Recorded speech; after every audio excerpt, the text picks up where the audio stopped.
In certain extreme situations, the law is inadequate. In order to shame its inadequacy, it is necessary to act outside the law, to pursue natural justice. This is not vengeance. Revenge is not a valid motive, it's an emotional response. No, not vengeance. Punishment. Tonight we have a chance to say, yeah, you're right. We're too extreme, we're too wild, we're too out of control, we're too full of our own shit. Or we have a chance to say, hey, fuck you, you're wrong. Fuck you, we're right. Because you have all made it to the dance. Because believe me, this is the dance. Start the show.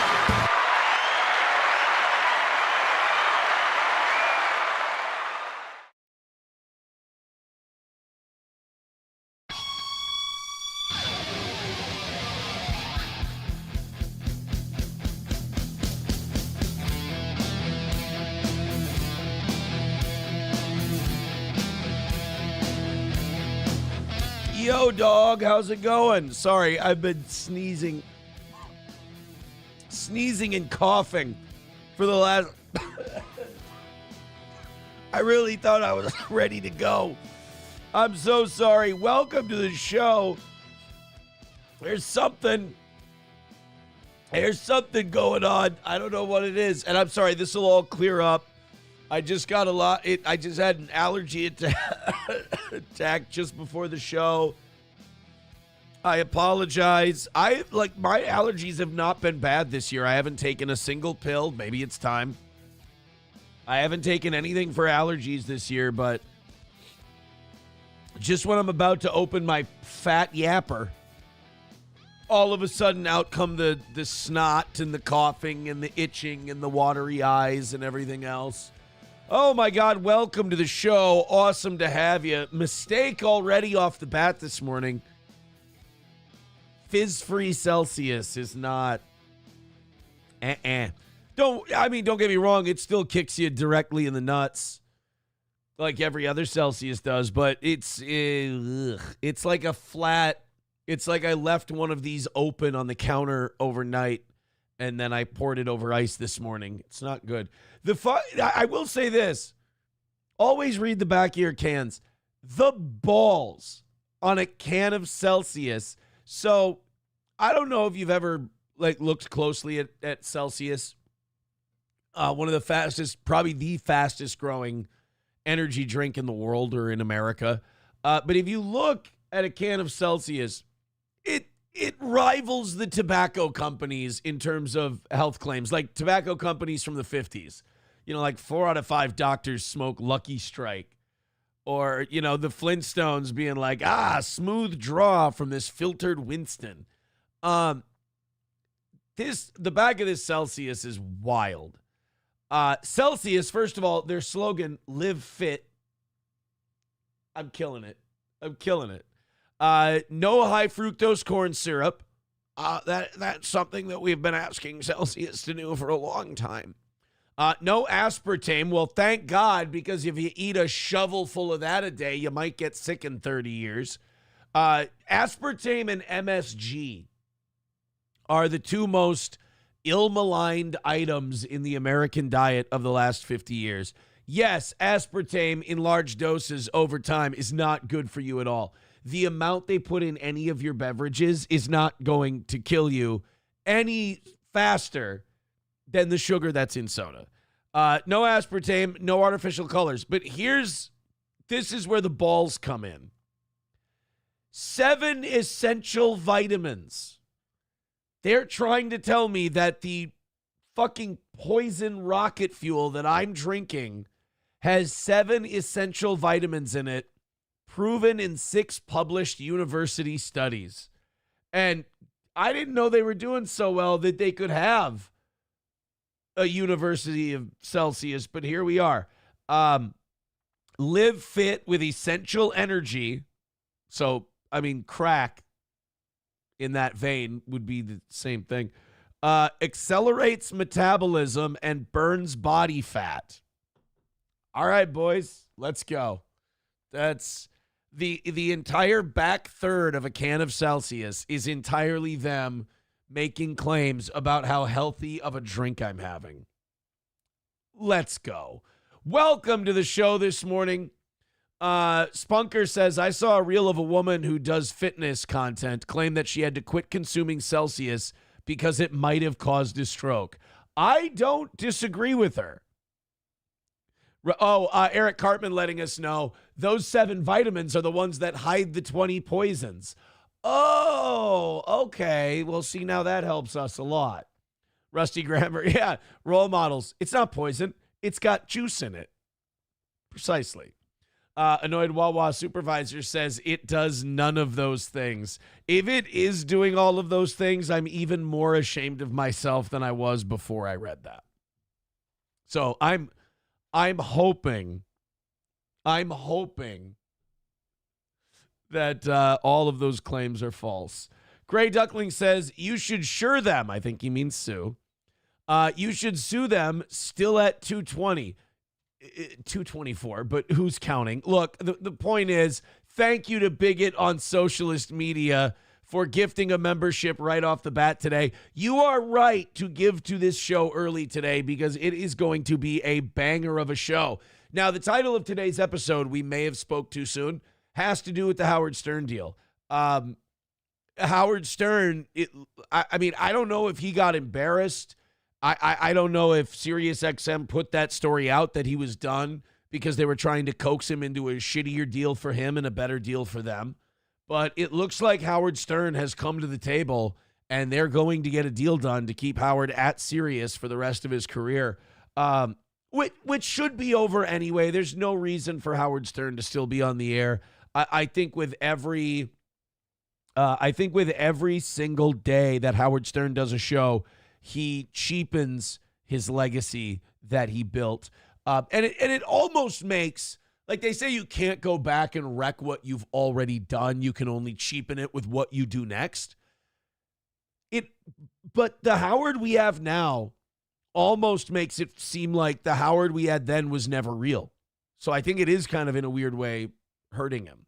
Hulkamasha Baby says 224. The weight's going the wrong way, boss. Eating out again. Well, that's the thing. I'm not. I have not been eating out for a few weeks now. I think 3 weeks. Last time I went to Popeyes was 3 weeks ago. And that is, I will admit, that's some high-powered shit, going to Popeyes. But no, it's more, I'm going to the gym less. I'm down to like 2 times a week rather than 3 or 4. That's not good. So I'm sitting around. I'm having shoulder. No, this is excuse making. Nope, we're not doing it. I almost pulled the trigger on making excuses, saying my bad shoulders, are not good. I have been doing some DDP yoga again, which is good. And look, the point is, yes, no, you're right, Hulkamasha Baby. No excuses here. It's going the wrong way. It was 223 yesterday, 224 today, whatever. Annoyed Wawa supervisor says you might as well be drinking keeps you 45 pounds from fighting weight juice. It's, that's a little long for the marketing. I don't know if that's going to necessarily work very well, but whatever. We also have Loudoun County's back in the news. You'll remember Loudoun County was the county, and again, this makes me conspiratorial. If you want to see, a lot of people gave yesterday's morning show a lot of big ups, if you will, because of some of the rants we went on. I'm tired of reading news stories that all they do is light a conspiratorial fire in my brain. Loudoun County was the county where a young girl was. I can't remember if she was attacked or just made to feel really comfortable or really uncomfortable by a boy who was in the girl's bathroom. And oh no, she was attacked. That's right, she was attacked. And the dad went to the school board meeting because they were sweeping it under the rug. They were trying to hide it because they didn't want to look transphobic. And he went nuts at the meeting, and he had to be restrained and detained and removed from it. And Loudoun County kind of became ground zero for this. Hey, don't stand up for our children. Don't let this gender bathroom thing take hold. Well, now Loudoun County is back in the news for the same reason, because there were some boys now that were in the boys' room, and there was somebody who was trans, as I understand it, in the boys' room, because and these boys voiced that they were uncomfortable. They said, we do not feel comfortable with a biological female being in our locker room. That's what it was, not bathroom, it was a locker room. And the Loudoun County has now suspended those boys and accused them of transphobia for speaking out. This is good.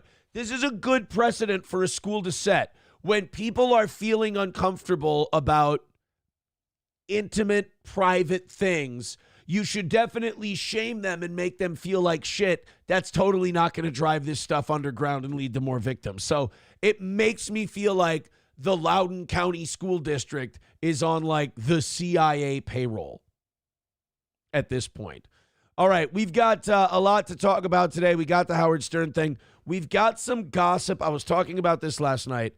There was some gossip locally here out of the Litchfield area that could not be confirmed yet, and I didn't want to bring it to the show because it does involve a really tragic story. We did get confirmation last night. We can talk about it today. We'll get to it in a little bit. Then we've got Marjorie Taylor Greene continuing her feud with Laura Loomer. Marjorie Taylor Greene talked to Megyn Kelly about where she thinks the roast beef in the pants stuff came from. I can't wait for that.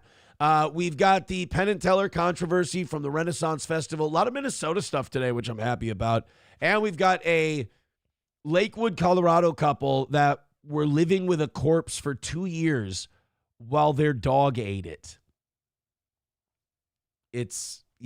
We've got a lot today. It's going to be a busy one. You guys were incredible yesterday. I have to tell you, thank you so much. We are almost $100 ahead for today. 215 is the number. We're 85 gifted memberships on Rumble away from 400. We appreciate that. If we do get to 400 this week on any show, I will do an evening show on Thursday, time to be determined. If we hit today's goal after the show, I'm going to choose to do the members only show immediately after. Otherwise, that will be done tomorrow as well. All right, we've got a lot of good stuff today. We're 2:15 away to start. Thank you guys very much. Do me a big favor. Hit like, hit subscribe, hit share. We're starting to catch our new algorithm in the news talk side of things. That's very great. I thought it was going to take years, but we are starting to move in that direction. And another rebrand and rebuild for the toe. I think we've had about 4 of these since we went to the internet, and I love each and every one of them. And the direction we're heading now, I really like. Subs are going up. Viewership across the all 5, all 5 platforms. Our restream totals are up. I love it. Thank you very much. Keep hitting like, keep hitting subscribe, keep spreading the word of the toe. I think yesterday morning's show really helped us quite a bit. So thanks again. Let's get moving. I'm starting with something wholesome today. You heard some of the stories we have to do. You heard some of the, we're going to have some, not only tragedy today, but also a lot of weirdness on today's program. And I'm excited about it. I love it. But I figured we'd start with something wholesome. You know our boys, our 2 cooking boys, Sean and Marley. Sean and Marley recently, and when I saw this, I needed it for the show immediately. Sean and Marley went to a Renaissance festival. And whoever runs Sean and Marley's channel decided, we should film this for content. Sean and Marley going to a Renaissance festival. This is the most amazing thing because I feel like with the way the news is right now, and I feel like the way things are going, sometimes you just need to unplug. And you need to watch some just silly, fun, innocent stuff. And Sean and Marley are quickly becoming like my centering force. I think their cooking videos are hilarious. I think these 2 are the greatest. And it also shows that, I think there's a community you can go to where you can be like, oh my God, there's still some innocence left in this world. There's still some decency left in this world. Sean and Marley both have Down syndrome, and they are just the most fun-loving, coolest, funniest guys in the world. And these two have a fucking blast no matter what they're doing. Sean and Marley looking for a wooden spoon is a goddamn adventure, and I love them. And I'll also say this. If you're like making fun of these two out of like shittiness, honestly, die. Like, it's just you being out of the world would be extremely beneficial to the rest of us. To me, Sean and Marley, it's like one of the greatest things going on the internet right now. And this is the two of them at a Renaissance festival. And I'm pretty sure it blew their mind. This is amazing. Yes. So we're wearing... I love that even on their own channel, when one of them talks, and I still haven't figured out, I think this is Sean and this is Marley. Sometimes when Marley talks, he gets really excited, and even the people running the channel are like, I have no fucking idea what he just said. Today, we're going today, a medieval festival. Yeah, Debu. It's a Debu. He calls him Debu. great place in the world. Yeah, I love that both of them too. Like a lot of these medieval cosplayers, like take it very seriously. Not these two. You got Marley is taking the blade of his sword and hacking it into his hand. He's like, it's amazing. And then you got Sean, who's literally holding the sword by the blade. It's bravo, boys.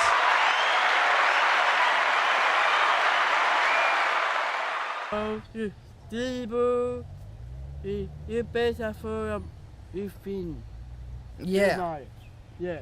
In the world, we are Even Sean's like, right, no, yeah, exactly, dude. like great. You got knights, dragons, Yes. skeleton, American night. swords. You saw there. Don't grab it. No, Anything. Sean, don't grab it by the blade, buddy. Yes. Like Dawes. You want to see right now? I would No. give you a tour. So we're getting a tour of the medieval ready? festival with You Sean ready? and Marley. Here we go. All right, let's do it. You do it. And I know the impulse here is to go, wow, all these people at these, if you've never been to one of these, all these people are freaks. Let me tell you something. Some of them have a screw loose, sure. So many of them are just having the fucking time of their lives. They're just having a great time.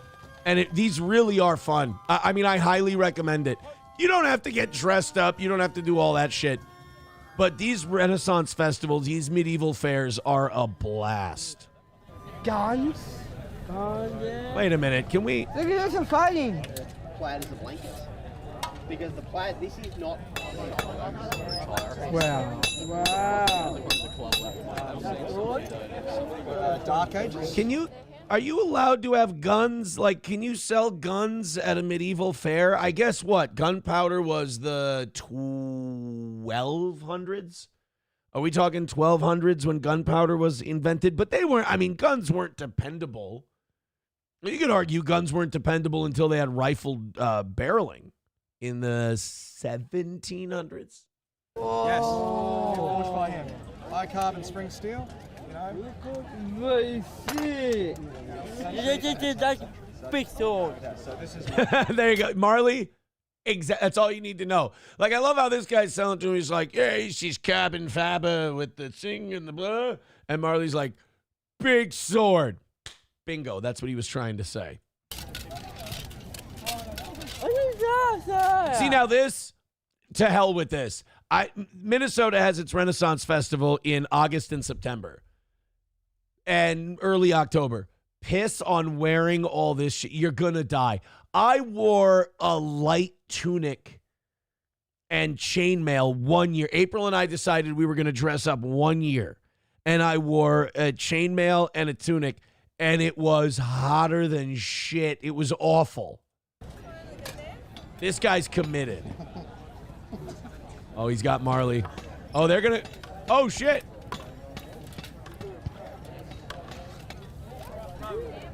Good job.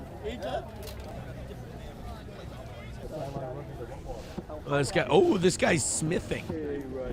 I need to get more Sean and Marley commentary, or we need to move on here in a second. Love it. Thank you so much. It was so nice to meet you guys.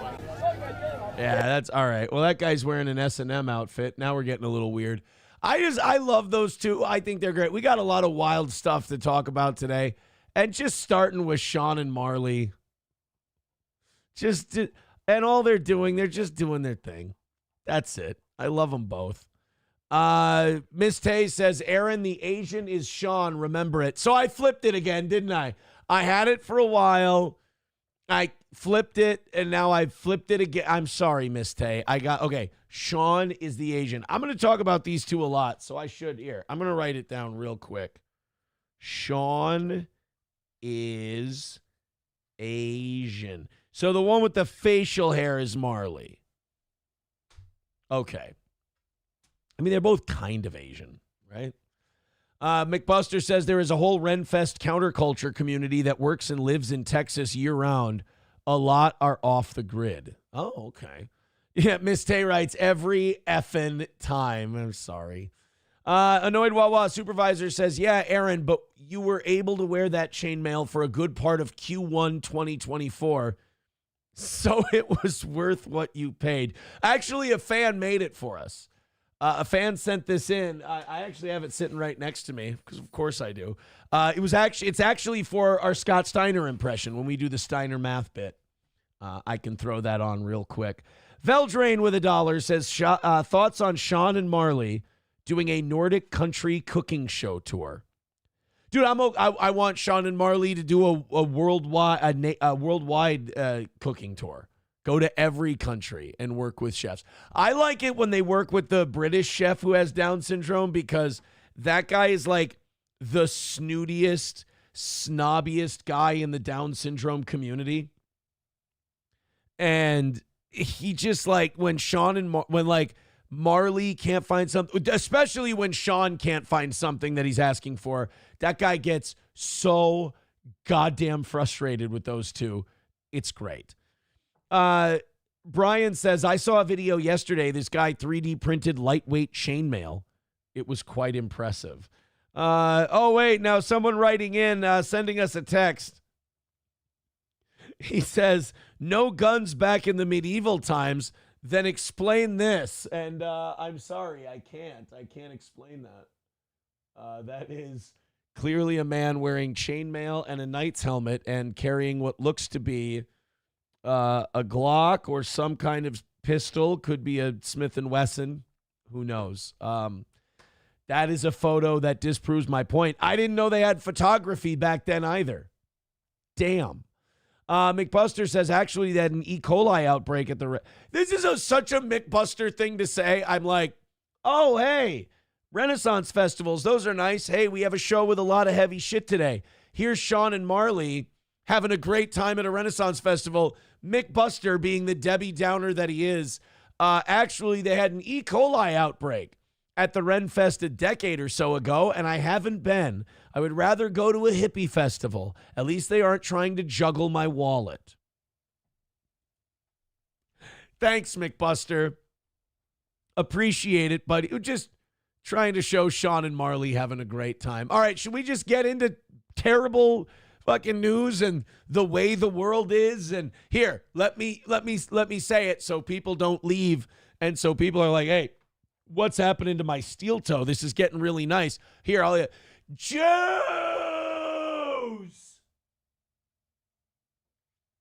Is that better? Are we happier now? Are our teeth on edge? Do we feel settled? Hobo says, nice trigger discipline on that guy. Hold on a minute. I didn't notice. It's a 1911. You tried. Maybe spend more time at Midland Armory. Midland Armory in downtown Foley for all your firearm needs. His finger is... He's saying nice trigger discipline. I can't tell if his finger is... Oh, okay. His finger's not out running parallel with the trigger guard. It's totally right there on the stock. Okay. I was looking for his finger right outside the trigger guard. It wasn't there. Gray Duckling with $5. He's been giving us all kinds of bodily facts on the show lately. Gray Duckling with $5 says, as long as the sphincter muscle is contracted, its length is shortened and the lumen is constricted or closed. Thanks. Appreciate it. Coltrane with $1 says, you want to see something retarded? Can't wait. Island Boy has a kid. Oh, no. Well, see, now this isn't something retarded. This is now just something that officially ruins my day. I don't want to know that the Island Boys, that either of them have a kid. All right. 210 away from today. Thank you for the $5, Gray Duckling. Coltrane, thank you for the $1. By the way, a lot of people are just giving their donations to Gray Duckling. He's at 139 for the week, and he's pulling ahead of everybody. Thank you guys very much. All right, Island Boys. Oh, no. Oh, no. Bro, I cannot stand comments like this. Bro, it's E.T.'s baby, not yours. Don't you ever talk about my beautiful son like that ever again. Shut up. No, you're rage baiting. I hate this shit. Don't read it. It's just a guy writing a thing. It's not like he's following your family around and then talking about it for 9 hours obsessively like a true psychopathic stalker who will probably kill someone someday because they don't know how to handle having, well, not an audience, me. They're all my fans, but still can't handle it. Don't read the fucking comment. Bro is E.T.'s baby, not yours. So now you're going to use that and you can now rage bait with that. I hate these two. Make another song. You understand me? Don't you ever talk about my beautiful son ever again. Look how perfect he is. He's beautiful. And I'm going to... He's way more beautiful than you. I mean, nobody wants to attack the child. I think they want to attack you. I think it's you that they despise and dislike. It's not the kid. They're saying it's E.T.'s baby. E.T. was an advanced being from another planet. They're hoping that your kid is E.T.'s baby because that gives it a fighting chance. Protect them at all costs because we live in a cold world. He is beautiful. Right. You're right. We live in a cold world where a couple of questionably inbred dipshits from the South can become famous because they make the shittiest song ever known to man.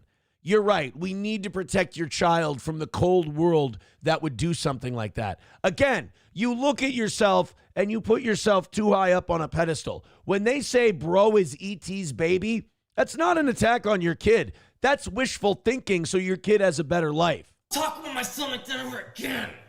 Bro. Or I'm going to have a chicken sandwich and some waffle fries for free. Coltrane, that's about all I can handle of that. Thank you very much for sending us a short. That is very merciful of you. I appreciate it.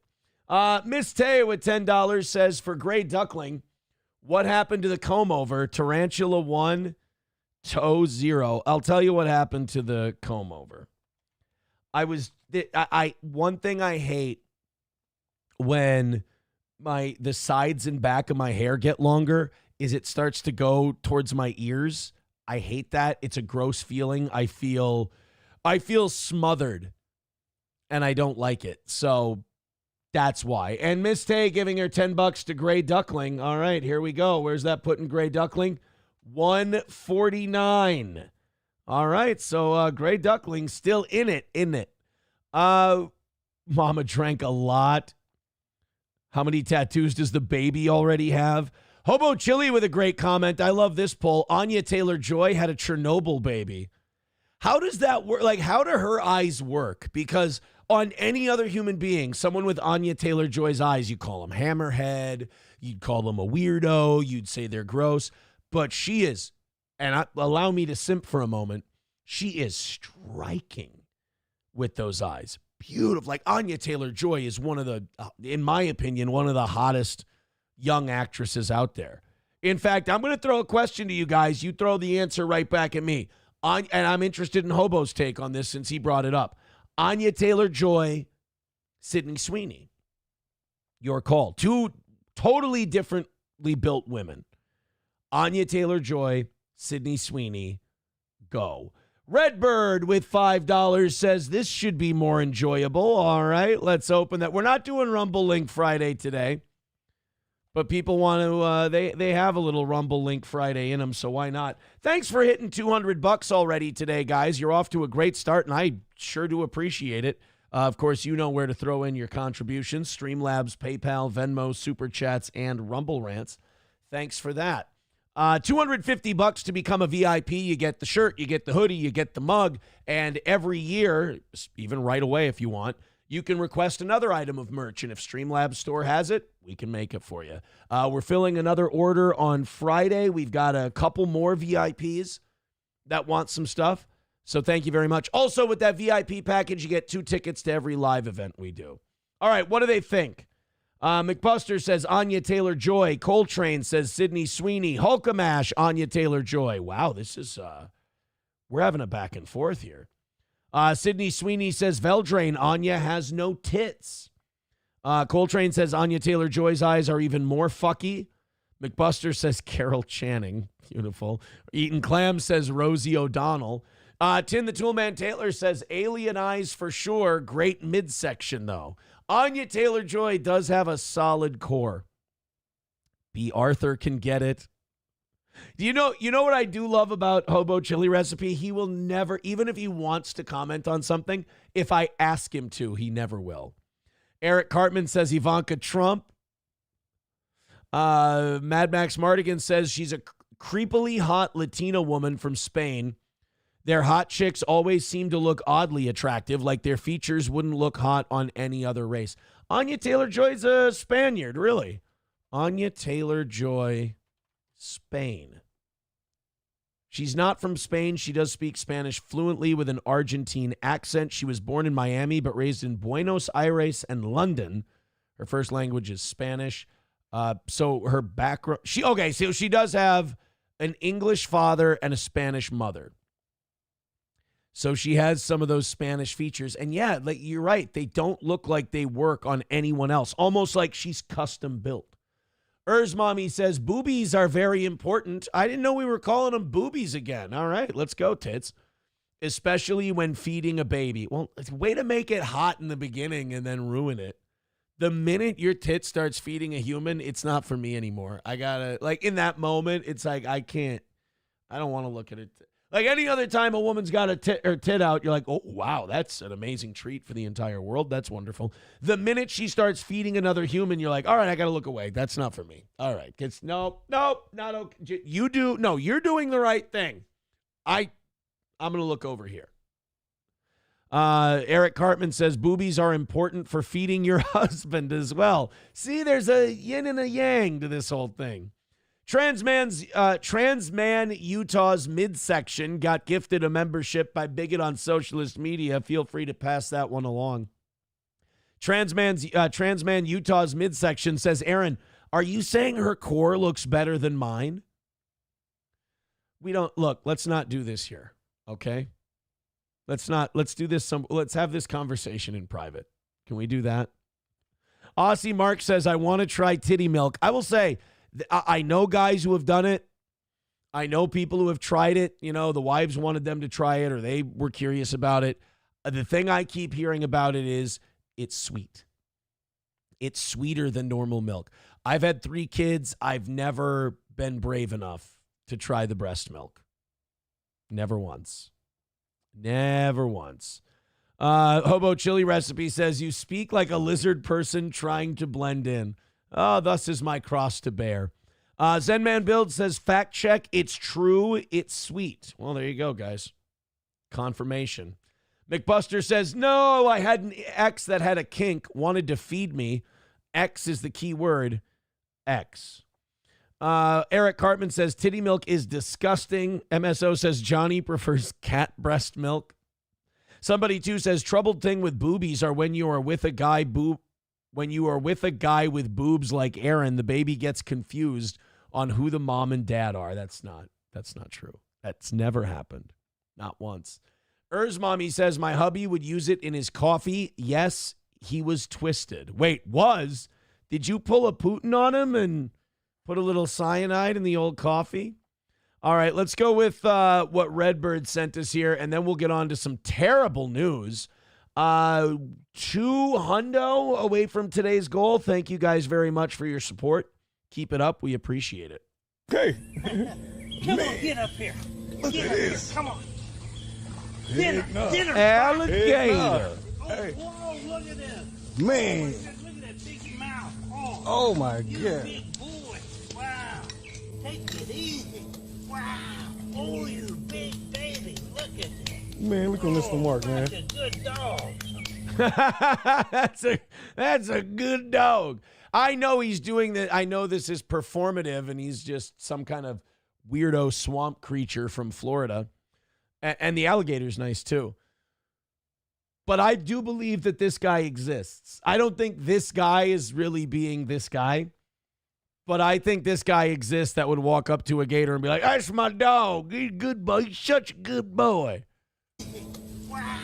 Oh, you big baby. Look at that. Man, look on this Mark, man. That's a good dog. Oh, Spot. I'm out here looking for a real dog. Yeah, Spot. They might have found him. It might be in his gut. They'll eat a dog, won't they? Especially a small one. Poor Gordy would not do well. I'll keep it down. I don't want him to hear. Poor Gordy would not do well in the Everglades. I think I'd lose Gordy, if you catch my drift. Papa Shop says, this is something I expect to see in a stranger mission in Red Dead. Yeah, this is like the fat guy, and was it his wife or his sister that they drugged you when you're Arthur Morgan? I imagine that's how he feeds gators, essentially. All right, let's get into it. Let's no more stalling. No more, waiting around. We've got this story out of Litchfield. Somebody reported this yesterday morning, and they were updating me on it throughout the day. But we did get confirmation in news form.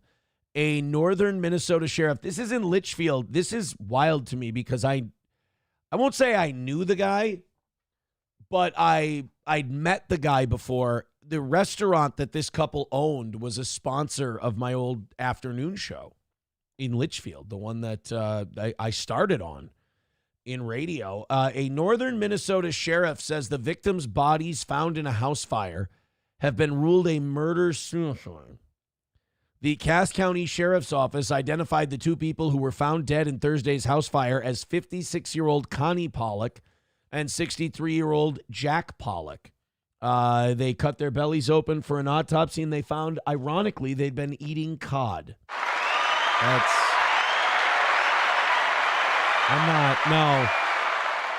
It's a Pollock cod joke. We don't need to be here for this. At approximately 2:45 a.m., the Cass County Sheriff's Office received a report of a structure fire on Shady Lane Northeast in the city of Outing. Okay, so they're from Litchfield. They're at, I'm guessing, a cabin in Outing. This is where my first wife, her family's cabin was in Outing. Outing's a beautiful town. Outing and Emily, Minnesota, on the Roosevelt chain of lakes. Really nice place. First responders arriving on the scene found the house fully engulfed in flames. During firefighting efforts, the remains of Connie and Jack Pollock were discovered inside the home, but it doesn't stop there. It wasn't just the house set on fire, maybe while they were sleeping and they died. It turns out, according to the autopsies conducted in Ramsey County, they determined that Connie Pollock died from a gunshot wound to the chest, so he shot her. And Jack Pollock died from a self-inflicted gunshot wound after the fire. Authorities have confirmed that this was an isolated incident and have classified it a murder, and YouTube won't let you say self-deletion. I do. Like, when I have to talk that way, like, it's a serious story and you should just be able to say the words and it shouldn't demonetize you or hurt your reach or anything like that. But the fact that YouTube holds that against you because you said that word is just the further fucking pussification of our culture. But anyway, the point is, what the locals are saying about this, what the rumor is about this that I've been hearing from the people I've been talking to that have been sending stuff into the show, is that he found out she was having an affair. He killed her. and then he set the house on fire. He had no intention of leaving the house, and he ate his shotgun. So, I mean, a terrible story. They used to own the Bonfire Bar and Grill in Litchfield, Minnesota. And it was, I mean, people liked it. People always talked about the bonfire. Like I said, they were advertisers on my old afternoon program. I'd met them a time or two, but I wouldn't say I knew them. But a tragically sad story either way. And that's the one, again, somebody sent that one to me yesterday. You heard me say, ooh, I'm not going to say that. I'm not going to talk about that. I'm going to need like confirmation that this happened. Eric Hartman says it was Felicia Gillespie. She's getting rid of loose ends. Okay, let me comment on that for a second, because I do like this karmic guy, but I mean, this has tragic ending, and I don't mean like Bonfire Bar and Grill ending, but like this has tragic ending written all over it, because he's a guy who can't regulate his internet experience, and he's just getting too into this stuff, and it's causing him all kinds of like agita and shit.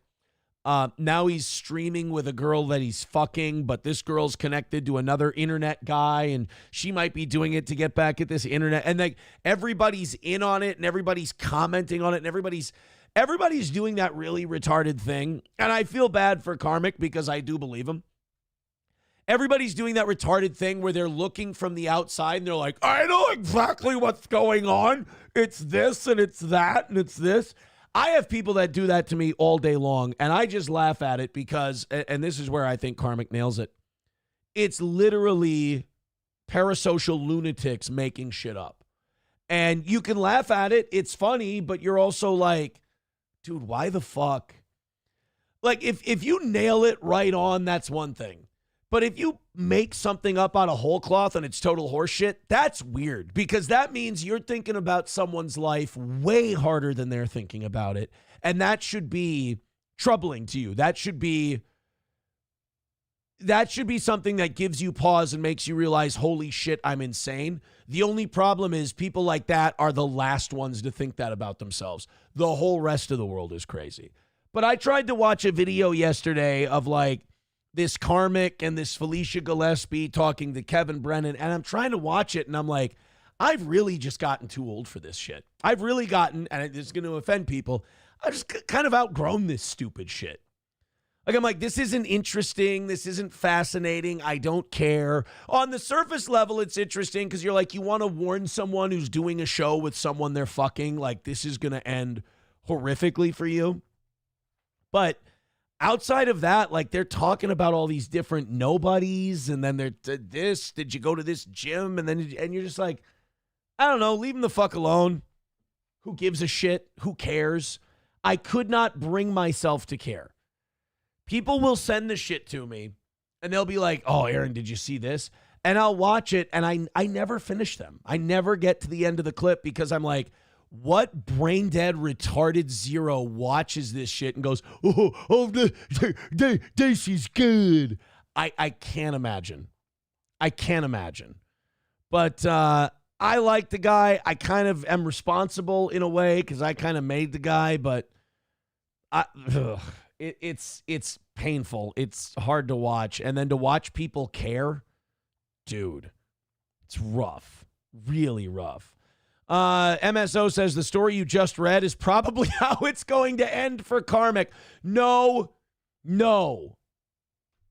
It is not going to end that way. And then people get mad at me, like eating clams and all this, like all these people, they get mad at me because I'm like, guys, I just don't get it. It's not entertaining. People are weird for finding this entertaining. Like, you give your opinion, you're supposed to give your opinion, but when it's not the opinion they want, they turn into bitchy house cats. Really strange. Let it go. You'll be fine. I'm a commentator. Speaking of bitchy house cats, guys, I think we might have got it wrong on the Howard Stern thing. I think we might have spoke a little too soon, and I think this might have actually been part of the negotiation process. I do believe SiriusXM put it out there. Howard Stern's done. Howard Stern's coming into the end of his run. Apparently, he's coming back from their summer break the day after Labor Day. It's going to be September 2nd. And all they're doing is they're all over social media, the Howard Stern Show is. And they're going, tune in September 2nd. Big announcement. Are we done or will we resign? Will it be the end of Howard's run on Sirius XM? Has it finally all... And the minute, this was like last week they started doing this. The minute they started teasing the September 2nd show, that's when I started to go, he's not done. He's going to re-sign with Sirius XM, and they're going to keep this thing rolling another 5 years because, let's be honest, what else does Sirius have to keep people subscribed? There are rumors out there that Howard Stern is down to 125,000 listeners at a time. Now, that is a far cry from his peak of 20 million, but nobody has 20 million people listening to them at the same time anymore. It doesn't happen. The world has changed. Everything is compartmentalized. There are no superstars anymore. There will never be another Howard Stern. It won't exist. It's too balkanized now with the internet. There's no barrier to entry. There's far fewer gatekeepers. You're never going to, you turn on a live stream and we average between 650 and 800 people at a time watching our show. And there are a lot of people who look at that and go, hey, it's a pretty decent sized show. That's a tiny nobody fucking nothing show. All right, I love doing my show. I love my audience. I'm glad for everyone we have, but I'm not going to sit here and pretend that it's like the heyday of, the Howard Stern show or even, I know we have more people watching us than we ever did when we were on radio just because of the nature of the internet. You can watch whenever and we're on 5 platforms, but still it's not the same concentrated dosage of people, if you will. There's never going to be another Howard Stern. You watch a live stream now and Ethan Klein does a great job, but he does 30,000 people at a time on a good day. That's fucking dog shit. 30,000 people at a time. A Howard Stern shit that out of his ass. If Howard Stern, even today, if Howard had 30,000 people listening to him at a time, he should be fucking run out of the building. But with the internet and with streaming and with the compartmentalization of entertainment, now all of a sudden 30,000 people at a time, oh my God, this guy's fucking killing it. Not really, but I get it. I understand. The only thing, live sports is really the only thing that draws the huge numbers anymore. People talk about how television is dying and TV is dead and blah, blah, blah. Meanwhile, you turn on any show on Fox News on primetime, and there's over 1 million people watching them as you're watching it. There's no stream that's doing that kind of number. So while all of these mainstream elements are way down from where they were at their peak, they're still probably the biggest concentrated voice, and they're probably also the majority for normies too. So Howard at 125,000, probably still bigger than a lot of the internet podcasting type folks, but just a far cry from where he used to be. The only problem is SiriusXM subscribers, a lot of them, hundreds of thousands of them, I would say, have no fucking reason to keep their subscription without Howard Stern and the Howard Stern back catalog. So they're going to sign some kind of a deal. Here's what I think is going to happen with Howard. They're going to sign him to a deal where his show basically becomes even more part-time than it already is. And they're going to bill it as Howard Stern does specials. And then they're going to have a podcastable version of Stern. I think he'll be down to one show a week. He'll do a Wednesday show or a Friday show every week. They will mostly be paying him for the back catalog of the Howard Stern show, the stuff from the 80s and the 90s and the 2000s. And then they'll give him a deal where they won't disclose what the base salary is so they don't embarrass Howard Stern. He's not getting $90 million a year anymore. He's not going to get $100 million a year anymore. The reason being that SiriusXM, first of all, can't afford it. They're not what they used to be. And Howard's just not worth it the way he used to be. Like we said, entertainment's way more spread out now. People don't need Howard Stern the way they needed him before. So it does sound like the news that Howard was gone, the news that Howard was going to be done, everybody making fun of him, yeah, go woke, get broke. That's right, Stern, you fucking ruined your legacy. Howard Stern's woke as shit. And by the way, all of that's true. I agree with all of that. But at the same time, that lit a fire under his ass, and Howard likes to do the old, middle finger to people still, even in his old age. He's very crotchety now. And he doesn't want to appear to be losing. He doesn't want to appear to be taking an L. He would like to say, I'm retiring, not SiriusXM didn't renew me. So he kind of carried the company through a lot of tough times, the 2008 crash of the economy, the 2009 merger and all that. Like, Howard carried Sirius. Sirius was getting its ass kicked by XM when he first came over there, and then Sirius ended up buying their competition. So Howard did that. The company owes him a lot. There is no Sirius Radio without Howard Stern. So in my opinion, I think they're going to announce like a 2 or 3 year deal, and then Howard will say, and I'm retiring after that. They'll give Howard some kind of a smaller deal than what he has now. Howard will get to announce, here's when I'm retiring, and he'll get to go on a farewell tour where he does a show a week. Probably won't I was going to say he'll do shows like on location to say goodbye to his fans, but he's a fucking germaphobe shut-in at this point. I don't think he'll do that. But I think they'll give Howard a contract. They'll give him a deal. He'll put a few more $1 million in his pocket. They'll get his back catalog for like the next 10 years. And Howard will get to ride off into the sunset. They've taken a bold step in working on their relationship by extending terms with a new and juicy mega deal. Howard's perceived turnaround emerges after weeks of heavy speculation that he was exiting SiriusXM for good and in search of a greener new pasture. I hate to be this guy, but like at 70, what's Howard, 71, 73, something like that? When you're in your 70s, you don't want to start a new thing. You don't want to become like, I'm going to become the king of podcasting at 71 years old.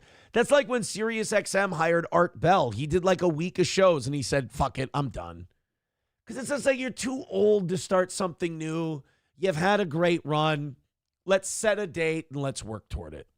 A source confirmed that everything is a done deal in this regard, and all previous reports of him exiting the company were pure fallacy. I disagree with that.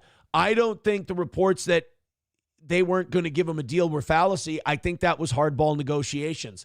I think that was serious. I think SiriusXM put it out there through back channels, and they had it reported that Howard's done, Sirius isn't offering him a deal, and then they could show Howard's team the reaction to that and go, fuck you, take what we give you.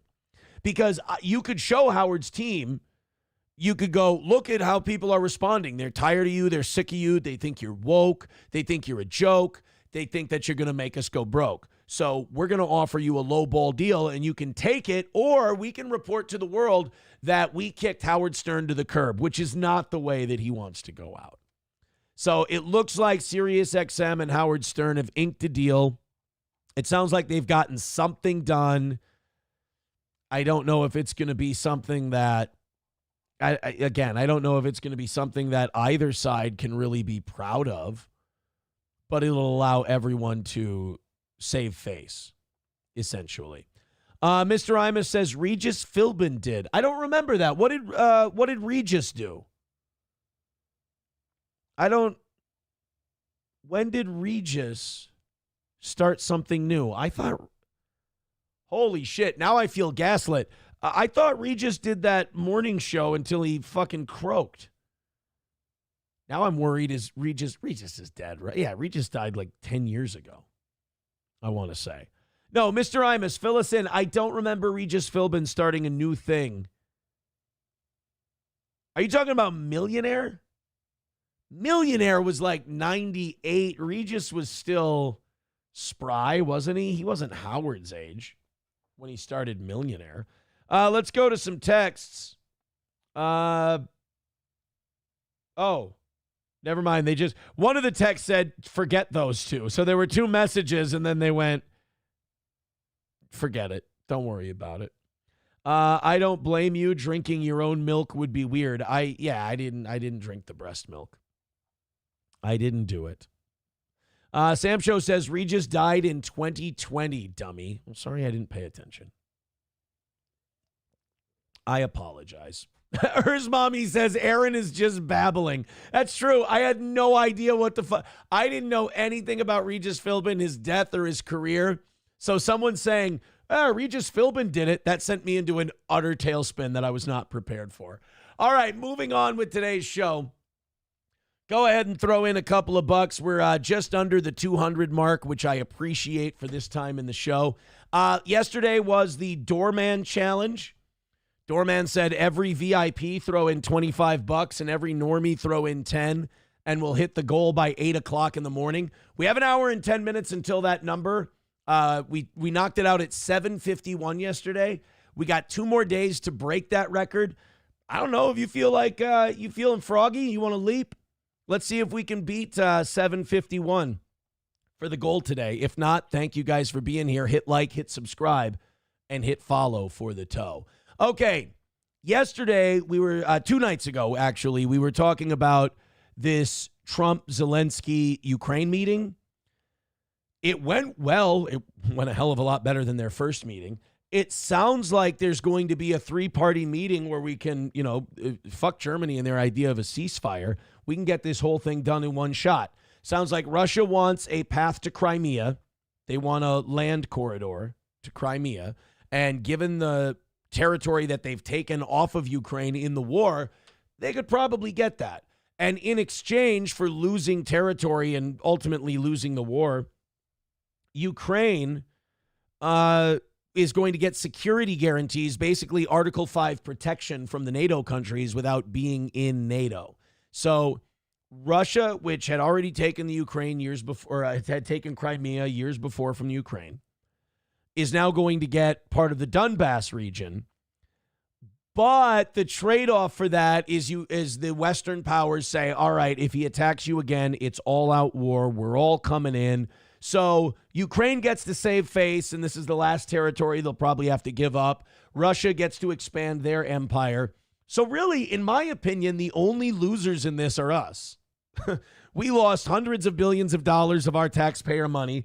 I tell you what, there's a story that's sticking with me right now, and it's that story yesterday we had of that woman who has health insurance and a job, and she has terminal breast cancer, and the medication that's keeping her comfortable and keeping her alive and giving her more time is $10,000 a month, and her insurance will not cover it. So she's out on the side of the road selling baked goods and taking donations to pay for the medicine that's keeping her alive.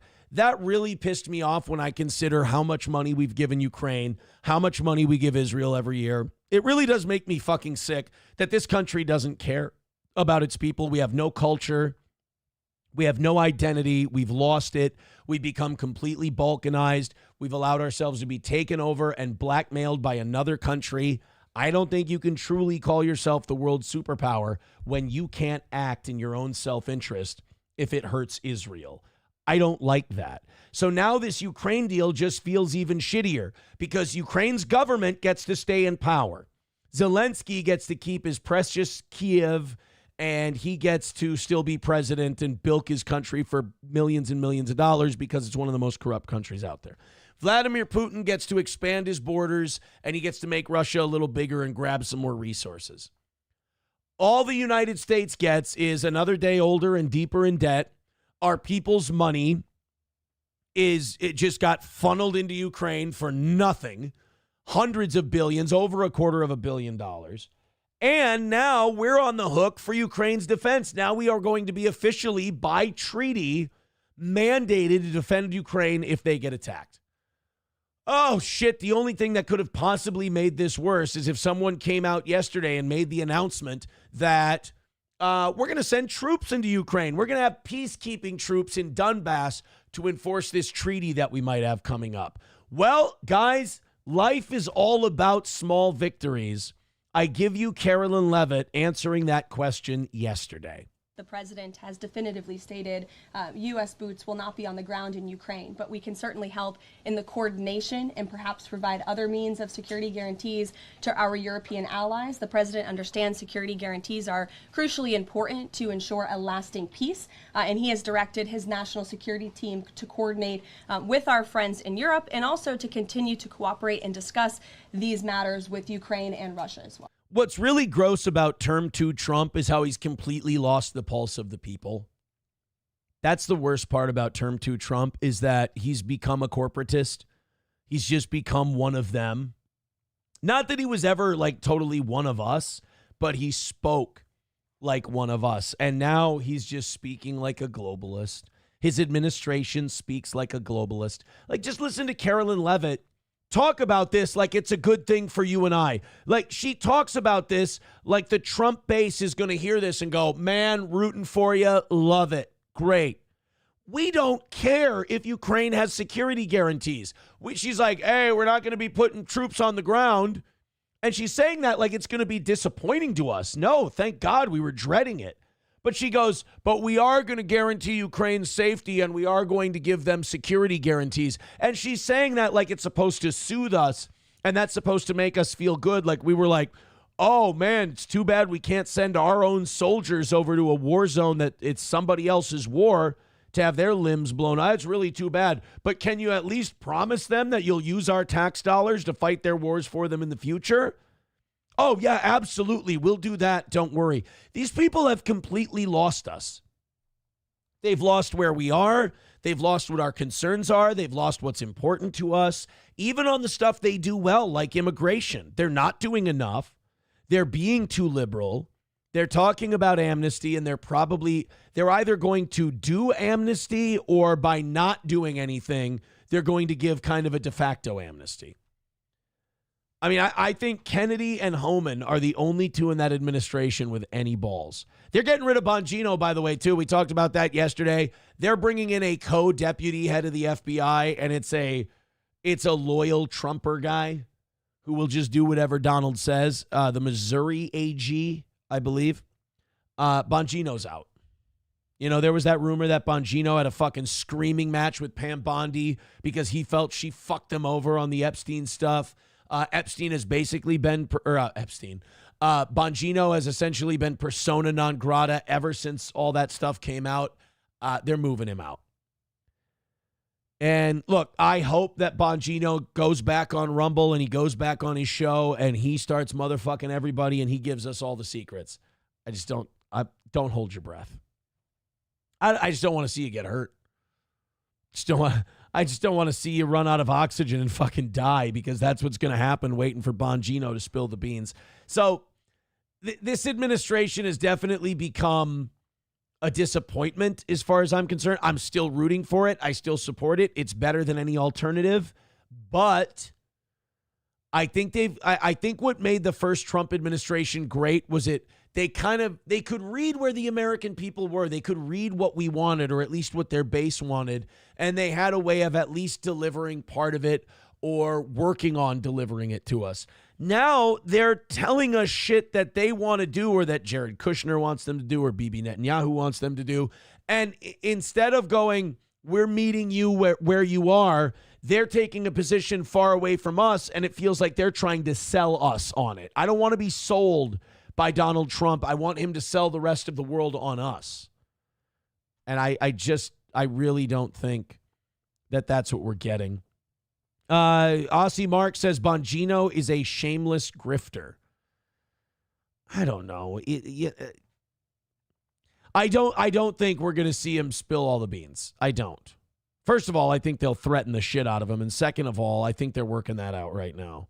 Bapa Shab says, I didn't vote as soon as Trump started Jewing out over Iran at the RNC, and the money Miriam Adelson was a deal breaker. When he started going along with that, Iran tried to have me killed bullshit, I was like, okay, yeah, this is fucked. Aussie Mark says Bongino was R-worded by rabbis to get that job. I thought it said rabbits at first, and I was like, they are feisty creatures. That would be extremely painful. But rabbis, it's a whole other kettle of fish. So, hey, good news, no troops in Ukraine. Bad news, if there's another war there, guess who's got to fight it? Our country does.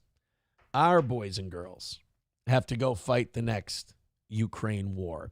All right, let's move back into the United States. Let's America first this shit with some news out of Loudoun County. While we're doing that, if you guys feel like throwing in a couple of bucks, not a very daunting goal today. So let's do like yesterday and let's get it done. Streamlabs, PayPal, Venmo, Super Chats, and Rumble Rants. And thank you very much for your incredible support of this show. 85 memberships away from 400. Numero uno, Josh Denny fan says it's shit Elon wants them to do, dummy. I love numero uno. It's always dummy. It's always this aggressive stance. It's like, it's never like, hey, Aaron, did you consider this? It's always just this anger. And I don't know if I'm like at peace. I don't know if I'm just getting old or what it is, but it's like, I see that and it's like seeing a little guy do tough guy posturing. It's like, dude, chill out on the crazy shit for a minute. Just go ahead. Just say what you got to say. Why do you think Trump pivoted to backing Ukraine and wanting rare earth minerals? Yeah, the rare earth minerals thing was fucked up. The rare earth minerals thing was just like, that just seemed like Trump trying to cope with the fact that he had to come back to his base and say, they're making me keep doing the thing with Iran. Because I saw Trump supporters after that, and they were just going, no, Aaron, you don't get it. We're giving them weapons, but we're getting rare earth minerals. Are we? Or is Elon just going to be opened up to mining the fucking shit for Tesla? Come on. We can give them weapons, but we're not giving them to them, and it's not taxpayer dollars. We're getting rare earth mineral. Okay, sure. I mean, we could have just stopped giving them weapons, but fine. Oh, I triggered free speech, coach. I'm sorry. He said, you at peace? Ha, ha, ha. I'm sorry. Hold on. I didn't know you were here, free speech, coach. Give me a second. Oh, no, the walls are closing in. What am I going to do? I'm not happy at all. Was I convincing? Was that? I'm sorry. I'm trying to tiptoe around your feelings. And the snowflake SJW routine you guys are doing now is, I don't know. It's difficult to navigate because you guys are psychotic stalkers of me and big fans of me, but I somehow now have become the babysitter for your feelings. It's confusing. It's almost like maybe you need some medication. Numero uno, Josh Denny fan says, what the fuck am I supposed to be, a Buddhist monk? No, just be cool. I feel like I'm all some of your guys' older cousin. Like, just be cool, man. Just be cool. All right, let's go to this Loudoun County thing. I'm starting to think that they're building like a CIA headquarters in Loudoun County because all of the trans bathroom drama in America seems to be coming out of Loudoun County. Is it Virginia or West Virginia? It's Virginia. So Loudoun County first came into the news because a young girl was violated by a trans student in the female bathroom at Loudoun County High School. She reported this to the school, and the school kept it hush-hush. Didn't report it to police, or they did, and the police didn't prosecute or do anything. This poor girl was SA'd, and the school did nothing because the school, and this is by their own admission, the school didn't want to look transphobic. Feminists who are pro-trans, to me, just seem like the biggest quislings on planet Earth because these are people who are the trans community. Trans women are being protected in a way that directly threatens your safety and sovereignty as a woman. So I don't see the intersection of feminism and transness, if you will. So this girl gets SA'd, tells the school. School doesn't want to look transphobic, but dad finds out. And dad finds out that nothing was done. He goes to the school board meeting, and he's ready to rip these people's heads off and spit down their neck. He gets taken down by police. They want to throw the book at him. They want to charge the guy. Fox News and a bunch of other outlets pick it up, not the mainstream. And although Fox is, fairness, mainstream, but not like, the usual suspects, the three-letter organizations. They don't want to pick it up. It goes viral. There's no charges against this guy, but still, Loudoun County schools kind of got away with a lot of bullshit. Well, a couple years later, Loudoun County is back in the news. Once again, it's trans bathrooms. Now, I don't know how you people run your lives, and quite frankly, that's up to you. But if I'm in charge of an organization, like let's say a school district, and we go through this massive drama and it's a huge distraction to the schools, and it also puts us front and center in one of the most controversial, hated topics out there, and that is trans women in bathrooms with people's daughters. The vast, overwhelming majority of the American people fucking hate the idea. They think it's terrible. They don't want it for their daughters, myself included. And now you become ground zero for it. Everybody hates you. And what do? You're going to keep your trans bathroom policy. So now a couple of boys come out and say that there's a biologically female student in their locker room. And before you guys start to go, hey, that's what I wanted when I was in high school. No. This is a transitioning biological female student. Not like it ain't the prom queen coming in there asking if she can help you boys. It's a problem. So those boys then go to the school and they say, I've been made really uncomfortable by these trans men, these biological women coming into the bathroom. Now, this is like getting a second chance at bat for Loudoun County. Here you go. You bottle fucked the first one so bad that the entire country made you the centerfold picture for what's wrong with the trans bathroom debate in America. So now you got a second bite at the apple. You going to do it right or you going to choke on it again? Well, spoiler alert, Loudoun County has suspended the boys who expressed that they were uncomfortable in the bathroom because of the biological female being in it. Swing and a miss. So close for Loudoun County on that one. Let's well, these are some cute ladies. How are their foreheads? Guys, you're better at the forehead thing than I am. I like both of them. I love the blonde. I like the brunette. But I feel like you guys are going to tell me that the blonde has a forehead. What is my thing with blondes with drive-in movie theater foreheads? One thing, you guys, when you're being psychotic, I will let you know. And I know you guys will be like, no. Trust me, I'm telling the truth and I'm always right. Because I will tell you when you've got it nailed cold. And where you've got it nailed cold is I've got some kind of hang up with blondes with big foreheads. Usually big tits, but I've clearly shown in the past that that's negotiable. But this is Megan Clark and Victoria Sanchez. And, of course, Victoria Sanchez. Everyone knows that I would say borderline fetishize Latinas. I think probably not quite unhealthy, but I maybe like hold them up a little too much. Not quite like Johnny with Asian chicks, but probably more than I should. Let's go ahead and take a look at Loudoun County making a complete asshole of themselves all over again. On Loudoun County schools is going viral, seen more than 1 million times on social media and generating. And that's just the AIDS. Thousands of comments.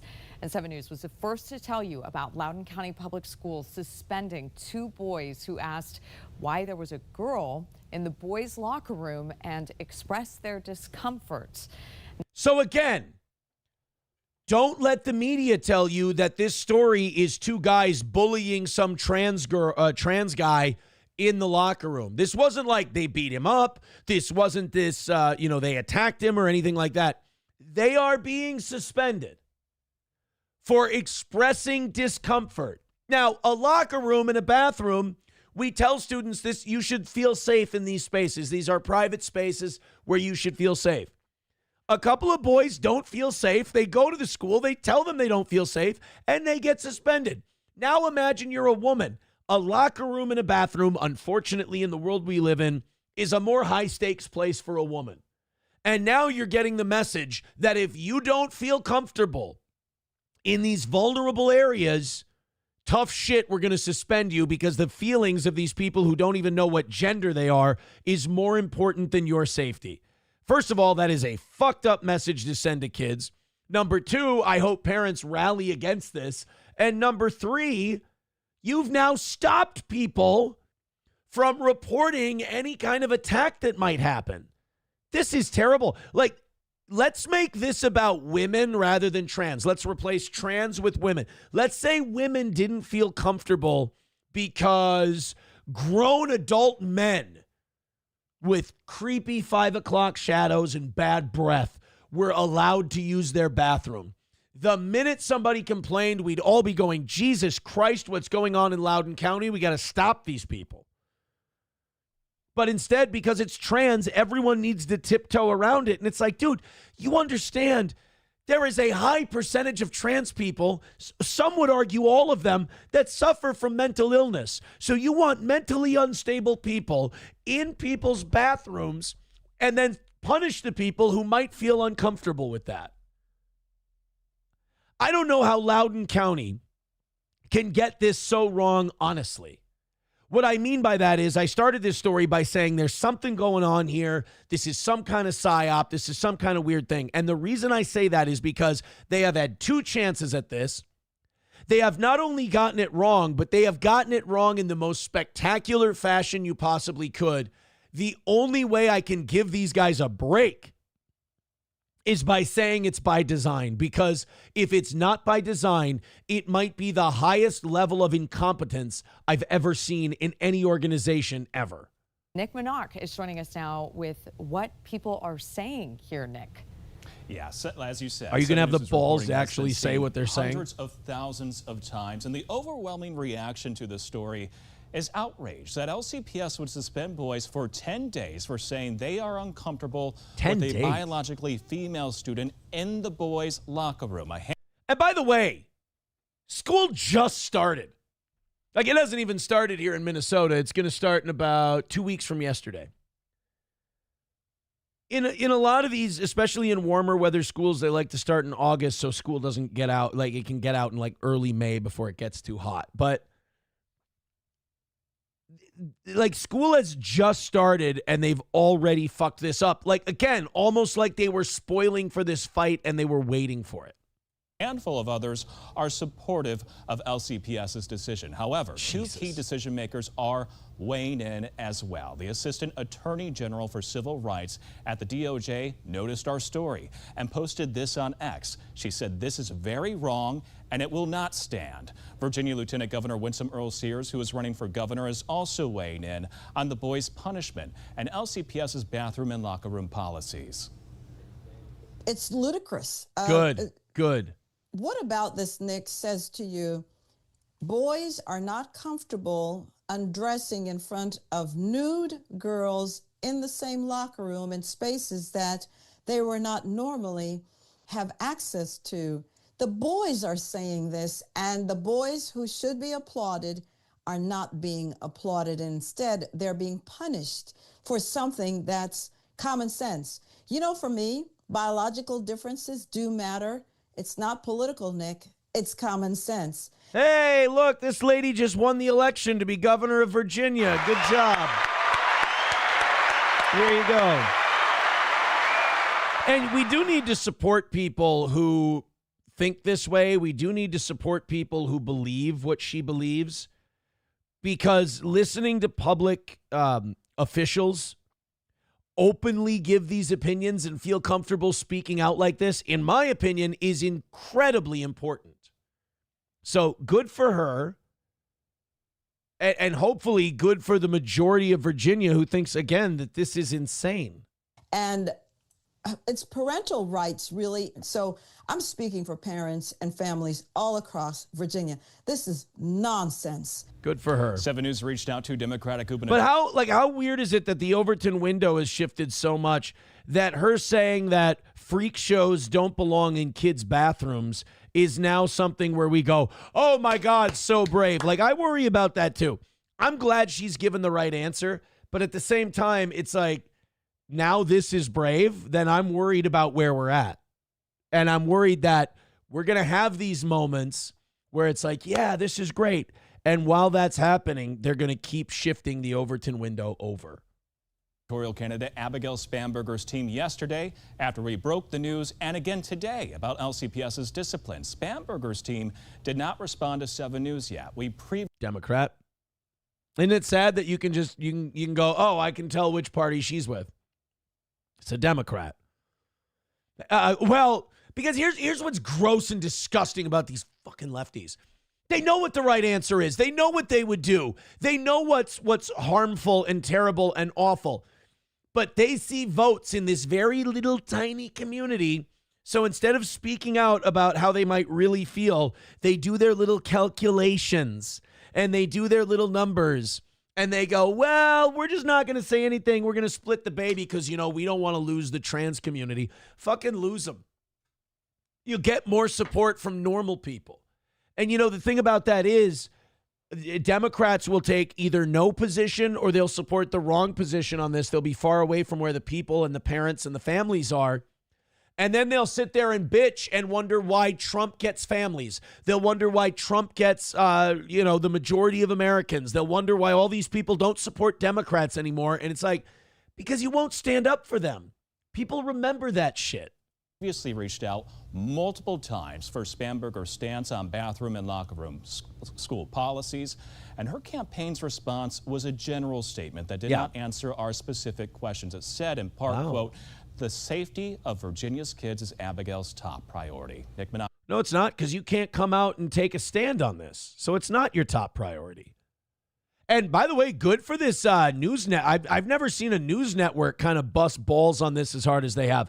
Maybe I'm wrong. Maybe there is a change going on. Maybe a change gonna come. It's not the pattern I'm used to seeing. Fox 7 News. In just 2 days, Loudoun County students go back to school. Then on Monday, it's back to class. What the They're not even back in school yet and these kids are getting suspended? Or did this happen at the end of last year and we're just finding out about it today? Because this story just broke yesterday. And this is just, or are these kids going to like football? Sometimes there's fall practices and shit before school starts. But so you're having problems with this before the first day of school? Good Christ. For students in Arlington and the district. A lot of people on the roads. Good reminder for all of us to pay attention there. We don't give a shit. You're going to do a traffic update now? Weather on the 8s? Your trans dick is going to be sagging big time because we got a heat wave coming, so protect your she-balls. Text coming in. It's even worse than that. That trans male was transferred to another school where he raped another girl in a vacant classroom. That incident is literally why Youngkin won the governor's race. Are you sure? I feel like this is two different stories. Do me a favor, buddy. I'm not saying you're wrong. I'm saying send me a link because I hate getting shit like this wrong if I do. And why now the school board is almost half Republican there. But obviously the roots of the problem are way deeper than just the county school board, or this current issue wouldn't have happened. Winsome Sears is a badass.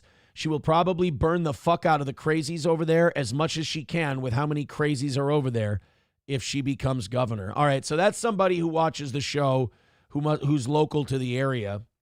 Send me a link on that transfer thing because they haven't mentioned that in this story. And I thought that the Loudoun County, the grape in the bathroom thing was a different situation altogether because that happened like a couple of years ago. Unless another one happened again, which is even more infuriating. But thank you very much for that information. That Winsome Sears does sound like she's a no bullshit kind of a lady. So that's good to know that she's all right. No, Lady Nightshade, you're not the first person to give a thumbs up on Rumble. You just have to hit refresh. It doesn't give you the active the active like count. But if that is true, my God, guys, hit thumbs up on Rumble. That helps the show. That helps spread the word. Our view count on Rumble is going up. Our creator program numbers are going up. Come on. If you're on YouTube as well, hit like, hit follow, hit subscribe. We're $200 away from today's goal. Throw a few dollars in. Oh, my goodness. I'm sorry. Thank you very much. They're saying sports start earlier in Virginia. Martman says bonfire is in Arizona too. Oh, you're a little behind. Sorry. Zenman says her opponent is pushing more about all the Fed workers being fired than worrying about the school stuff going on. And that's exactly what lost the Democrats the election in Virginia last time. The Virginia Democrats paying more attention to what's going on in D.C. with the federal job cuts than they are what's going on in children's schools. That sounds like an absolute perfect way to blow an election for governor. So hopefully that Winsome Sears does end up winning. Mild says, and when other parents started supporting the dad, the Biden FBI declared parents terrorists. Yes, you remember that. This might have been more than 2 years ago. So when that dad started pushing back against the Loudoun County School Board, the people started showing up to the school board meetings and giving these people a piece of their mind and speaking out and being heard. And once they got heard, the Biden administration, and this is true, you can look it up. It's documented, it's proven. The Biden administration started putting FBI agents undercover in school board meetings to monitor the parents, listen into their private conversations, get a vibe of what was going down. It was like they literally turned the FBI on American citizens who were just showing up to school boards to express their frustration with the way their children were being treated, and in their opinion, made to feel less than safe.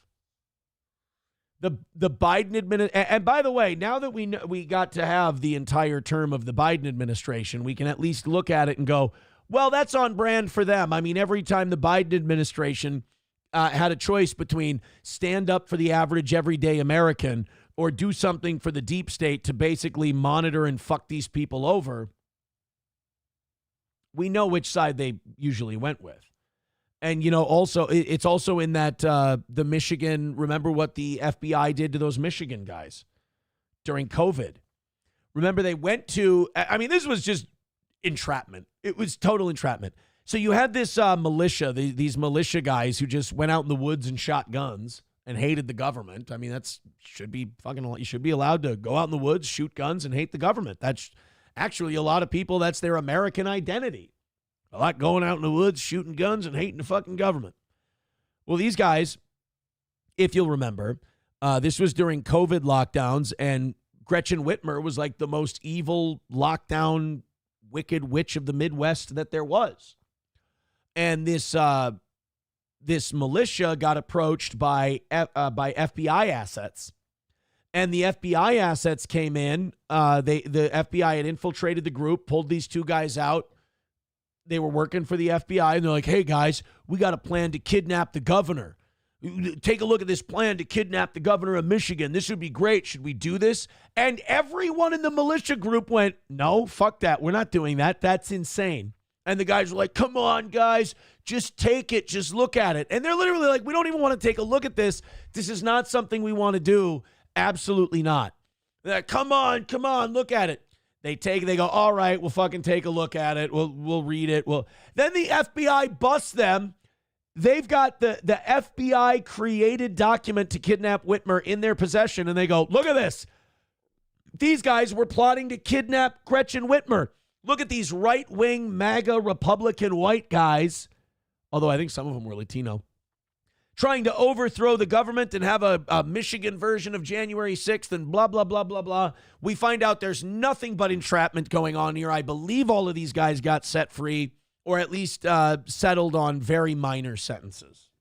But they kept saying on the news, these militiamen plotted to kidnap Gretchen Whitmer. And it's like, no, they didn't. The FBI plotted to kidnap Gretchen Whitmer, not these two guys. Or these five guys, or whoever it was. Oh, man. Well, no, McBuster, I don't think that would, or Bigot on Socialist Media, I don't think that would have helped. He's like, they should have shot the... No, I don't. I think you might have been in even more trouble if that's the case.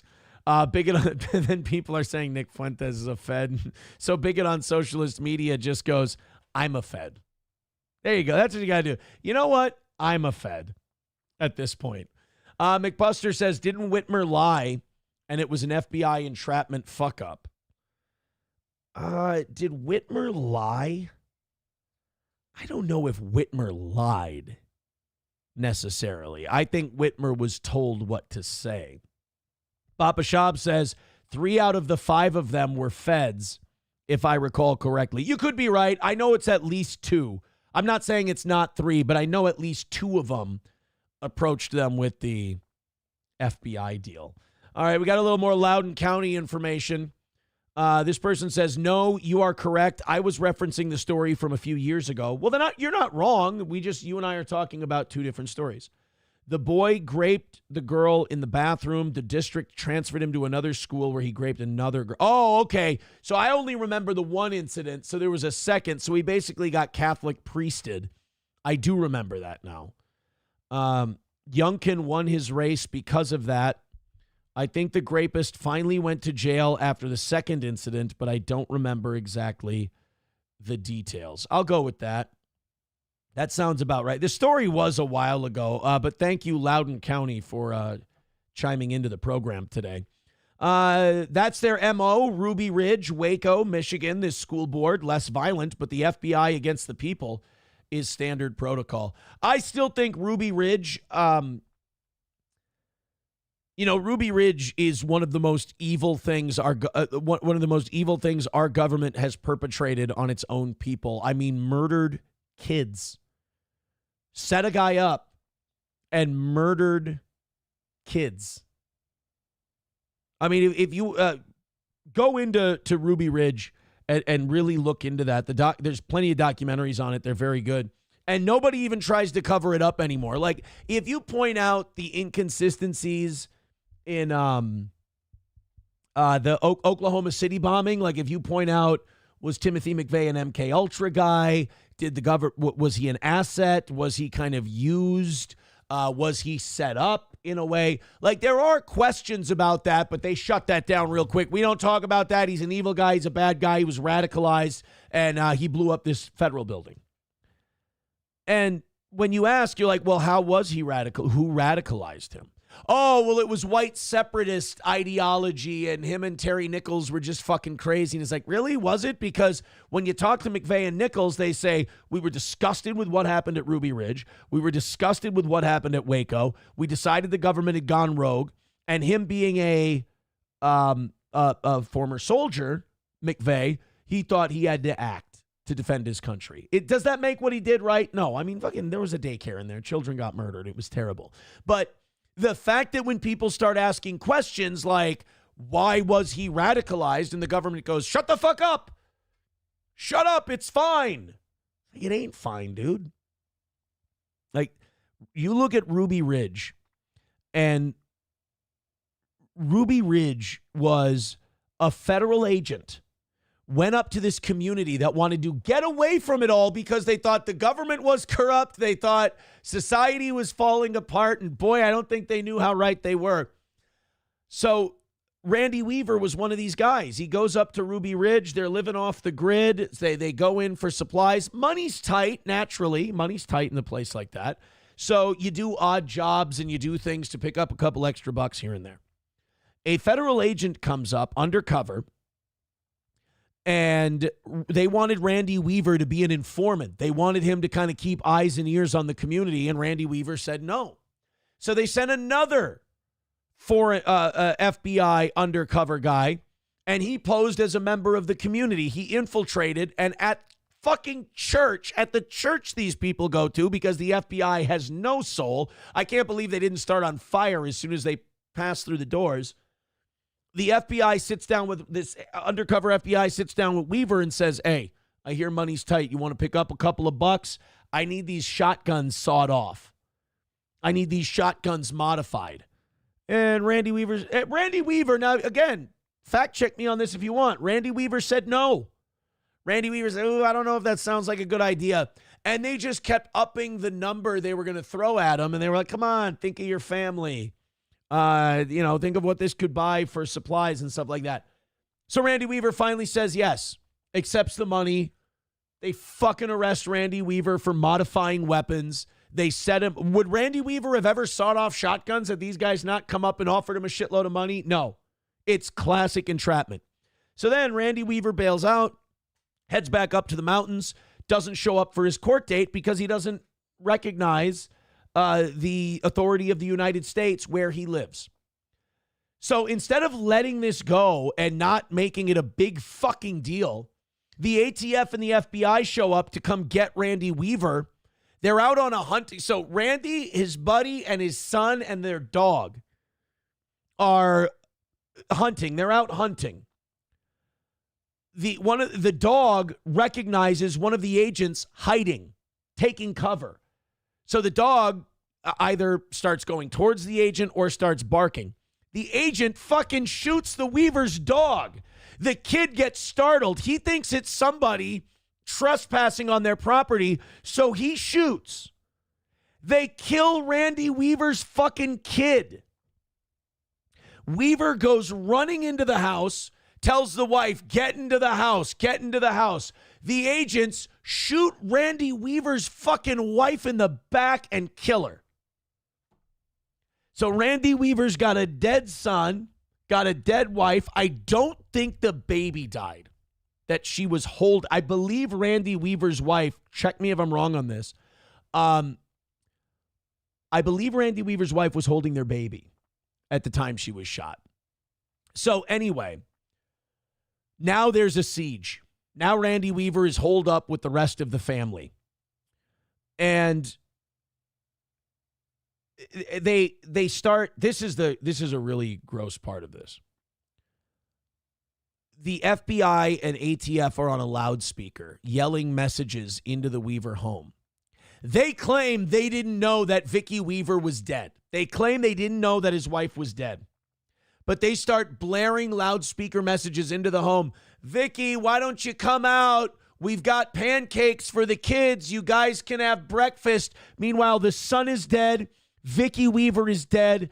And Randy Weaver thinks that the government is fucking taunting him. So it's driving him nuts. Finally, they get this guy, Bo Gritz. Bo Gritz was a talk show host. He was kind of a separatist kind of a guy. And Randy Weaver was a big fan of Bo Gritz. Bo Gritz went out there, talked to Randy Weaver, got him to come out, ended this thing without any more bloodshed. I think the government ended up having to write Randy Weaver a $5 million check. Randy passed away recently, and the guy should be considered an American hero, but since we're under occupation, in my opinion, at this point, they don't recognize him as such. Wally World with $5. Thank you very much. MSO says, are you sure it wasn't Earl Weaver? No, it was not Earl Weaver. It was not Earl Weaver, but thank you. 195 away from today. Wally World with $5 says Winsome Sears is a badass. Let's open that up. Grand Poobah with $2 says it's worth noting that Randy Weaver wasn't even a member of the organization. The FBI was trying to infiltrate. He just knew a few of the members because they wanted him in their group. What I understand is that they all went to the same church. And that's how he knew them. Papa Shab says, I think I would just strap myself with explosives at that point. Okay, well then on top of that, you have what happened at Waco and the American government murdering children. And by the way, the people of Waco, there were rumors that David Koresh was doing stuff with kids. Okay, there's a way to get a guy. You know, wait till he goes into town, something like that. Take him that way. I don't know if they ever proved those allegations, by the way. But these were people living off the grid, living in their own compound. They had a little church, whatever. Would they have ever hurt a hair on anyone's head outside of the allegations against David Koresh, which if they were true, fuck him. These were not people who would have hurt anyone. So you could have gotten David Koresh, and those people could have lived on their compound if they wanted to. But instead, the American government firebombed the compound and murdered dozens of kids. And David Koresh was a psychotic piece of shit. I don't like David Koresh, but you cannot argue the American government harmed way more children on that day than David Koresh ever did. So when Bapa Shab says, wow, that would make me mad enough to strap explosives to myself, now understand Timothy McVeigh, a soldier who had a deep patriotic commitment and belief in his country, like in the movie Shooter, like honor, duty, sacrifice. These aren't punchlines for this guy. They're his core beliefs.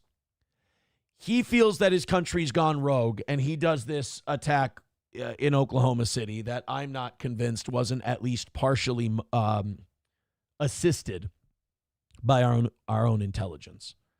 Hobo Chili says the ATF were about to be dissolved. This was their way of getting back on the radar. Oh, yeah, I forgot about that part, too. Hobo's absolutely right. Dan Vicious with $2 says, new book coming out, FBI involvement in the Oklahoma City bombing. All right, let's check that out. Coltrane with $1 says, you know why government doesn't help our soldiers? Can't let trained killers be right in the mind and be able to train civilians. Yeah. Mr. Imus, we need a little levity here. He says Koresh was a better dresser than Aaron. That actually hurts my feelings. That's actually going to give me pause. I'm going to guarantee you something. I'm going to think about that today. I'm probably going to look up a picture of David Koresh and go, well, goddamn, he was a lot of things, but a better dresser than me. There's Winsome. Oh, yeah, Winsome Sears is a psychotic black Republican lady. I love her. She's great. Make her the governor of Virginia. I like those, because Democrats deal in tokens. So, sometimes it's kind of nice when, it works against them and you're like, hey, Democrats, go ahead and attack that super-based black lady and then tell us how into diversity you are. That would be wonderful. All right. Right from the start, Janet Levy was the FBI behind the Oklahoma City bombing. 24 eyewitnesses saw a man with McVeigh just before the bombing. The FBI referred to him as John Doe number 2, but later dismissed the idea that such a person existed. I remember that. Local reporters who looked beyond the storyline presented by mainstream newspapers reported that the FBI had received a warning call about a bomb attack. The sheriff's bomb squad, I always think of Deontay Wilder. Focus, Aaron. You've had too much Celsius. Had even been patrolling the city before the explosion. An official from the Bureau of Alcohol, Tobacco, Firearms, and Explosives said agents had been asked not to come into work on the day of the attack. So there's a new book coming out called Blowback, The Untold Story of the FBI and the Oklahoma City Bombing by Margaret Roberts, who's a former news director from America's Most Wanted. Oh, don't worry. They'll paint her as a kook and she's crazy and she's just psychotic. And, all these people who have totally normal jobs in media and shit like that.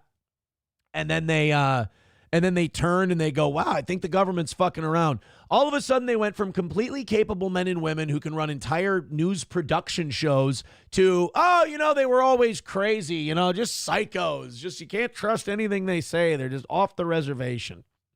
Rabbi Smoothie says, you think? 2 guys managed to get 2 explosive devices into a federal building undetected. Well, they say it was the Ryder truck parked outside the building, and that's why it ripped a big chunk of the building away.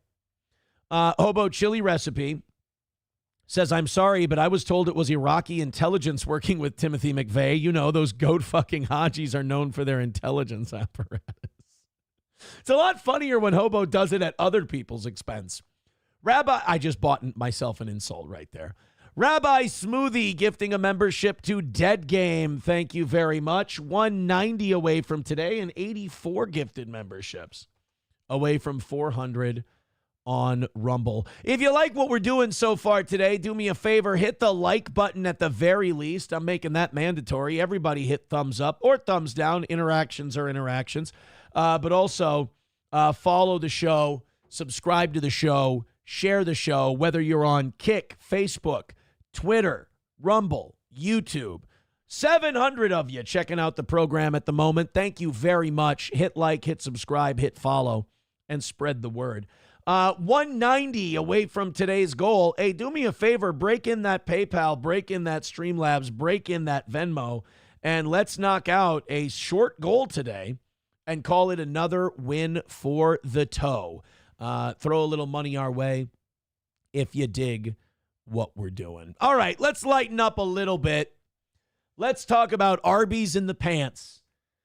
You remember the Laura Loomer thing? This Laura Loomer Bill Maher lawsuit is giving us so much gold. So Laura Loomer is suing Bill Maher because Bill Maher made a joke about her fucking Donald Trump. And now, first of all, I think Bill Maher is factually correct. Laura Loomer is fucking Donald Trump, but I mean more in the metaphorical sense. He's made her like her Jewish Truth Commission lady, where if people don't toe the Zionist line, she gets to decide they're out of MAGA. I mean, she is doing, I don't think Trump realizes how much fucking damage this Laura Loomer is doing to him, but she wants Tucker out of there. She wants Candace Owens off Team MAGA. Now she's going after Marjorie Taylor Greene because Marjorie Taylor Greene feels really bad that babies are being slaughtered and starved to death in Gaza. And she thinks that we should focus on America's needs and not Israel's needs. You know, it's amazing you get called an anti-Semite for going, like, we're not even saying that Israel has to stop doing anything. We'd like it if they would. I just want my tax dollars to not go towards it. I want my government to not endorse it. And I want my government not to support a country that's done nothing for us but get us attacked by crazy fucking Muslims. That's what I would like. We're not even sitting here going, overthrow the Israeli government. Now, do I think it should? Well, I'll tell you this. I'll just deal in facts. I won't deal in opinion. Fact, if Israel stopped being a country today, a lot of the world wars would end. The Middle East would be a safer and more secure and probably happier place if Israel ceased to be a country. But anyway, Marjorie Taylor Greene is the latest target of Laura Loomer. What we found out in this Laura Loomer Bill Maher lawsuit, though, is that while Laura Loomer is complaining that Bill Maher made a joke about her fucking Donald Trump, apparently she has no problem talking about other people's sex life and other women's vaginas. She has no problem doing pussy trash talk. So with Marjorie Taylor Greene, they've been uncovering tweets of hers like, Marjorie Taylor Greene's knees are sore because she sucks dick to get to where she is. And then she's got Arby's roast beef in her pants and shit like that. So during the deposition, they went to Laura Loomer and they're like, you say that it's bad to say this sexual shit about people, but what about this stuff you said about Marjorie Taylor Greene? And Laura Loomer goes, well, no, I wasn't. What do you mean? They're like, well, she has Arby's roast beef in her pants. And Laura Loomer, the lying Baba Shab can finish that sentence, goes, oh, it meant she really likes Arby's. And the lawyers for Bill Maher are like, she puts Arby's in her pants. That's what you're saying? And she goes, yeah, that's what I'm saying. Marjorie Taylor Greene puts Arby's in her pants. And the lawyers, like you can tell by the transcripts, they clearly know this is bullshit. So they're like, come on, Laura, do you really think that Marjorie Taylor Greene just shoves Arby's roast beef sandwiches down her pants? Yep, that's completely what I meant. You fucking lying. Well, I'll let Papa Shab finish the sentence. All right, here we go. Marjorie Taylor Greene was on Megyn Kelly, and she was talking about Jasmine Crockett and Laura Loomer. And you know, I've always thought that Marjorie Taylor Greene was just a garden variety nut job. I've never been a big fan. But this whole thing with Laura Loomer kind of makes me like her. And the fact that she's having like total hood rat chimp out moments on the House floor with Jasmine Crockett. I mean, these two are the fucking Ali Frazier of hood rat shit on the floor of the House. Like Jasmine Crockett is, oh no, you didn't. And Marjorie Taylor Greene's the white girl who will pull hair and pull weaves out. I love them. This is Marjorie Taylor Greene on Megyn Kelly's show talking about both Crockett and Loomer. And I care more about the Loomer thing than the Crockett thing, but I'm dying to ask you about Jasmine Crockett. Oh boy. She seems like a nightmare. She's delightful. What's that like to work against her? So she serves on oversight committee with me and she's on my Doge subcommittee. Great. Yeah. I'll tell you one of the Jasmine Crockett on a Doge subcommittee. Could you imagine that? A government agency that's designed to cut government spending. Here, I'll do Jasmine Crockett's part. No. I think that's a pretty good Jasmine Crockett on the Doge board subcommittee impression. funny things was we were having a committee hearing on oversight and it was really late at night. And I was really irritated because I'm always like, why can't we work normal work hours like regular people, 8 to 5? I don't know what's wrong with Congress that we're always doing crazy things at 9, 10, 11. Well, I'll tell you why, Marjorie. You have to account for the time difference in Tel Aviv. They have to be able to keep track of us and see what we're doing and making sure we're doing it right. Him under Nancy Pelosi. So we're on the oversight committee and she is running off her mouth mouth, and I love her. shot at her about her massively huge fake eyelashes. Yeah, this made news. Yeah, and I was like, well, I said something along the lines of like, well, you can't read it because of your fake eyelashes, because she had all the information in front of her, and she's like, we don't even know what's going on, and da-da-da. If you had any balls, you would have said, well, you can't read it. And she would have been like, well, why are you saying I can't read it? And be like, well... And then let her fill in the blank and go, that's racist. And then go, oh, no, I meant because your fucking eyelashes. Oh, you meant because you're black? Oh, can black people not read? I didn't know that. Well, that's something new. And, oh, my gosh, total explosion. But she insulted you, too. She said something about a butch body. Yeah. She's now. Well, a black clock is right a couple times. I mean, she does have kind of a more of an, she's not fat by any means, but she's got more of a sedan build than a compact, I'm going to say. Nothing wrong with that. Fine, but butch build. She looks like a volleyball player. How's that? Like maybe, like a setter more than a spiker. Nasty too. Which I thought was absolutely hilarious. I mean, I'm like over 50. I work out. I'm like, she's over 50. You know what? Respect. Like I said, I've never been a big Marjorie Taylor Greene guy, but I would have never guessed she's over 50. It would have been funny if she would have thrown Boebert under the bus. She's like, look, I'm not jacking guys off in a theater like fucking Lauren Boebert. If Pee Wee Herman was still alive, he'd be pissed. He's like, I jacked myself off in a theater where people jack off, and I got in trouble. This woman's sitting there just grabbing cock in the middle of Beetlejuice, and she'd fine, just go ahead. I thought it was below the belt. I think you can say eyelashes, and you're still, yes, it's a personal comment, but it's not as low as what she said. Right. She loves to go low. Yeah, and somehow Democrats. Whoa, are we getting a little spicy, gals? Is she putting roast beef in her pants, too?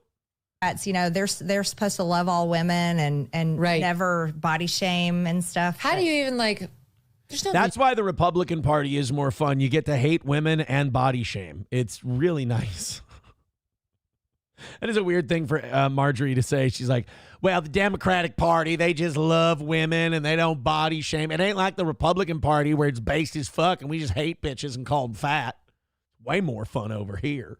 Reaching across the aisle to that? No, not at all. Well, she's not a real person. So some interesting things that I've always observed. Whoa! Are we allowed to say that? I don't think we're allowed to. Oh, you sound racist. Good. Yes. Yes, I am. Are we allowed to just say the black lady in Congress is not a real person? Are we going 3/5 compromise on the bitch? Holy shit, this clip's better than I thought. About her is how she treats her staff. She treats her staff like they are just beneath her. I read that in the New York Post. Can you confirm? Yes. Wow. Megyn Kelly's like, she treats them like they're black. I mean, never mind. So she always has, one of her young male staffers has to carry her big, heavy handbag for her. She just hands it off.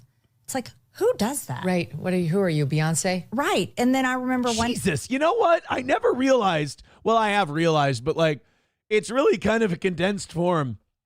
Republican women are fucking racist. They really are.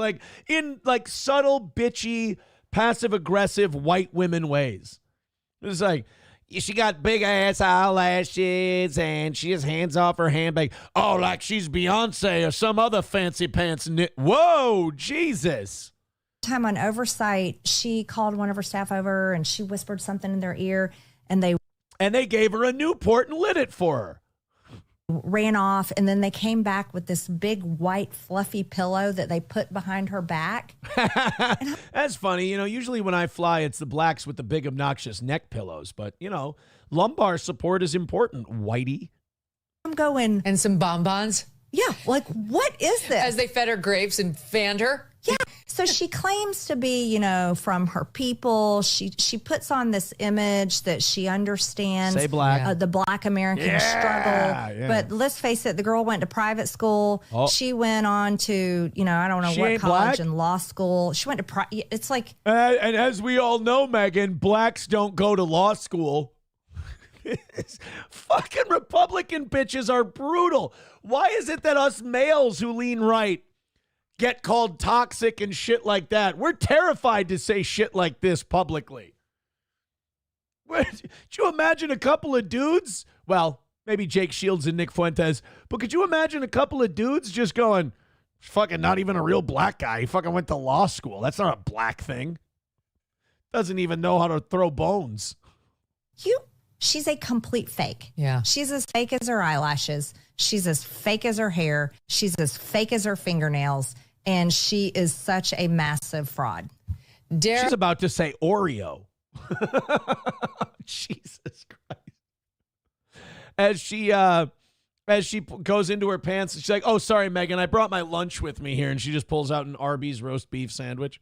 I ask about Laura Loomer. Sure. You and she don't seem to get along at all. No, we don't get along. Yeah, Megan, it's mostly because I hate Jews, but why hold back now? So I don't know Laura Loomer at all, but I see she's very aligned with, she's pro-Israel, and she's pro-Trump, and she's very effective at like digging and finding dirt on people, especially those who cross Trump. So I'm sure he likes her, you know, for among other reasons, that reason. How did you and she get... He likes her because she's Jewish. Sideways? Was it the Israel thing? No. I've actually known Laura for years. We actually used to be friends. Back in like 2017 and 2018, we were friends, not close friends, but we knew each other. That's right. Girl drama, ladies and gentlemen. That's why they get to vote and be in Congress. We actually used to braid each other's hair, but now she said something about my man, and I'm like, bitch, you don't know me. She ran for Congress the first time. I endorsed her, donated to her, supported her. When she ran the second time, she decided to run. She jumped a district, wanted to run against Daniel Webster, who's actually a conservative Republican.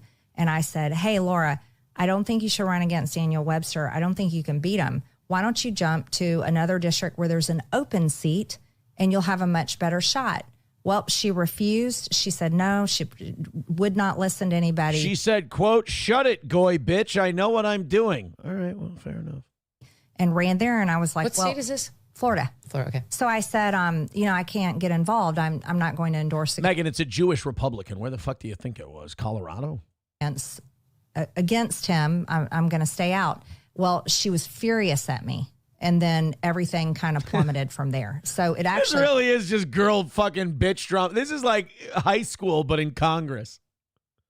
She was my friend, and then I said, you probably shouldn't do that. And she was like, fuck yeah, I don't care. And I'm like, oh, okay, well, fine. I'm not talking to you anymore. Started back then, but she's... Not only does she attack me all the time, she attacked Matt Gaetz all the time. She attacked Brian Jack, who used to work for President Trump. She attacks some of the most loyal people to the president, people that are unapologetically America first. And she says my pussy's all worn out. I don't like it. Boy, I'm starting to think this Laura Loomer's a giant bitch. Those of us that fight the hardest, for some reason, she attacks us the most. It's always funny to like feel a certain way about someone and then get third-party verification. You're like, oh, so she is just a fucking hardcore asshole, Laura Loomer. She just gets gets too worked up about everything. She doesn't think a goddamn thing through. And then she's like, if she just feels something about someone, like, she's got a worn out pussy. And it's like, oh, Laura for Congress, I guess. Thank you very much. Anthony with $10 says, if you look at the Oklahoma thing closer, you'll find out they had most of the Whitewater paperwork that would have put Hillary in prison, but was completely destroyed. Interesting. I believe it. Why do I believe it? Because you said it, and it sounds good, and it supports what I believe. So I'm going with it. Thank you for the $10. I appreciate that. 180 away from today's goal. Keep it going, guys. Streamlabs, PayPal, Venmo, Super Chats, and Rumble Rants. Let's see. I think by this time yesterday, you guys had it all knocked out. Let's see if we can continue doing that. We do have the Doorman Challenge. If you're a VIP, throw in $25 today. If you're a normie, throw in 10. Just a little support for the toe. That was the challenge from Doorman yesterday. I appreciate it. It's working. So thank you. Rabbi Smoothie with $1 says, give it to the duck. And if you go back to the original sheriff interview, this is back to the Waco thing and all that. He talks about the 2 devices in the building, and one mysteriously didn't go off. Interesting. There's a lot. You look into those, and it just a lot doesn't make sense. Landers says Ted Kaczynski was a closeted homosexual, not a closeted. Well, he wasn't a closeted homosexual because that's not a thing. Who was mad. All right, moving on with today's show and doing something that's completely unrelated to anything else we've been doing. Fucking hell. Come on. Jesus Christ, monkey balls. Bring it back. We can keep going with today. Start fucking kicking ass and oh, shit. She's coming back nice. There she blows. We're back. Welcome to the program. We are back. The KBPS is way too high, by the way. So I don't know if this is a stable connection. Hey, there it is. We're back. As they say in the biz, we are doing it. Holy shit, we lost a fuckload of viewers, though, while that was going on. Oh, my God. Did we take? We were up over 400 on Rumble and pushing 3 on YouTube, and we're up on Twitter and Kick and Facebook. Oh, we were having a pretty good day. And then OBS decided to drop, and fucking whammy. We were pushing 800 people when that shit happened. Unbelievable. Oh, fuck. Well, especially if you're on YouTube, hit like, hit share, hit subscribe, because it took a fucking dive after that happened. Oh, my goodness. All right. 180 away from today. Hit like, hit subscribe, hit follow, hit share. I would appreciate it. Oh, my God. Did we get ass blasted on that deal? Oh, boy. OBS, man. Is it Rumble Studio time? It might be Rumble Studio time. Not today, but I mean like tomorrow and all that. It might be time to just, when Rumble Studio becomes the more dependable item, that might be an issue. All right, boys and girls, 180 away from today's goal. I think maybe what OBS was trying to say was we need to do more damage on the goal, and that's why it did that. Does that work for you? Works for me. Let's go to the text messages. Muslims, what does this have to do? What were we talking about? Muslims didn't need Jews to start mass murdering one another. They don't need Israel to stop existing to continue that millennia-long tradition. You are becoming purposefully obtuse. I'm just saying most of the violence in that part of the world is being committed. Different conversation for a different day. All right. Oh, that's fun. Mike Go says 30 seconds after mentioning Whitewater. Oh, very interesting. I did want to criticize Marjorie Taylor Greene for one thing real quick. She said she slammed the U.S. for rejecting wounded children from war-torn Gaza. So apparently they're trying to send wounded Gaza children to the United States for treatment. Marjorie Taylor Greene says, when did America's heart grow so cold? Here's my problem with that. I don't think it's America's heart growing cold. It's like, I have a question. Why doesn't that part of the world ever take in their own fucking people? Like, why is it always America's responsibility? And look, man, I get it. We're funding all this shit. We're giving Israel the money they need to fight these wars. It's reprehensible. I understand the chants they make in that part of the world because a lot of the bombs that kill their family members say made in the USA on it. Okay, but if this is so offensive and so terrible to the Syrians and the Egyptians and the Iranians and the Lebanese and the Jordanians, why don't you ever take any of these war-torn people in? Israel should have to take them in and treat them. Why does it always fall on the country halfway around the fucking world to take in everybody? Why are we the island of misfit toys for every war-torn nation?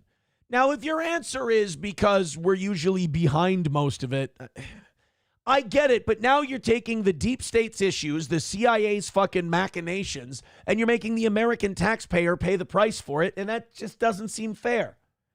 So Marjorie Taylor Greene says, oh, yeah, where's America's heart? Why doesn't America's heart have any compassion for the people of Gaza? I don't think it's a lack of compassion thing or a lack of heart. It's A, how much is enough for us? And B, why can't the countries in that area, Qatar, Saudi Arabia, why can't they help? It would be more convenient for the people there. So I don't buy that. I don't buy Marjorie Taylor Greene's Where's America's Heart thing. I think that's, quite frankly, kind of horseshit. All right, Streamlabs, PayPal, Venmo, Super Chats, Rumble Rants. Let's bang this thing out and call it a win. Thank you to You Need Me More. Says Aaron, it's $10 from commoners, not normies. That was my claim. Please get it right. Hey, look at this. So, all right, it's the You Need Me More challenge. The commoner challenge comes from You Need Me More, not from Doorman. So we have two different challenges. Thank you for the $10, 170 away for today. All right, so the Doorman challenge is if you're an OG steel toe from the radio days or a VIP, $25. The commoner challenge is from You Need Me More. If you're not a VIP and just a commoner, $10.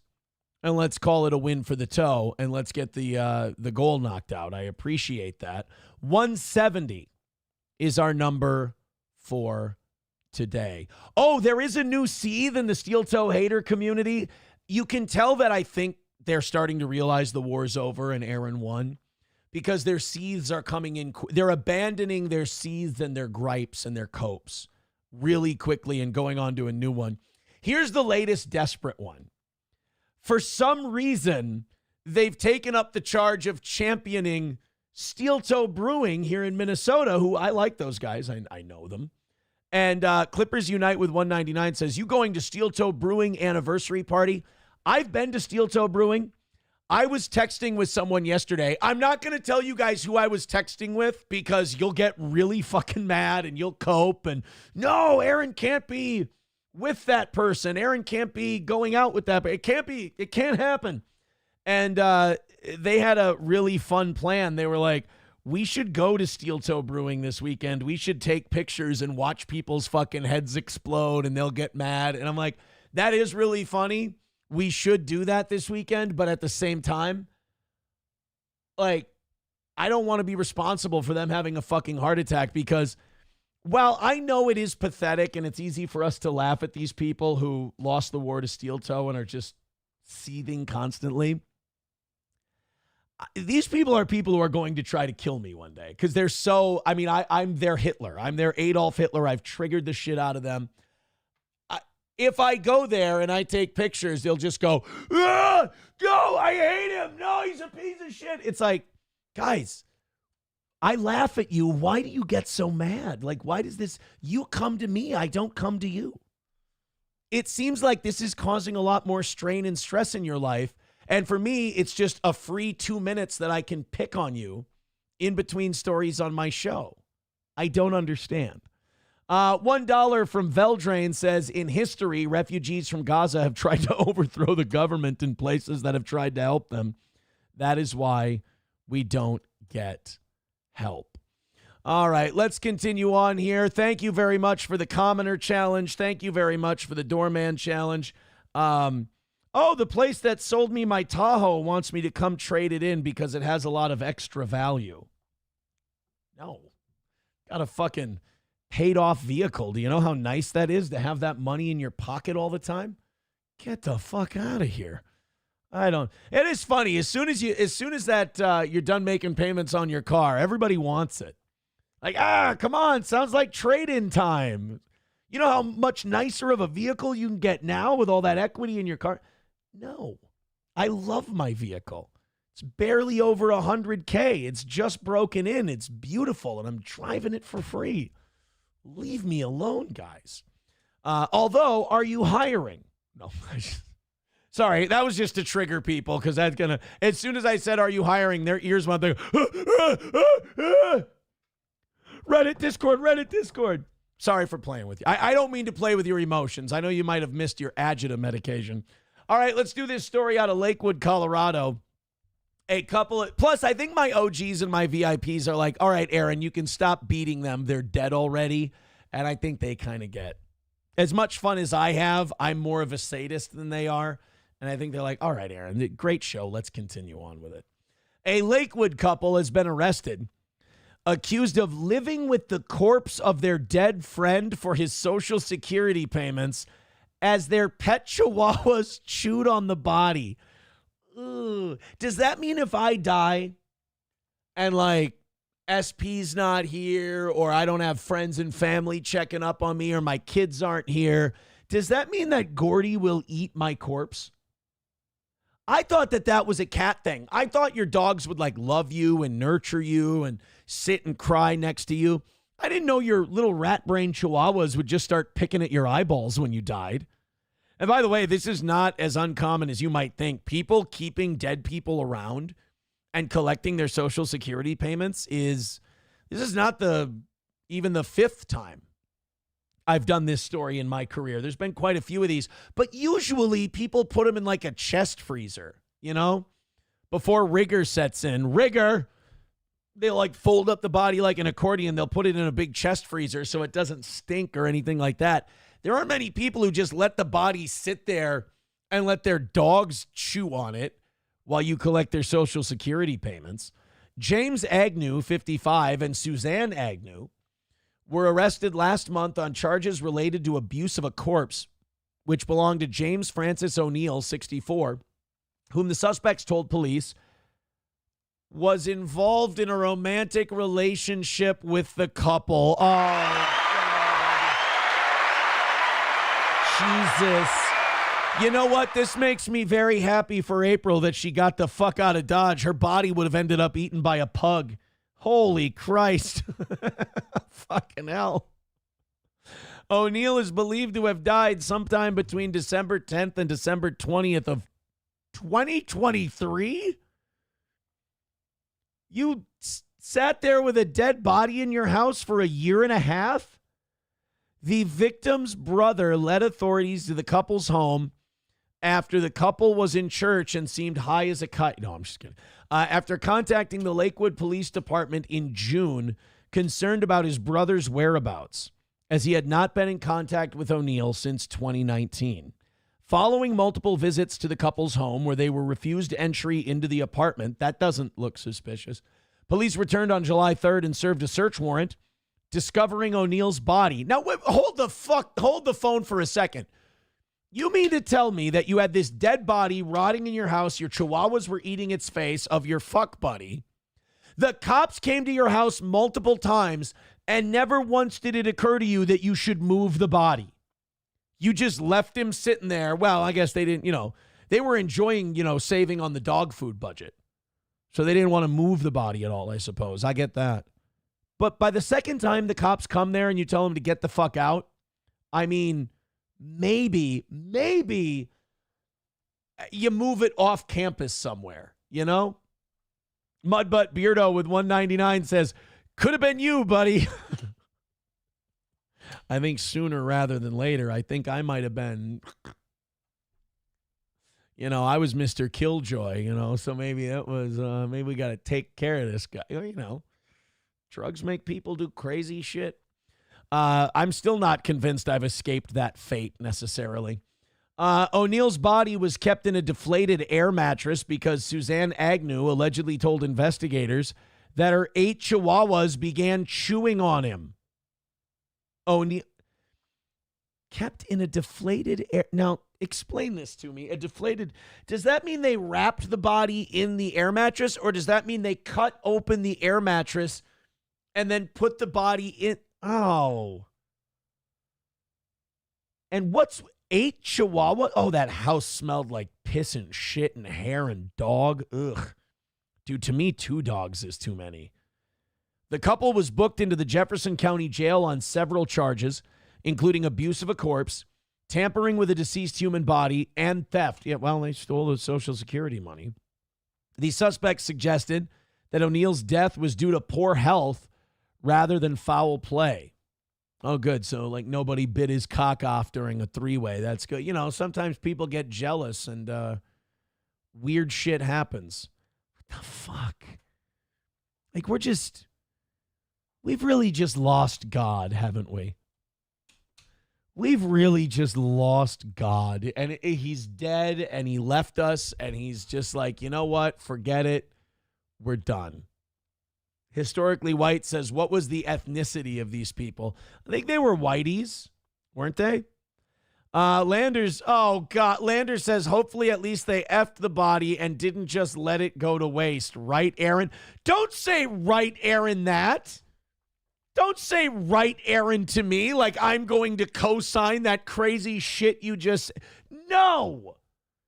Report the death and have the coroner come out or the morgue come out, have them pick up the body, take it to the morgue. No. Oh, man. Also, Historically White says Chihuahuas aren't really dogs. I mean, that is the argument, right? Approachable says, holy shit, the guy died due to poor health. You're right, that was almost you.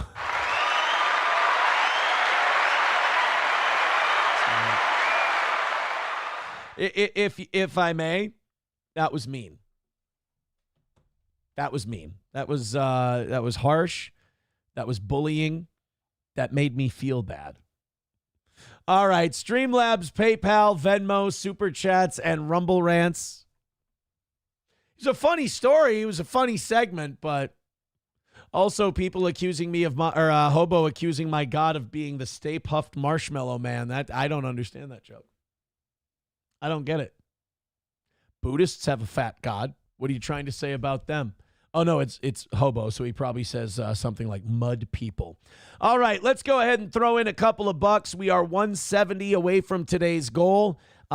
It was a small goal today. It was 220, so I'd like to see that knocked out. Kind of like yesterday, we have had basically a no-beg week in the morning, and I appreciate that so much. So let's keep that energy and that vibe going. Sorry for the OBS crash earlier. It's kind of hurting the grand total. Grand total was looking nice before the OBS. Maybe that's what it was. Maybe you had a bunch of people hating on the toe and they secretly crashed OBS because they couldn't deal with the reality of things looking pretty good today. I only say that half joking.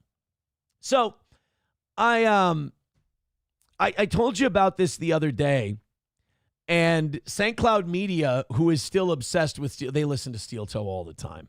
Especially over at Town Square Media. They love that. They're still listening. They're still checking it out. Especially my old buddy. We kind of saw earlier this year how jealous he was and how miserable he was with his own life and where he's at. My old buddy, Paul Shea. So he heard Steel Toe talking about the Penn and Teller thing from the Renaissance Festival. And he's like, oh, I got to write a story on that. That'll be big. So it is nice to see Paul following his big brother's footsteps and following the show and creating his articles because he knows Steel Toe's box office, baby. Sorry, I know Paul takes that shit really personally and he's watching it right now. Look, you know me. I'm just having a good time. I don't take any of it personally, anything you did, even though it was kind of psychotic and weird, because I haven't thought about you at all.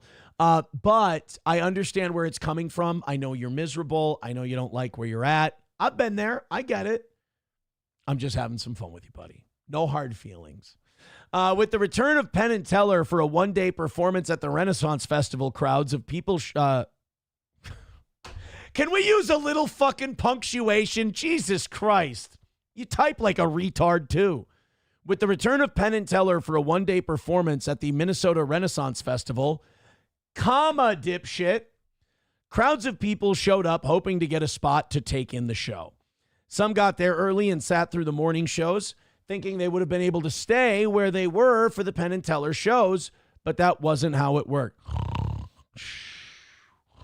You know what? You should have just replayed me talking about it. It would have been much, much better. Several online social media posts to the Minnesota Renaissance Festival group It's a non-official page, highlighted people's frustration with the shows. Oh, you mean the page that I highlighted on the show? No way. No way. So, no, what happened with this Penn and Teller thing? Sorry, I just wanted to throw a little shade and have a little fun. I knew it would rile him up and get him all pissy. And he's probably going on Reddit today and writing to people, can I come on your show to talk about Aaron? I don't have an audience of my own. But I'm devious like that.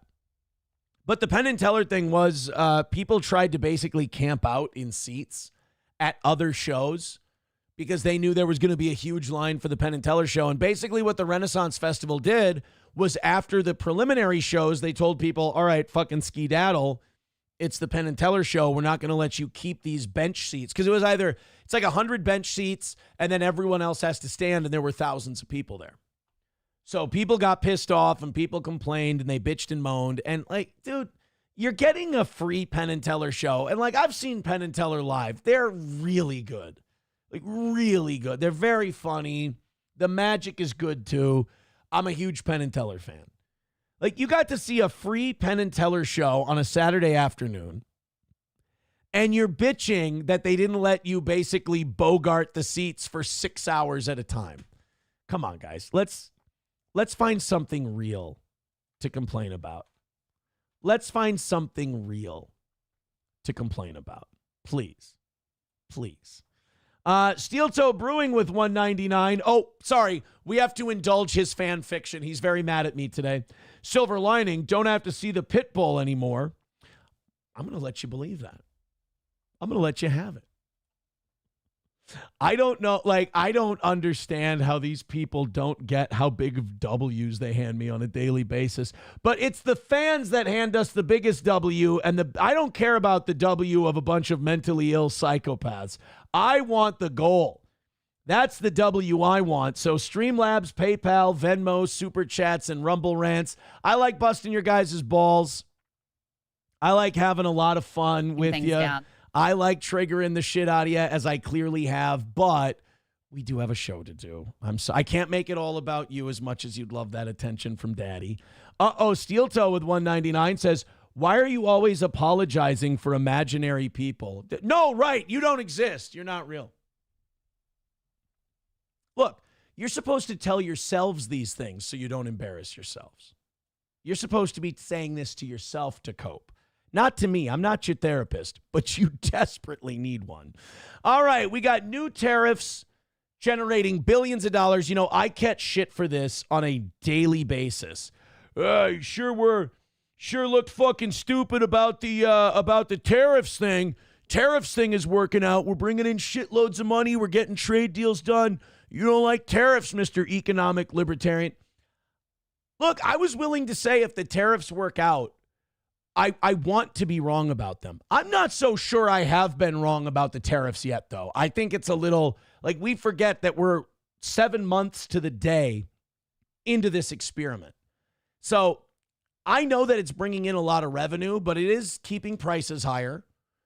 It also worries me that we're not getting these trade deals officially done. I know we're getting them announced, but we're not getting them officially done as quickly as we'd like to.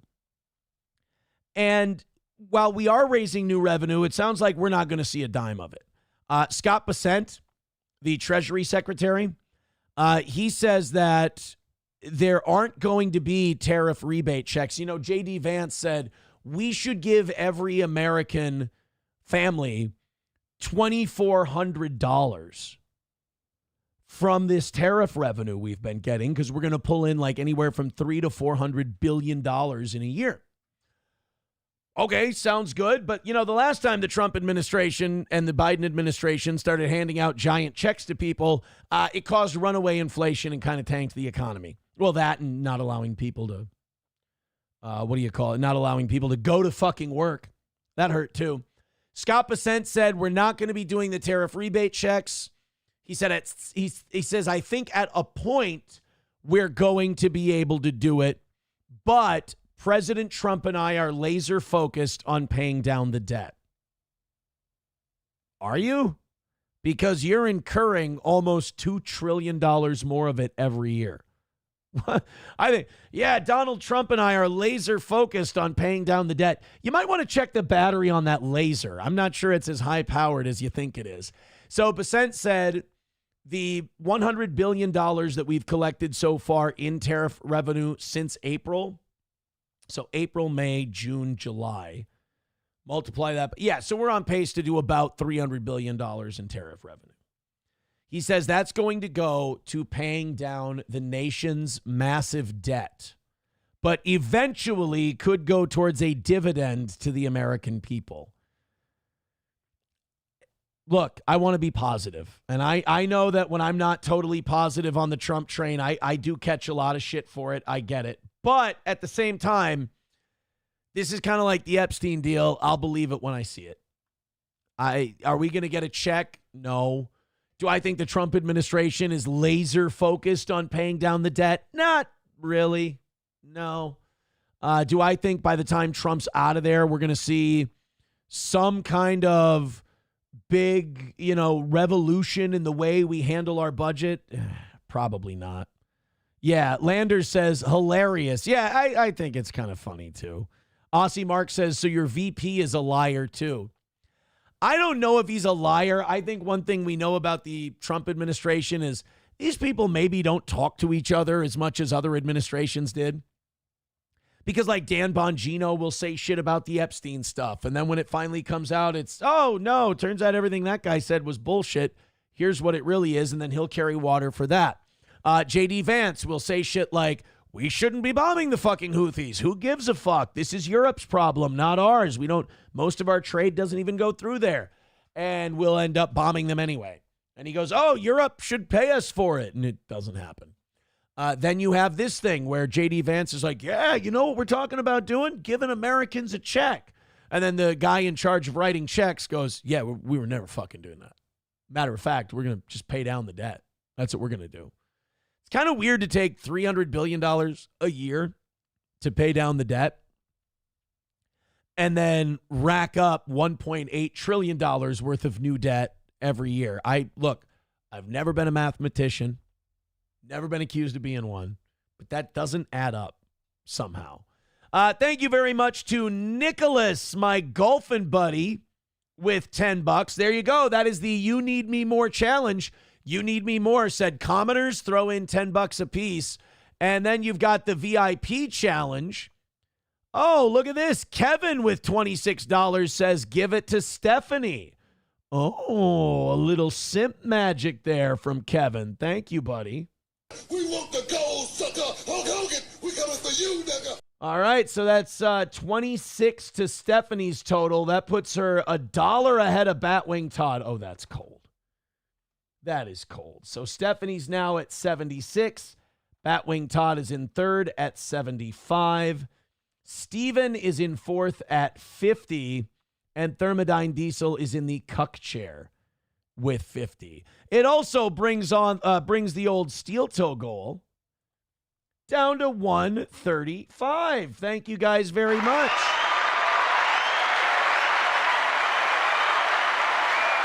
$135 away from today's goal. I love it, guys. Keep it going. 135 is very close. Commoner challenge, $10. VIP challenge, $25. Let's see if we can do it. Ryan the Garbage Man says, anything with Trump, I'll believe it when I see it. I agree.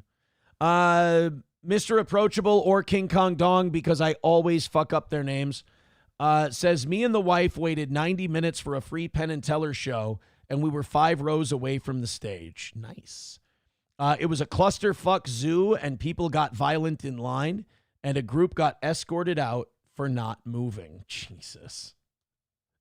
It is amazing how quickly people feel entitled to a free show.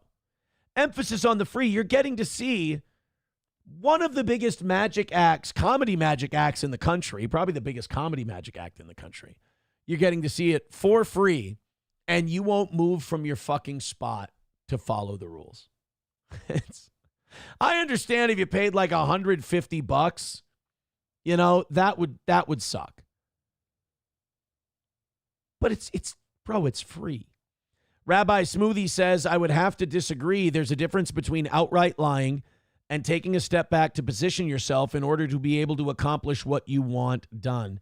That's true. That's a good point. But at the same time, I can understand where people are frustrated at this point with the Trump administration to the level of everything's going to be a lie now to then. All right, guys, I got a story for you. This one's out of Boston. This might be another noticing story. There is a guy, and people there's a trending name for this.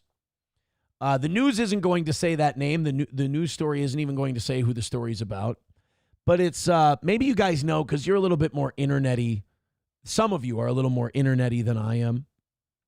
It's like fed up or exhaustion of a certain group that behaves a certain way in public. It's called like, God damn it. Somebody's going to get it in the chat here. It's like, it's exhaustion. It's tired. It's something like that. So this guy was at a movie theater and there were a group of unruly teens. And the group of unruly teens were causing problems for the people that were there. Fatigue. Thank you, Bappa Shop. Thank you, Jim Shaw. Okay, a bunch of people throwing it in now. Fatigue. That's the word. So this guy, and I feel bad for him because while I'm glad that the news is reporting on this, it's always going to be this guy who went to see a movie, went to have a nice time, and then a bunch of people came in and started making problems, causing a ruckus. He complains, and he's the one looked at as the bad guy. And it's like, and everybody does it preemptively. Like the guy doesn't bring race into it. The guy doesn't make it about race. He's just like, hey, can you do something about these fucking teenagers that are causing problems in the movie theater and breaking shit and making it more dangerous for my family and I? And then people go, oh, what are you, racist? What are you? It wasn't even about black. It's like when the mayor of Los Angeles came out and said, Trump trying to cut down crime in D.C. is an attack on black and brown people. It's like, instead of responding to that, just look at him and go, why? Why would you say that's an attack on black and brown people? No. You finish. You finish your point. Why? Go ahead. Let's have that conversation. I don't think any of this should be about race. But when you're a white person and lodging a complaint about people making an area unsafe all of a sudden makes you a racist when you never even brought race into it, that's kind of how you create racists, is with that resentment and that feeling of helplessness. Let's go ahead. This is from WBZ, the CBS affiliate in Boston. Teenagers attacked him at a downtown movie theater this week. And he says it happened after he told that group of young men to quiet down during a movie. WBZ's Paul Burton is... Well, I think we pretty much got the demographics on this one. Stop yelling at the screen. And then they beat the shit out of him. Like, this is... How do people end up this way? Like, someone goes, hey, can you guys keep it down? And their reaction is immediately, beat the fuck out of that guy. Live in Boston. Paul, I know you had a chance to talk to him, and he says he's just looking for accountability. I agree. There should be accountability. This guy should have to go to sensitivity training. He should have to learn that it's not okay to yell at black people at movies. I think this is a good learning opportunity for this Klansman. Yeah, Tiago Rentz loves to go to the movies. It's something that he does frequently. Little did he know by asking a group of teens to be silent during the film that he would come under attack. I covered my face. I think this black eye I have was the... Oh, yeah, Eastern European. He doesn't give a shit about, like, political correctness or anything like that. Eastern Europeans usually, they don't have the same hang-ups that us, born and bred Americans have about, like, is this going to look insensitive? Is this going to look bad? They just go, I don't care about their chocolate skin. They are talking during my movie. First punch, I turned my body against the wall. Tiago Rentz is speaking out. Isn't that a statement on our modern society? As I was being violently attacked, I just turned my face toward the wall, hoping they wouldn't hit me more. It's kind of how we got here, isn't it? We all, like, as a country, we all just kind of turned towards the wall and just hoped people would stop hitting us. He says he was attacked by a group of teens inside the lobby of this AMC theater on Tremont Street in Boston. You can see the black eye he received. The 35-year-old says last Wednesday night he went to see a movie with a female friend. During the film... Oh, no, they made him look like a bitch in front of his lady? That's no good.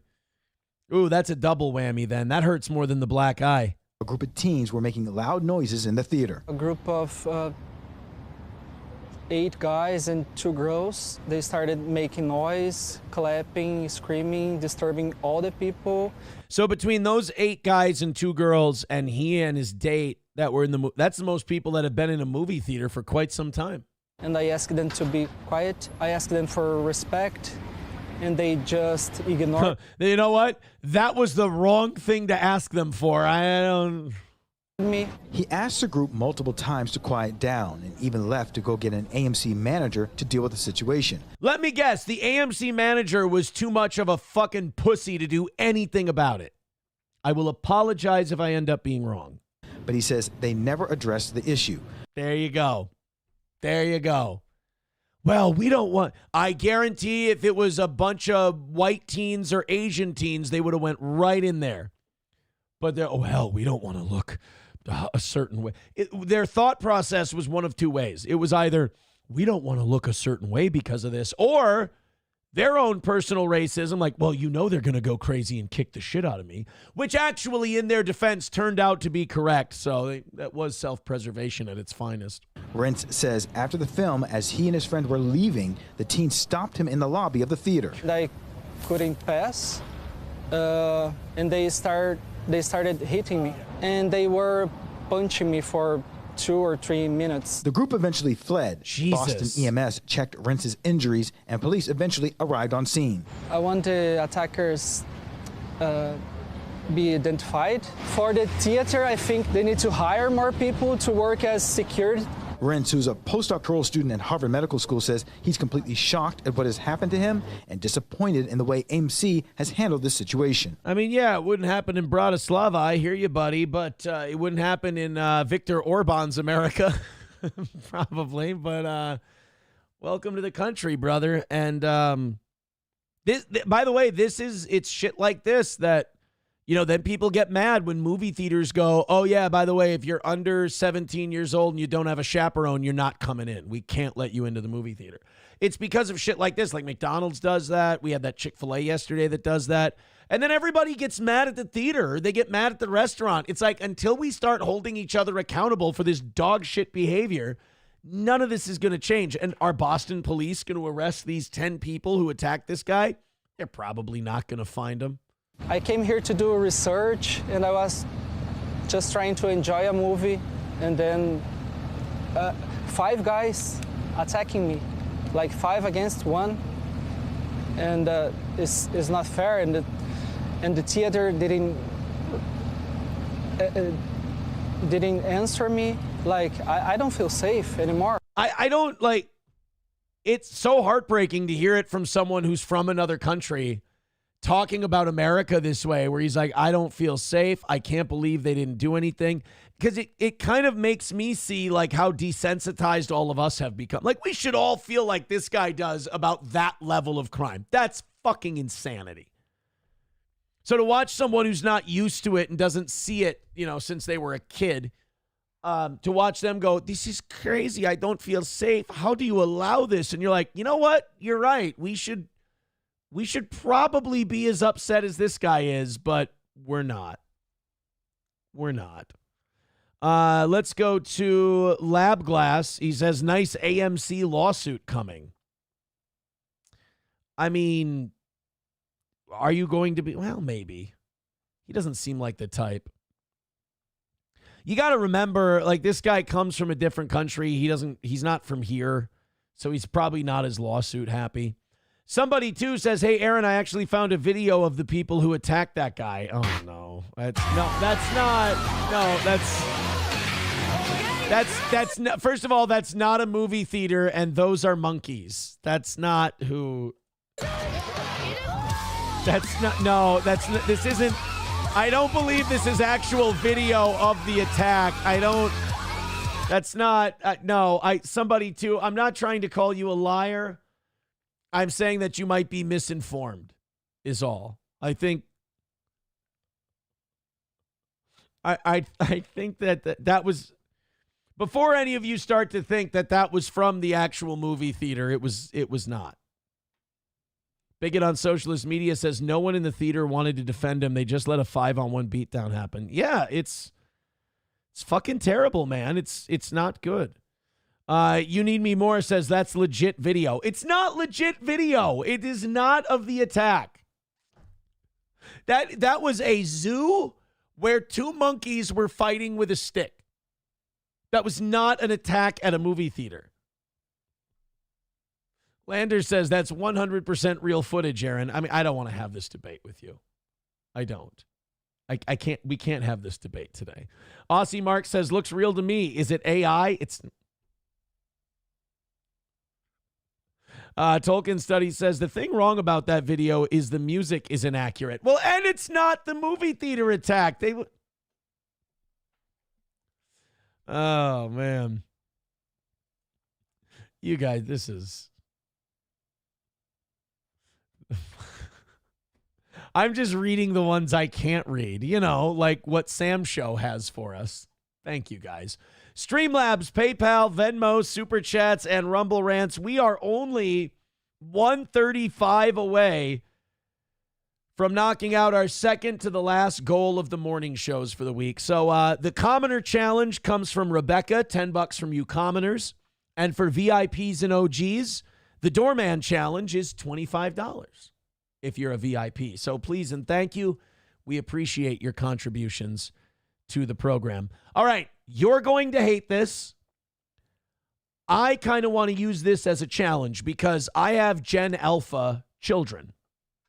And they're bleeding into Gen Z a little bit. So my oldest especially is kind of like an old generation Alpha, like one of the first.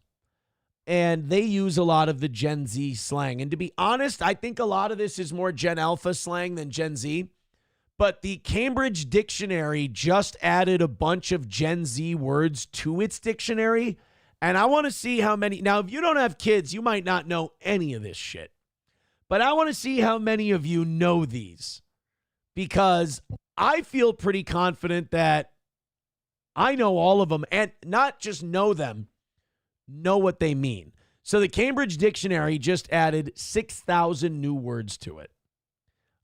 Which is weird because most of us here in America can't speak or pronounce the ones that already exist, and we're adding more. It just feels like you're falling behind, Let's go ahead and see what they added to the Cambridge Dictionary. If I said the words trad wife, delulu, or mouse jiggler. Okay. Trad wife is an easy one. It's like a traditional wife, stays home, takes care of the kids. Trad wife. Let's just put it together. Delulu means you're delusional. That's a pretty easy one, too. And mouse jiggler sounds racist. I'm going to say mouse jiggler means you're a Mexican. Let's go ahead and see what that means. Mouse jiggler. A mouse jiggler is software or hardware used to simulate or provide movement of a computer mouse. Oh. Gay. All right, what's next? Would you know what the skibbity I'm talking about? Well, Skibbity. No. Skibbity. I think she's using skibbity wrong. Because skibbity means like something's janky or shitty. What? I thought so. Maybe I might have gotten skibbity wrong. Slang term, it means cool or bad. It can be used nonsensically, often in a joking way. That's what I thought. I've always known skibbity to be bad. It's like skibbity toilet. Dude. It's like, that's shit. So what the skibbity are you talking about? That doesn't make any sense. That would be like saying, what the bad are you talking about? Or what the cool are you talking about? The confusing thing about skibbity is it's kind of like aloha. Aloha means hello and goodbye. Skibbity can mean good or bad, so it's all in the context. if not, you can now find definitions for all these terms in the Cambridge Online Dictionary. If you're an influencer, you want to essentially capitalize on somebody's interest. And so you might use, quite distinctive way. Is it just me, or are the British irrelevant at this point? I mean, I know at one point they were the world's biggest empire, but really at this point I've just kind of grown exhausted of them. I really don't think we need them to weigh in on shit anymore. We got it. Ways of speaking or new words supposedly to capture somebody's attention. Skibbity is a gibberish term coined by the creator of a viral animated video series on YouTube, and it can mean quite literally whatever you like. Tradwife and delulu are a little easier to define. Tradwife is short for traditional wife. Right. It means a mother who cooks, cleans, and posts on social media. Delulu is short for delusional, Right. so it means believing in something that isn't real or true, usually because you choose to. America is a free country. I must be Delulu. America is sovereign and governs itself. I must be Delulu. I'm dumber than a tradwife. Sorry.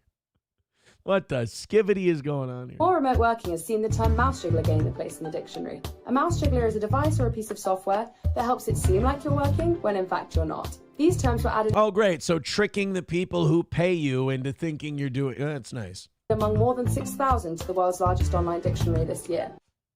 All right. Well, skibbity. Yeah, skibbity's a big one. Kids love the word skibbity. That's their favorite fucking thing. Sus. I think sus is a little bit, it's an older code, but it checks out.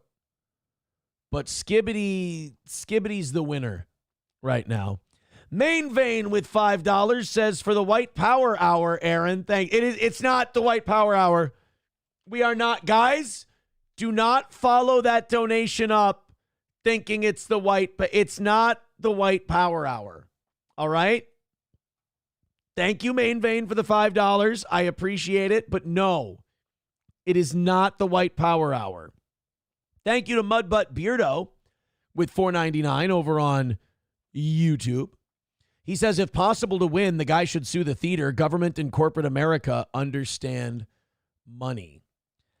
Yeah, hopefully that would spark some kind of a change. The way we're behaving right now, just with the way we're being so timid about confronting people, is just, it seems like we have a lot of work just to get back to where we used to be, let alone turning things around. Maybe money talks and some lawsuits would help. Approachable says, okay, let me see if I can use this correctly. Ever since the second divorce, Aaron has been doing the job of a trad wife. That's all right.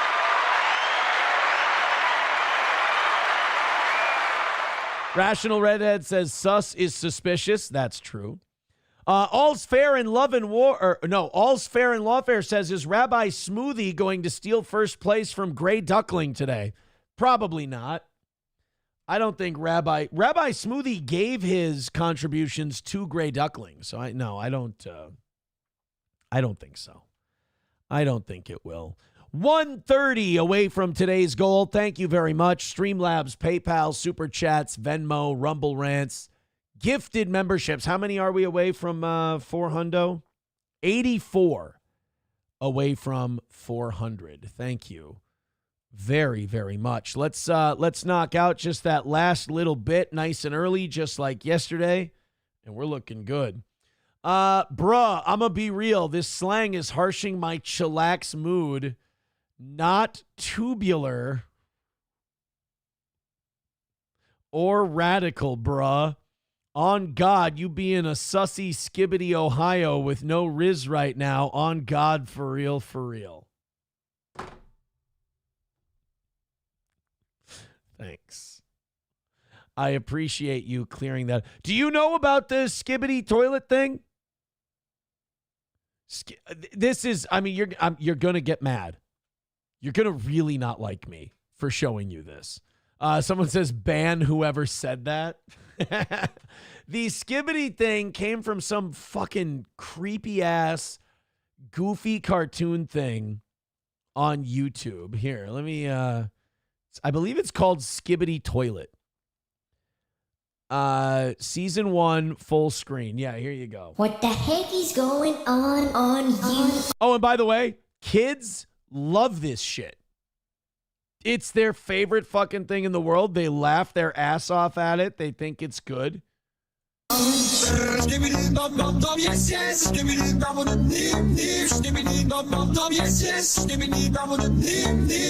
the heck is going on? That's it. And by the way, that was the first episode.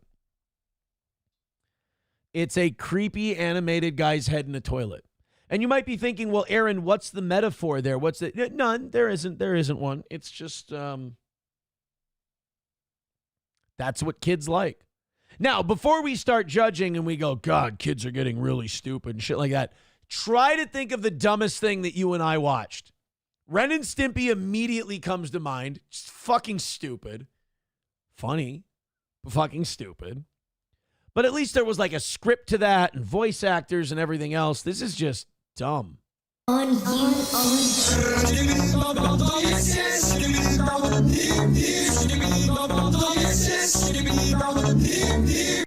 help me, please, somebody.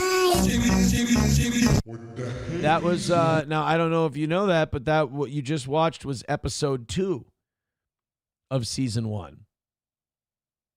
How about that this isn't satanic shit? What the heck is going on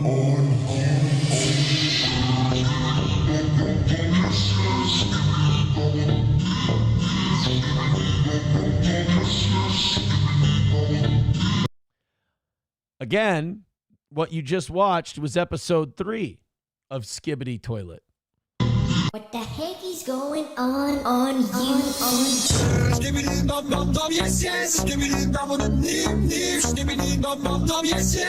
Kids love this. They're like, oh, look, they're all in toilets. They're all just heads. And look, there's poop.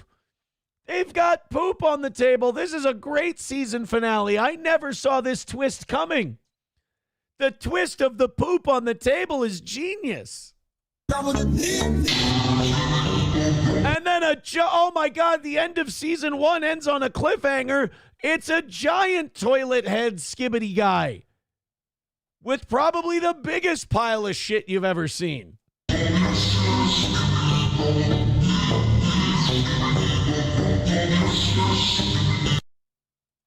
This is satanic. This is slowly turning our kids Satanist, which is why we need to be very careful about the skibbity toilet. Rabbi Smoothie with $1 says, and you still got to give the $7 to the duck. You mean from last night? I believe I did that. Correct me if I'm wrong. But I believe we've already done that. Let's go. Now this person writes, my kids would hate this. Okay, good. Dusty Schaub says, I see gorilla. Dusty Schaub, I was reading 2 comments at once. Dusty Road says, I see gorilla shit all over the Omni. There, that's probably season 2. And there will be gorilla shit all over the Omni. $1 from Coltrane says, this is for the white power hour. It's always the same ones. It's not the white power hour. For God's sake. So I do owe $7 to Gray Duckling, says Rabbi Smoothie, because he gave $7. All right, $156 for Gray Duckling. Thank you very much. There was also the kids, so they like the skibbity toilet. And then you've got my kids started watching back like old school internet. They started going down an old school internet rabbit hole. You know what I forgot about?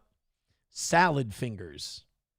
Salad Fingers is beyond fucking disgusting and gross and stupid and whatever. But it's not. Skibbity is so devoid of anything. I'm not trying to, like, Salad Fingers at least is someone trying to be weird. It's, it's silly. It's a story. It's whatever. Skibbity is just a bunch of different sized creepy heads in a toilet with shit on the table. And I don't understand what we're supposed to, what are we supposed to glean off of this? King Kong Dong says, Ed, and Eddie was about as retarded as it got for us. That was a pretty shitty, I didn't like that one. I didn't. By the way, King Kong Dong needs a membership gift. We got to gift a membership. Dead Game says, if I caught my kid watching that, mow the yard now. Let's see. Stolen Hellcat sending us, what's this? Oh, Skibbity Tunnel. Oh.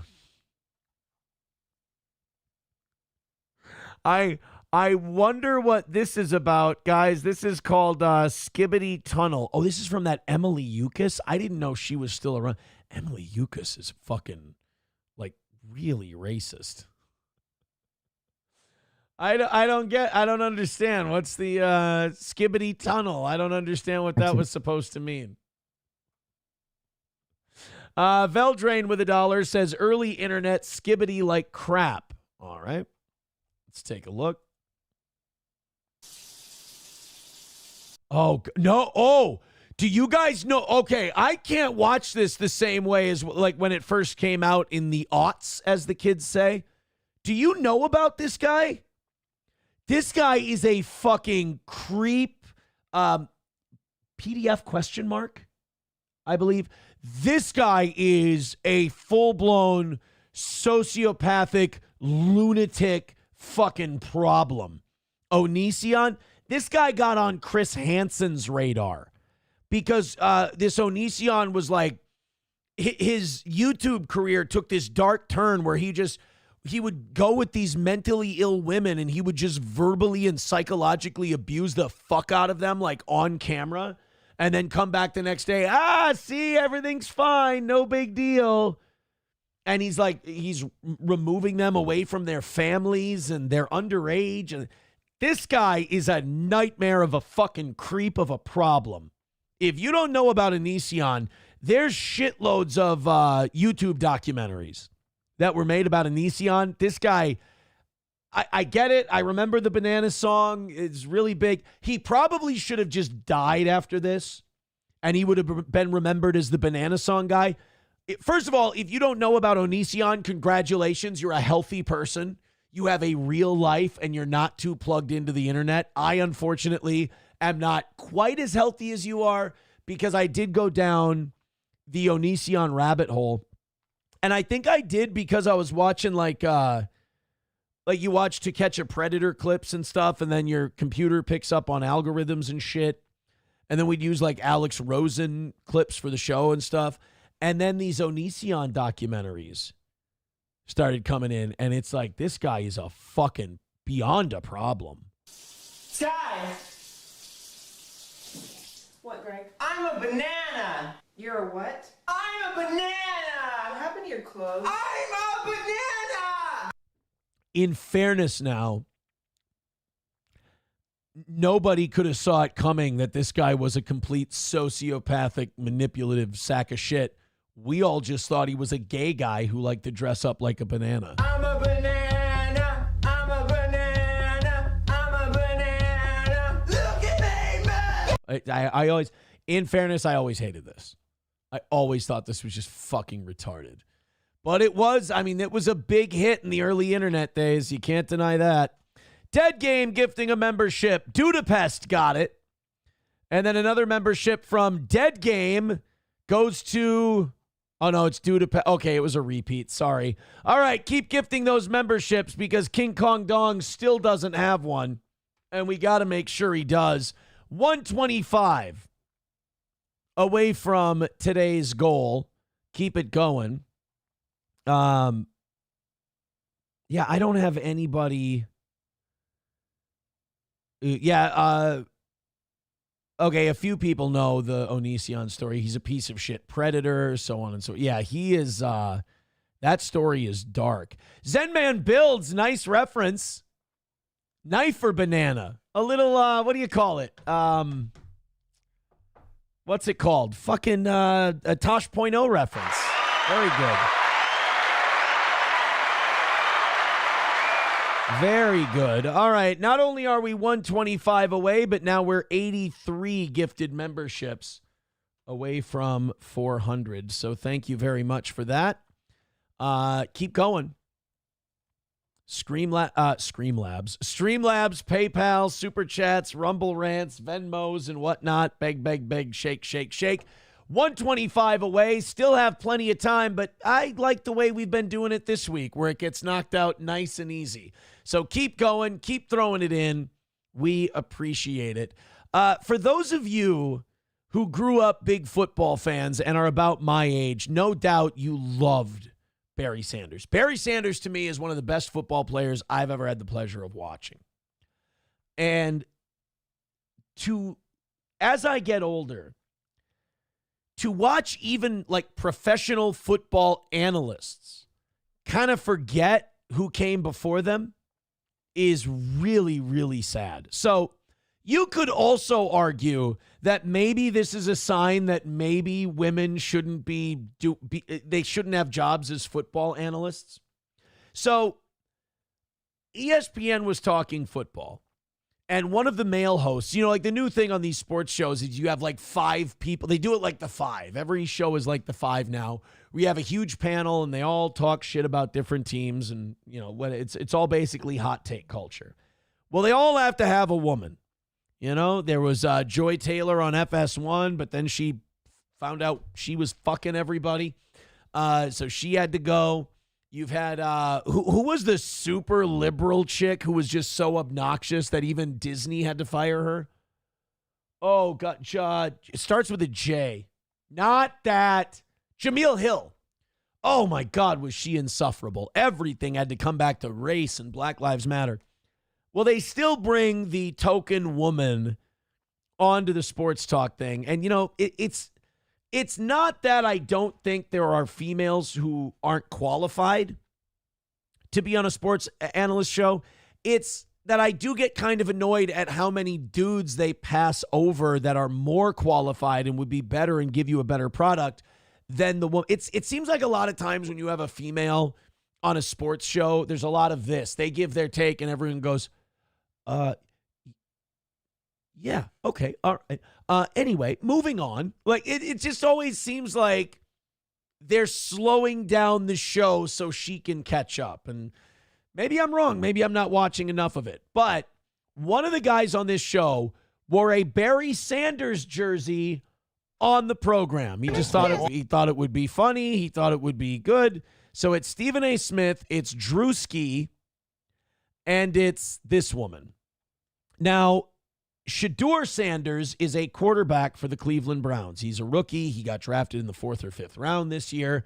But Drewski decided to wear a Barry Sanders jersey, the legendary Hall of Fame Detroit Lions running back who, if he hadn't had to play behind a high school offensive line, would have stuck around a few extra years and broken the all-time rushing record. So Drewski wears this Barry Sanders jersey. And ladies and gentlemen, here we go. Female analysts in sports. Hey boy, how you doing, man? Feeling good, man. Excited. Flew here for this. I'm up. I didn't know y'all be doing this this early. I'm up, though. Jeez. Well, it's a blast for us to have you here. Thank you so much for joining us. All right, so the jersey. Let's get into it because obviously this ties to one Shedeur Sanders who balled. What? Let's talk about the jersey. Obviously, the jersey ties to one Shedeur Sanders. I'm not saying that this woman needs to know who Walter Johnson and Honus Wagner are. I mean, you should. I'm not saying, though, that she's got to go back to the 1915, 1920 World Series and be able to tell you exactly who was on the roster of all these teams. But Barry Sanders is still fucking alive. And he ain't that old. And he ran in the 90s and the late 80s. Like, this isn't ancient NFL history. I mean, for God's sake, he was in the league after Joe Montana was out of it. Like, we're not talking that long ago. And she goes, let's talk about your jersey. Obviously, you're referencing Shedeur Sanders. Yeah, it couldn't be that maybe, I don't know if Drewski's from Detroit or not, but like, it couldn't be that maybe he's a big Detroit Lions fan and he loves Barry Sanders and wanted to wear his jersey on a sports show. We're going to say that this has to do with Shedeur Sanders. Because obviously this ties to one Shedeur Sanders who balled out in his first preseason game. This is Barry Sanders. I'm sorry, I apologize. Barry Sanders. But the tie, come on. Okay, at first I thought she was just making a really lame segue. Does she legit maybe not know who Barry Sanders was? Did she, or at least forget who he played for or forget who he was? First of all, douche, turn your fucking jersey around. It's not interesting. But I got to watch that little exchange again because I thought at first she was doing a pitch to like tie his Barry Sanders jersey to Shedeur Sanders, which was obnoxious enough. But when he corrected her, she went, oh, yes, Barry Sanders. Yeah. Did she not know? It's a blast for us to have you here. Thank you so much for joining us. All right, so the jersey. Let's get into it because obviously this ties to one Shedeur Sanders who balled out in his first preseason game. No. This is I'm sorry, I apologize. Barry Sanders. But the tie, come on, the tie is the Sanders. Bear with me. Bear with me. But that's my problem with a lot of these female analysts in sports. It's the bear with me part. No, we're doing a live television show. This is what I mean. Like, she's proving my point. Everybody has to wait for her. Everybody has to hold back. Besides, you could put 2 sacks of flour in here or chocolate. I don't want to be racially. Everyone just wants to hear the crazy shit Stephen A. Smith is going to say to get them to argue with their TV. That's the whole point. Let's get into Shedeur because appropriate that you're also a fan there, right? So he's dealing with this oblique injury after he balled out in his first preseason game. Currently 4th on the depth chart in Cleveland. What are you thinking about what's going on with that Sanders? Oh, man, it's crazy how they doing my boy, man, honestly. But he balled out. So I low-key love that he got this chance to play in this preseason game because it's... All right, I don't care after that. She fucked up Barry Sanders and then tried to use it to limp into a shitty Shedeur Sanders conversation about the 4th string quarterback in Cleveland. Oh. Nomo says, maybe the greatest running back of all time, and she just glosses over it. And he is. I mean, in my opinion, he's the best running back I've ever watched. Him or Adrian Peterson are the two. I'm not talking about statistically. They're the 2 most talented running backs I've ever watched. I mean, AP, and I'm biased because I'm a Vikings fan, but AP ran with a level of violence that nobody's been able to duplicate. Does she have brain damage, says Bapa Shab. 09 Canyon says scars or tattoos on the knees. I don't know, man, but like, how long are we going to do this experiment until we just at least admit, like, all right, guys, look, we're just doing this because we have to. I want them to just, remember when Vince McMahon came out publicly and said wrestling matches were predetermined? And he's just like, we are sports entertainment and the matches are predetermined, but you love the storylines. You know when he had to do that? I want the head of ESPN to come out and go, look, look, we're only doing this because it looks good socially and it gets people talking. Just do that for us. 35 months, a renewed membership. Thank you for, and he only keeps renewing his membership because I have to read his name every month. I think I deserve a nice little dono drop for this, but thank you to I Taste My Own Pre-Cum for becoming a member for 35 months. We appreciate your undying devotion to this program. 125 away from today's goal. Let's pick it up. We're starting to do the slow going. 125 at 9:07 is not necessarily a problem, but I can read the tea leaves right now, and they don't look good. So I want to make sure we're on top of shit. Streamlabs, PayPal, Venmo, Super Chat, Rumble Rants. Please contribute to the program. Fuck around and find out, says Los Federales. We'll take a look at that. I mean, we'll see. It's not Rumble Link Friday, and we're fucking 125 away. Let's fucking go, baby. Let's fucking go. Streamlabs, PayPal, Venmo, Super Chats, and Rumble Rants. You Need Me More says, that is nasty. I have to read it every month when he renews his membership. He always makes sure that he puts his notification up during the program. It's perfect. Papa Shab says, ask for some robust support. Yes, I'd like some robust support on this program. Thank you. Streamlabs, PayPal, Venmo, Super Chats, Rumble Rants. We have two challenges going on right now. We have the Doorman Challenge, which is Doorman challenged every VIP and OG to throw in $25. And we have the Commoner Challenge coming from You Need Me More, who says every commoner, quote unquote, should drop in $10. I would love that because the goal would get knocked out today and we'd be one show closer to perfection. Thank you. All right, let's this is a fight breaking out at a school. It's nice to see these maybe going the other way for once, because there is a troubling trend of, like, these schools have basically been told, hey, look, don't get involved. You know, if students are fighting, or if you're a teacher and students are fighting, don't grab the student. Don't restrain the student. If you touch them, the parent will get mad and say, why are you touching my baby? And then we'll get in trouble and we might face a lawsuit. We don't need it. So basically, let these kids fight until they tire themselves out, and then we'll figure out what's going on from there. Thank God that every once in a while there's a few teachers or administrators who are like, fuck this. I know what the book says. I know what we're supposed to do, but this is inherently wrong.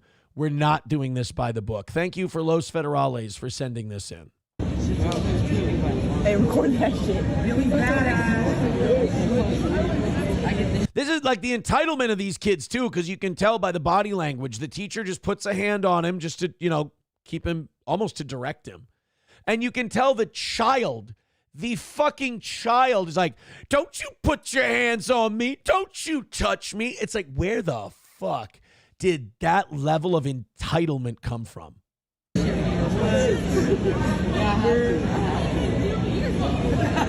You have done nothing to earn that. You have done less than nothing to earn that. And they put the hand on him again, like, you need to calm down. And he throws the hand off. Like, to me, right there, all bets are off. Take him down.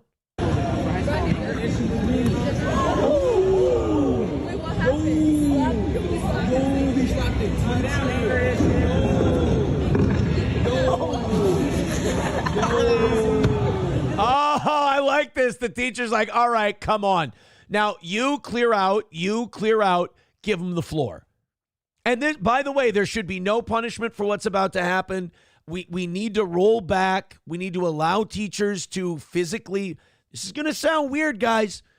We need to allow teachers to be able to physically strike children when they are defending themselves. I don't think teachers should be hitting kids unprovoked. I don't think that's right. I don't think that's okay. But if provoked and if attacked first, I think these teachers would be doing these students a favor if they pounded the piss out of them. I think it would help in the long run. I don't believe in hitting children like because they talk back. I don't believe in hitting children because they misbehaved or whatever else. But if somebody's 17 years old, 16, 18 years old, lays their hands on you and is hitting you and slapping you in the face, first of all, you have the respect of the rest of those students to think about. You get slapped in the face like a bitch and you do nothing, those students aren't going to respect your authority, if you will. So I think you should be able to drop this kid because A, he's not an innocent anymore. And two, you've now been disrespected and assaulted in the middle of class. Do the kid a favor, take him down physically, and here's the favor, here's the leniency they'll give the kid. We won't press assault charges. I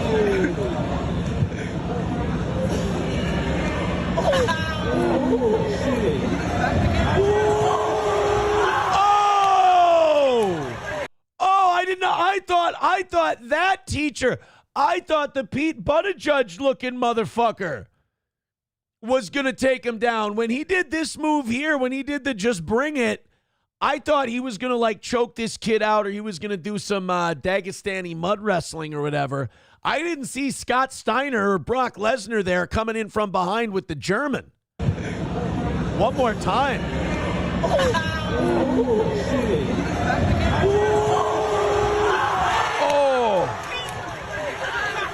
That gym they let up a roar at first, and then they went, oh. Like, shit just got real. He dropped that fucking kid right on his head. Do we have, so this was posted 14 minutes ago. Is there a news story to this? I'm looking for any kind of link. Student attacks teacher suplex. Okay, I don't have anything. Again, this was posted 14 minutes ago. So I don't know. I don't see any news story. I bet you there will be. I bet you if that clip goes viral enough online today, I bet you're going to see all the local news people in that area be like, all right, we got to get on this. We got to talk to whoever we can. This is going to be huge. Let's do this. Oh boy, here we go. Thank you, fuck you, dude, for the $10. I appreciate it. Thank you so much, buddy. Here's his big what ifs. I love these what if questions. Yesterday's was tough. They wanted me to stop genocide, but I'd have to commit a genocide. And everyone was like, well, Aaron, you know what the answer would be. I'm like, no. All right. Fuck you, dude. Yeah, I see, Roots. I was thinking the same thing. He says probably an on-duty copper, too. Yeah, they call them, I think they still call them liaison officers that are stationed in schools. Approachable says, can you get a hold of that teacher and have him also find the student who filmed that and slap the shit out of that kid for not holding the phone the correct way? Well, that's a generational issue at this point. Walleye Joe says, I saw that clip an hour ago. All right, well, the one I had was posted, what was it? 14 minutes ago. Mad Move says, school resource officers, they are real cops. Okay, they don't call them liaison officers anymore. All right. Thank you, guys. Zen Man with $1 says, it wasn't a teacher, that's a resource officer, amigo. All right. So fuck you, dude, with $10. Here's the big what if. Would you rather, oh God. $10 for hypothetical questions is the going rate. And thank you, fuck you, dude, for answering the commoner challenge.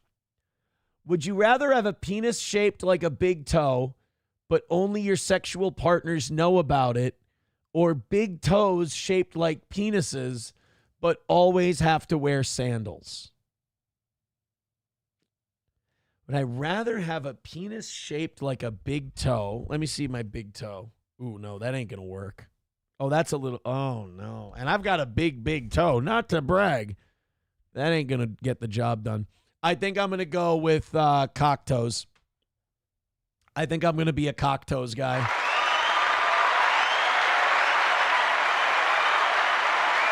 I think I got to go cock toes on that one. Fauci's Pangolin says, fuck you, dude says, fuck you, I'm an OG. Well, you've done $25 this week, so you've answered the doorman challenge. All right. I think, yeah, Ned's Rusty Taint says, dick on toe, please. Yeah. Oh, by the way, get Ned's Rusty Taint a membership if we could. 115 away from today's goal. Streamlabs, PayPal, Venmo, Super Chats, Rumble Rants. Let's do it. If you're a VIP, let's answer the call for that $25 doorman challenge. If you're a commoner, let's see if we can't get that $10 challenge audio or gift a membership, throw in a $5. Let's get the 115 knocked out and make it a perfect Wednesday. All right, this has created a conversation in the chat. Dick toes could make you money. There's still a market for freak shows. Especially if you can move them like big toes. That would be good. Hobo Chili says, too bad a large toe doesn't translate to penis size. How do you know it doesn't translate into... Fuck it. Yeah, I know. I hear you, buddy. You must have big toes, too. This guy knows what I'm talking about. Zen Man says, Aaron Cocktoes Imholt. Otherwise, you have to have a weird big toe dick. I don't. And plus, people will be nicer to you because they know they're gonna talk shit about you behind your back. They're gonna be like, do you see his fucking toes are shaped like cocks? fuck is going on? And they'll be like, oh, Aaron, hi. Nice to see you. Mad Move says, when you get hard, though, you have to sit down because it hurts to walk on your erect dick toes. Now, wait a minute. Fuck you, dude. Throw in another $10 because we have to clear something up. When my cock toes get a boner, do they go up? Do they go straight out? Like, what's the direction? You guys are right. We didn't really flesh this out. Will my dick on my toes, and do they both get erect at the same time? Do we have is there not enough blood in your body to have two toe boners? Toners, if you will? These are all important questions that need to be answered. Marble Arms with $5 says $5 power dollars. Thank you very much. And a gifted membership from On a Wall to Rational Redhead. Thank you very much. Pass those memberships along. We're still trying to get one to King Kong Dong. Go ahead. 105 away from today. We're getting so close, you guys. Thank you so much. Keep that vibe moving. Have you covered that thing you found out about last night? Someone texts in. Yes. It was about the murder self-deletion house fire that we could confirm happened yesterday. Hobo Chili Recipe says, you bite your toenails. What the fuck did I just hear? No, not at all. Root says, are they actually dicks? So like you'd have 11 dicks? Do they have testicles? All of these are very good questions. I think Fuck You Dude should keep throwing in 10, or everybody should keep throwing in 10 to clarify and make rules and questions on the dick thing.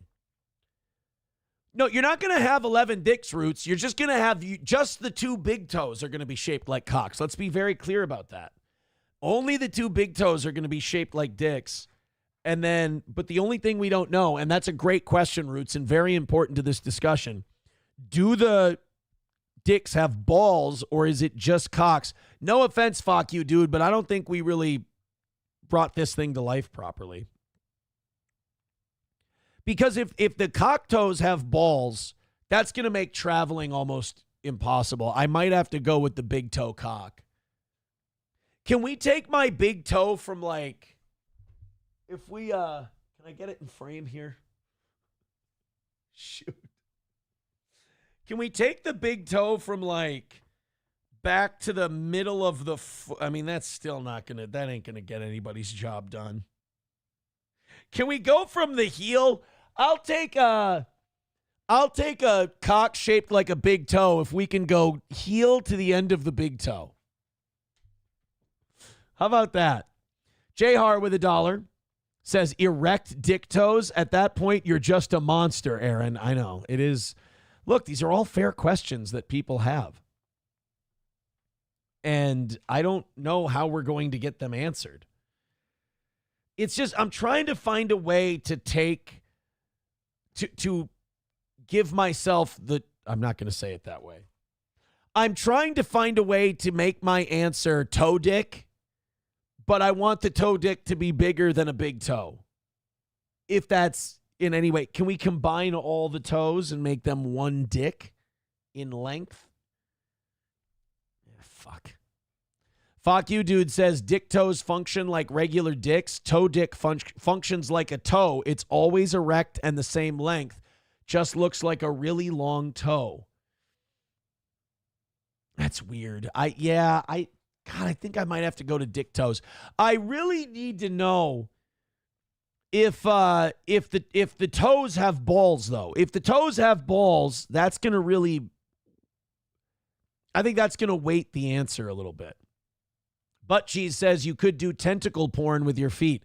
It's only one on each foot. Again, it's not all 10 toes. Roots Calhoun says, if I try getting my foot to my mouth, I'm going to tear something. All right, shouldn't be. I mean, the dick on your toes should make you want to get your foot to your mouth less, I would ask. Oh, man. No, Tolkien studies. I have not been to either of those golf courses, my man. Mad Move says, can you imagine blisters on your dicks after a long hike? Yeah, see, that's what I'm talking about. Like, it's going to make walking around a little tricky. You have to wear special shoes and shit. Mad Move says, my feet stink sometimes. Does that mean my dick stinks too? Yeah, see, there's a lot of open questions. Root says, what if you had dicks for feet? Would shoes be called condoms? Dude, if you had dicks for feet, you'd have infections all the time. Constant infections. No joke. Root says, I got them new Jordan condoms, bro. Kyler with $10. Thank you very much. Says, I'm not a VIP, but I'm an OG. Been riding with Toe since the AM days. So here's $15. Rumble doesn't do 15, so here's 10 to start. And then another 10, he says, Toe. Thank you very much, buddy. I appreciate that. Hey, boys and girls, now's the time for a rally. We're $95 away from today's goal. Finish it up. Streamlabs, PayPal, Venmo, Super Chats, and Rumble Rants. And, of course, with that donation, give us your opinion on this very hot topic that doesn't seem to want to go away, the cocktoe topic. Rabbi Smoothie says, I'm guessing that fuck you dude has a psychiatrist. Well, I would say, judging by these questions, he does not. Here's another one.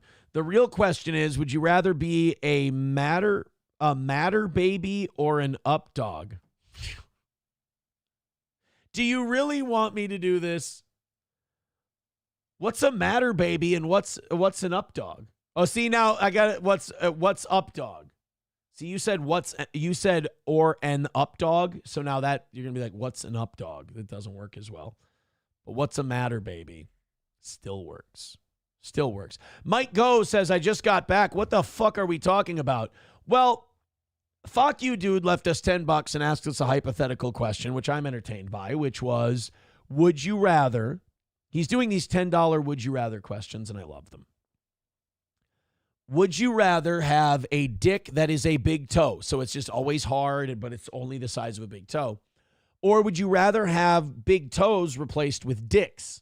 So now you've got dicks for big toes. They can get hard. He still hasn't answered whether or not they have balls or not, which I think does a lot to help answer the question. And the audience has just been having this discussion today. It's a nice break from all the Jew stuff. Root says, I'm massaging my own feet right now. 09 Canyon says, no calluses, but plenty of wanker scabs. Jesus. Niswa Nick needs to know, do the dick toes have bones? Stubbing your dick on a bedpost sounds horrible. See, I'll be honest with you. I think if you have dicks for toes and they're not hard, if you stub them, it's going to hurt a little, but maybe not as much as a stubbed toe. But she's also asking, circumcised or not? Jesus. Oh, man. Mad Max Mardigan says, I was incredibly happy that I saw a picture of you at the Grands that said, not fucking welcome here. Now I know my golf course remains free. That's not true. That does not exist, you dick. Oh, man. Fuck you, dude, is trying to explain to us what's going on. He says, nah, just raw dog in life. We used to play this while I was in the service to pass the time. So it was pretty gay. I got it. Okay. I think we got as many answers to this question as we're going to get without really just crossing over. I just got a text message on the text service that said, thank you for entertaining me. And I have to tell you, of all the great stories we've done today, of all the funny segments we've done, of all the serious news commentary we've done, to have the dick toes or toe dick conversation be the thing that has someone send a heartfelt message to this show shows that I've still got it.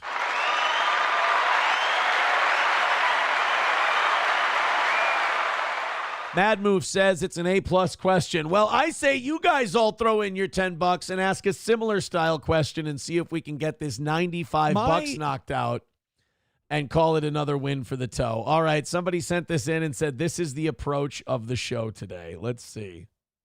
My toe, when my cock toes get a boner, do they go up? Do they go straight out? Like, what's the direction? You guys are right. We didn't really flesh this out.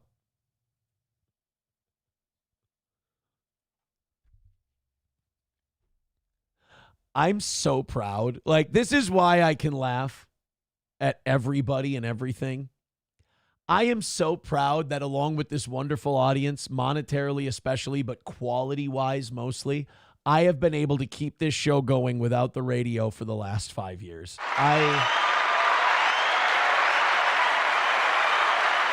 You have no idea how proud of myself I am when you guys send me those clips and I play them back, how much I go, nobody else can do the show I do. None of these guys who have to watch Steel Toe to make a dime, none of them could do this and make any money. Nobody would give a shit. Nobody would care. That's why I win eternally. Because we can have a conversation about dick toes and it takes over the program. People are still in the chat asking these important questions about the cock. Mike Go 84 says this will go over well on Reddit. Oh God, they'll lose their minds. They're not funny people and they don't have a sense of humor. It's really, really sad. All right. Look at all the fun they're missing out on. $95 away from today's goal. Guys, do us a favor. We're starting to get to that point where we're just kind of on schedule again. We started way over today. I'd like to see us notch a nice, easy win for the toe. We're only 95 away, so get those in. If you're a VIP, the Doorman Challenge is $25 from VIPs and OGs. If you are a commoner, as they're calling it, then go ahead and throw in $10. It's the You Need Me More Commoner Challenge. All right, what's next? What's our next item? I don't want to do Israel shit anymore today. I thought this was funny. Carolyn Levitt is catching shit or caught shit yesterday because the media has been saying Trump is legitimizing Putin. Trump is he's legitimizing the guy. I think that's so dumb, and we're gonna move on from this really, really quick. But like, I think it's really stupid to say like, oh, Trump is talking with Putin. Trump is meeting with Putin. He's legitimizing him. That's like saying, Ukraine is, what are they going to do? Make them give up territory? Ukraine doesn't have to give up territory. Russia took it. It's theirs, and Ukraine can't take it back. So, like, when you say things like, hey, you're legitimizing Vladimir Putin. Bitch, he's the president of the country with the largest nuclear arsenal in the world. Whether it looks like Donald Trump is legitimizing him or not, dude's legit. Say whatever you want about Vladimir Putin. Criticize his leadership. All of that's fine. But you can't sit there with a straight face and go, well, I can't believe it. You're legitimizing Vladimir Putin. Motherfucker, Vladimir Putin's already legitimized in the fact that he's Vladimir fucking Putin. That's it. That's the legitimizing. He's the guy in charge. All right, we got to talk about our friends at Roots is still talking about the dick toes when I go back to the chat. I fucking love this. All right. Devil Pup says this might be one of the most interesting episodes of Steel Toe I've heard in a while. I'm very proud of today's show. I'm a little mad that we were crushing it numerically and then OBS crashed, and that's really hobbled us quite a bit, but I'm really happy with the way today's show has turned out. It has been a lot of fun. Just here's how you guys can make it perfect. Throw in a couple of dollars. Let's knock out the goal, and let's make it ultimately the best show of the week. So I have to look away from the chat because I have to do reads, and I know that this conversation about the dick toes thing is not going away. So anyway, Midland Armory, downtown Foley, midlandarmory.com. Go to our friends at Midland Armory, and they will set you up, Derek and Tracy, with whatever you need for carry, hunting, personal protection, home protection. It's all there at your fingertips, and Derek and Tracy can guide you to what's best for you at Midland Armory in downtown Foley. They also take care of the entire suppressor process from start to finish. Not everybody can do that, but Derek can at Midland Armory. That's downtown Foley, Minnesota, midlandarmory.com. Also, All Care Towing, 320-253-5203. For All Care Towing of St. Cloud, of course, call Tim and the team when you need to get picked up, when you go in the ditch, When you get in an accident, when you lock your keys in your car, you get a flat tire, no matter what help you need. Nobody is faster than All Care Towing. Again, that's All Care, 320-253-5203. Put their number in your phone because it's better to have it and not need it than need it and not have it. And Stoney's Bar in downtown Rockville, Minnesota. Of course, Stoney's with Bike Night tomorrow night and 250 cans and Wild Willie's Sandwich Shack. They got food trucks. They got the whole thing. They got music on the weekends. It's a great place to go for the patio, Stoney's Garage, great summertime hang, or a great place to party Saturday night with live music on the Fireball stage. That's Stoney's in downtown Rockville, Minnesota. Go see my friend Cheetos and everybody at Stoney's. All right, guys, here we go. $95 away from the goal. Somebody, too, just sent me a clip and said this is an everyday segment on the toe. Here we go. He wants this to be an everyday segment. These important questions about the cock. An everyday segment on the toe. Important questions about the cock, which seems to be Root's favorite segment of the week so far.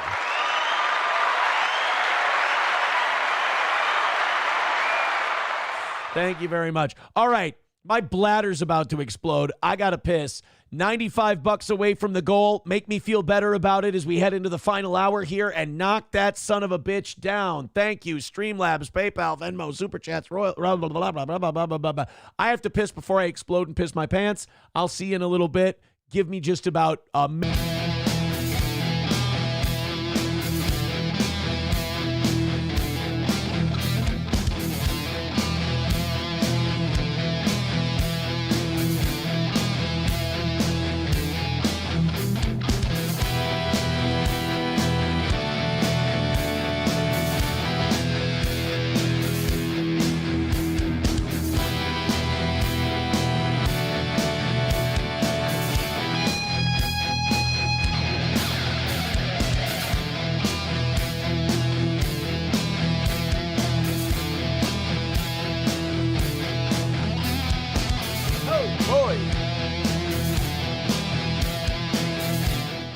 Racehorse mode deactivated. All right. Back to toe dick. All right, I needed 2 minutes rather than a minute and a half. I apologize. Back in the captain's seat.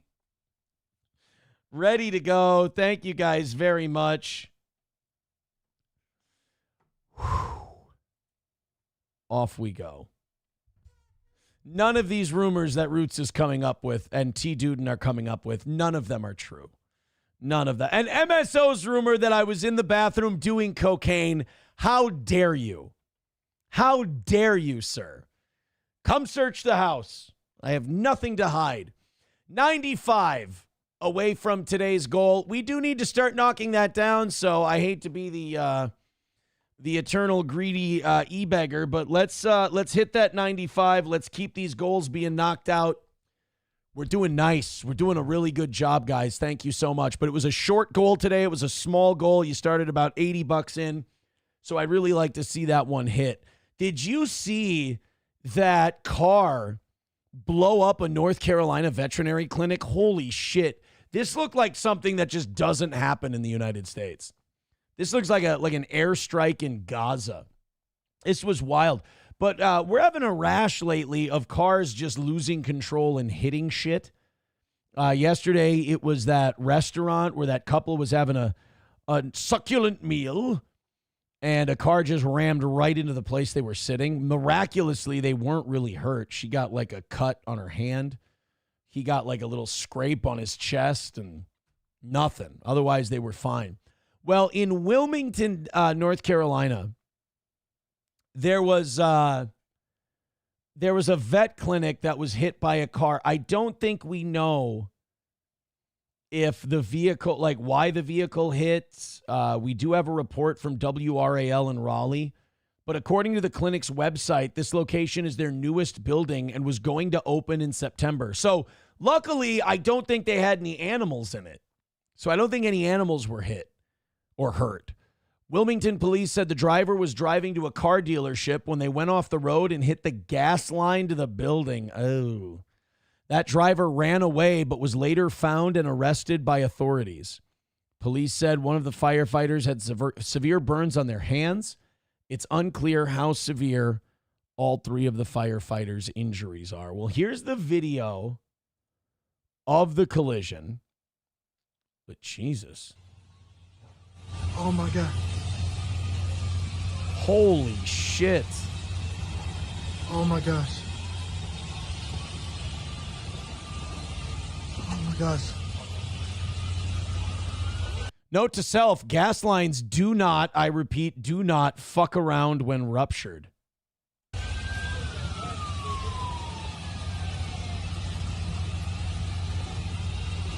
Oh my gosh.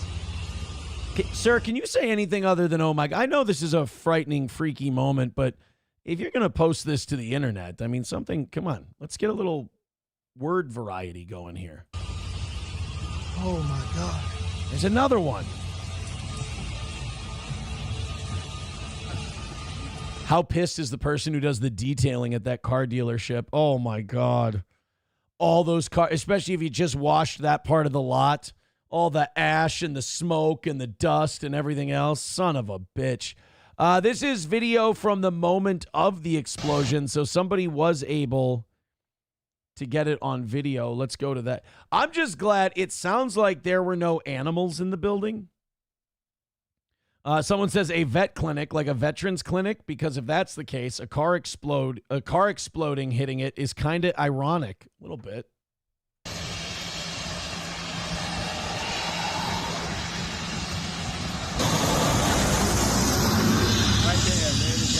Right over there. See those?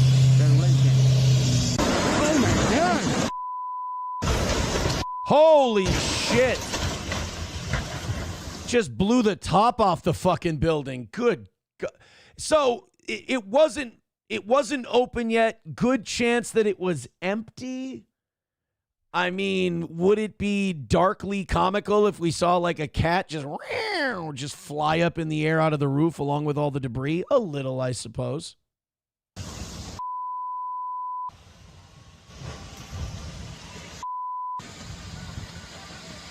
See, this guy's better. He's just yelling fuck over and over again. The other guy, oh my gosh. Oh my gosh. Oh, this guy's like, fuck. Fuck. Holy shit. Just flaming debris falling out of the sky. Jesus. Everywhere. I like this guy has no words other than fuck, shit, damn it. Jesus Christ! Hey, well, there's Jesus Christ. All right.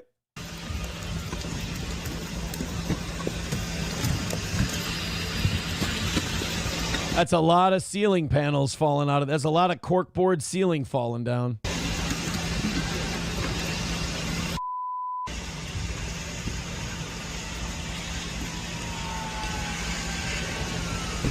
Holy shit. Yeah, again, gas lines do not fuck around. I mean, that fire is going to be a bitch to put out. But I haven't read anywhere that anyone was hurt. It wasn't operating yet. There was nobody inside, just the 3 firefighters that had burns. Those are the only 3 people who had a problem. Whew. No deaths. NBA's Nick Kerr says, with $2, says, I'm behind. Did you see active shooter at the Texas Capitol? Uh-oh. That's no good. 383 Novocaine with $1 says, hard to piss with a hard on with all that dick talk. No, that's not. I didn't have a hard on from all the dick talk. It was a long pee. That's all. Real Jacks 2 with $1 says, Aaron, send that gas explosion to Keanu. Gino wants to fix the stove himself. Please tell Gino to get a new stove. Well, does he really? They have a gas stove and Gino wants to fix it himself? Well, you know, my dad said sometimes the best way to learn is by doing. I send Six the cat in there as the canary in the coal mine. I think, you know what? I think it's good that Gino take care of his home and he fixed the appliances himself. I think that's a great, I think Gino should absolutely learn how to fix his stove, and I think he should do it post-haste. I mean, I'm not going to tell him to turn the gas off first. I mean, he's an adult. I don't want to treat him like he's a child, like he doesn't know that. So just let Gino do it. I'm sure he'll be fine. It'll be okay. Numero uno, Josh Denny fan says, encourage Gino to fix the stove himself. Hold on 1 second. Let me just give me one moment here and we'll get this all straightened away. Here we go. Let's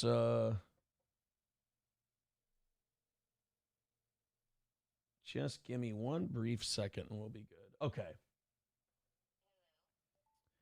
Hi, Keanu. Hey, yes. Yeah, we were just talking about something. The audience had let me know something that I wasn't privy to before, that you're having some stove issues.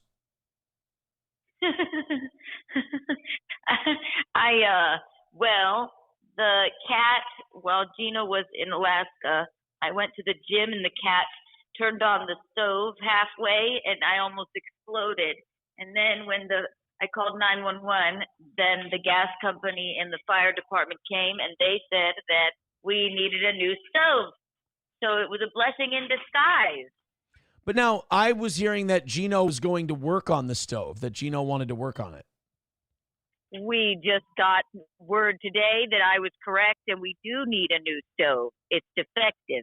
So he's not going to be, well, I just wanted to call you to encourage Gino as, someone who runs his home, that it's very important to be able to repair your own appliances, and being able to work on your own appliances is really, really important. And I wanted to encourage him to work on the stove. Fuck that. Are No? you kidding me? I'm not taking any chances.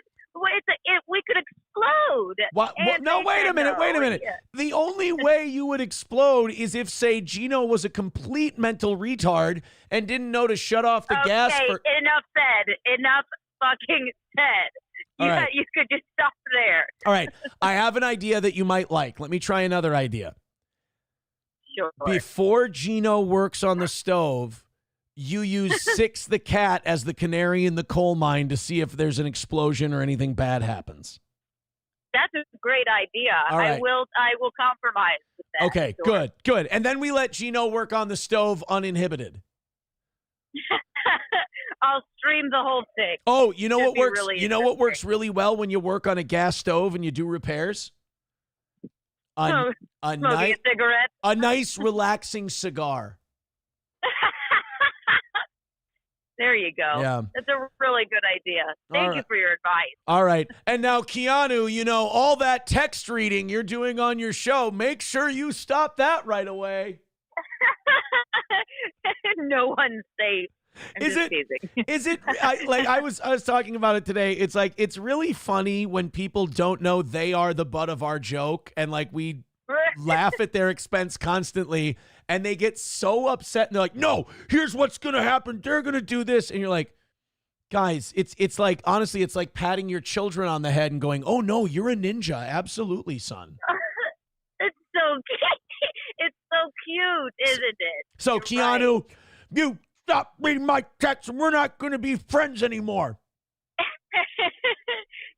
Your texts are safe with me. Don't worry. You quit stabbing me in the back and putting me in anger. She's a snake.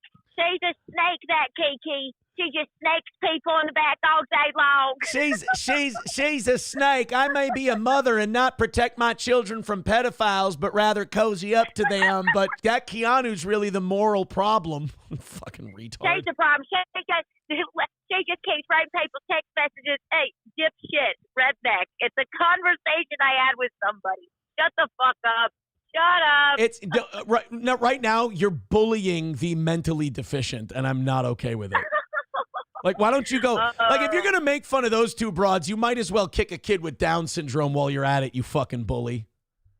It's true, I know. And you know what? They made a really cool image of me as a snake, and I've been told that they worked hard on that and that I can't use it. So oh my God! You better not be using it either. the one probably took a break from the buffet to make it. We worked hard to put that image in ChatGPT, Kiki, and you can't steal it from us. Oh, you deserve a whole pizza as a reward. All right, I will talk to you later. My audience wanted to inform me about this stove thing. I say let Gino work on the stove. I think he's got it. Well, he's actually legally not allowed now, which makes me feel better. All right. So that's the stove update. All right. While. Thank you very Bye. much. There you go. There we go. $1 from JR says, Keanu reads everyone's text. Be careful. Yeah, it's kind of become a punchline on the show now. When people come in here and they get really emotional and we just poke at them, then we just make fun of them after. I like it. 18 with $1 says they had someone else's reaction about the explosion. Oh, really? Guys, we have another reaction from the explosion. Oh, A-Team, you're going to have to resend that link. You got it. It got all fucked up. There's some clips out and you posted the link all fucky. I'm sorry, bud. Also, we've got to say a nice thank you to... There we go. Kevin says, add this to Thermodyne Diesel's total and throws $20 at the toe. Thank you, pal. We want the gold, sucker. Hulk Hogan, we coming for you, nigga. There we go. Now we got some movement, boys. $75 away from today's goal. Hey, do me a favor. We got a little more than a half hour left. Knock that down. I'm starting to stress a little bit. I know that's a me problem and not a you problem, but let's really knock this thing out. J-Har with $1. I mean, that fan fiction keeps going. I will let her know. I'll let her know. I'll tell her. Some people just can't see when they're getting played. And it's fun because they're your own personal chew toy just for fun. All right. This is a on-the-scene reaction of the explosion in North Carolina. Before we do that, some breaking news. Numero uno Josh Denny fan says legally prohibiting Gino from working on the stove. Another example of government overreach fucking us. All right.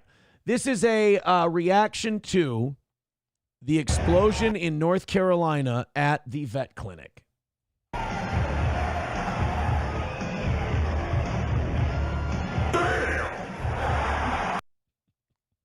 So stupid. Thank you, A-Team. I will always love a Ron Simmons reference. Thermodyne Diesel with $5 says, thanks, Kevin. All right, there's $25 for Thermodyne. Thank you, buddy. We're only $70 away from today's goal. Guys, no better time than now to keep that thing moving. So now Thermodyne moves out of the cuck chair into fourth place. Thermodyne Diesel is at 75. Tied with Batwing Todd at 75 for third, who's one behind Stephanie in second at 76. And then Gray Duckling in first at 156. And Steven is now in the cuck chair with $50. All right.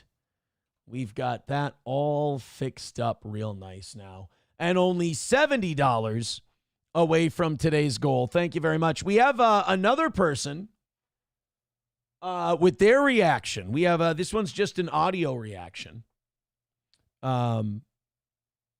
This is an audio reaction of a Midwesterner seeing the Veterinary explosion. Oh, no. Oh, jeez.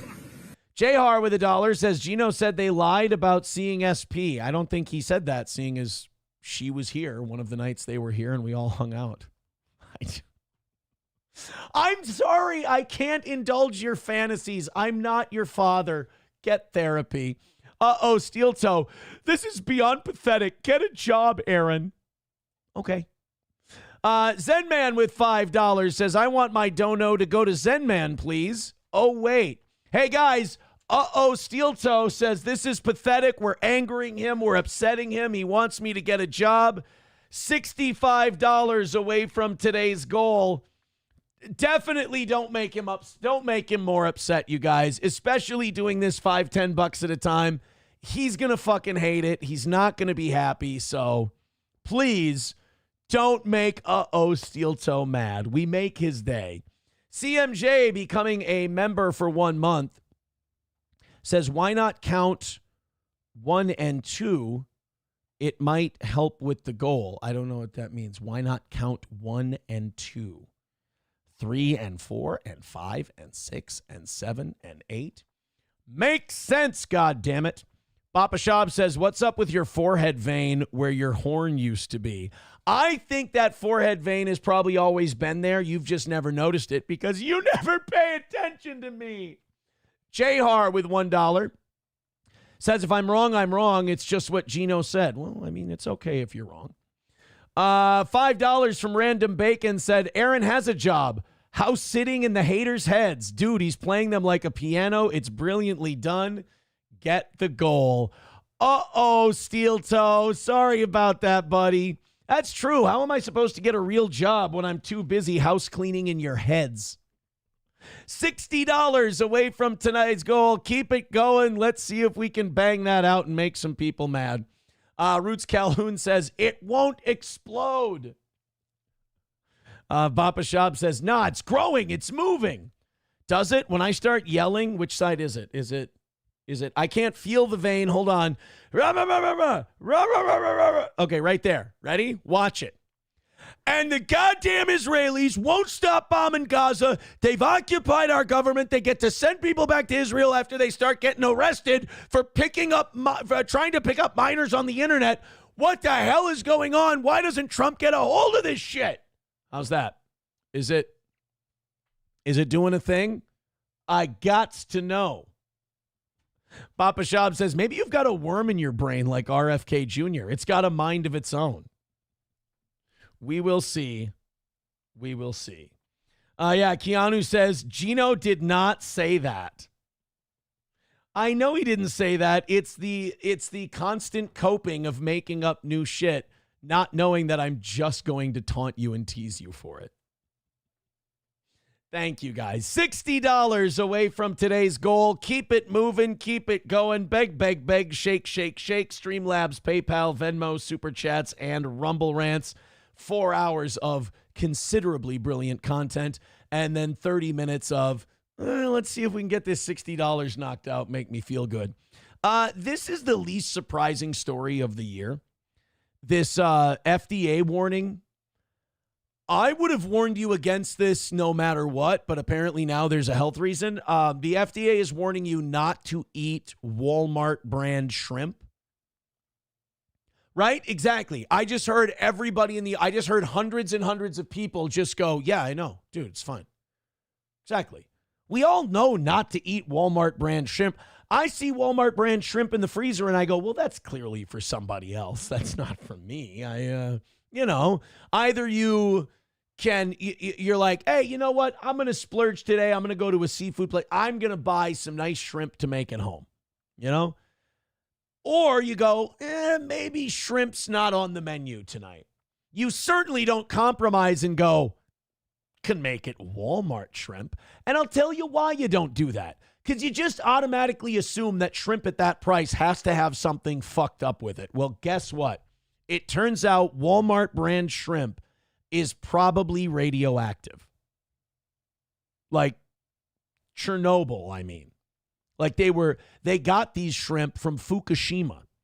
The FDA is warning the public not to eat, sell, or serve certain great value raw frozen shrimp sold at Walmart due to possible contamination with cesium-137, a radioactive isotope.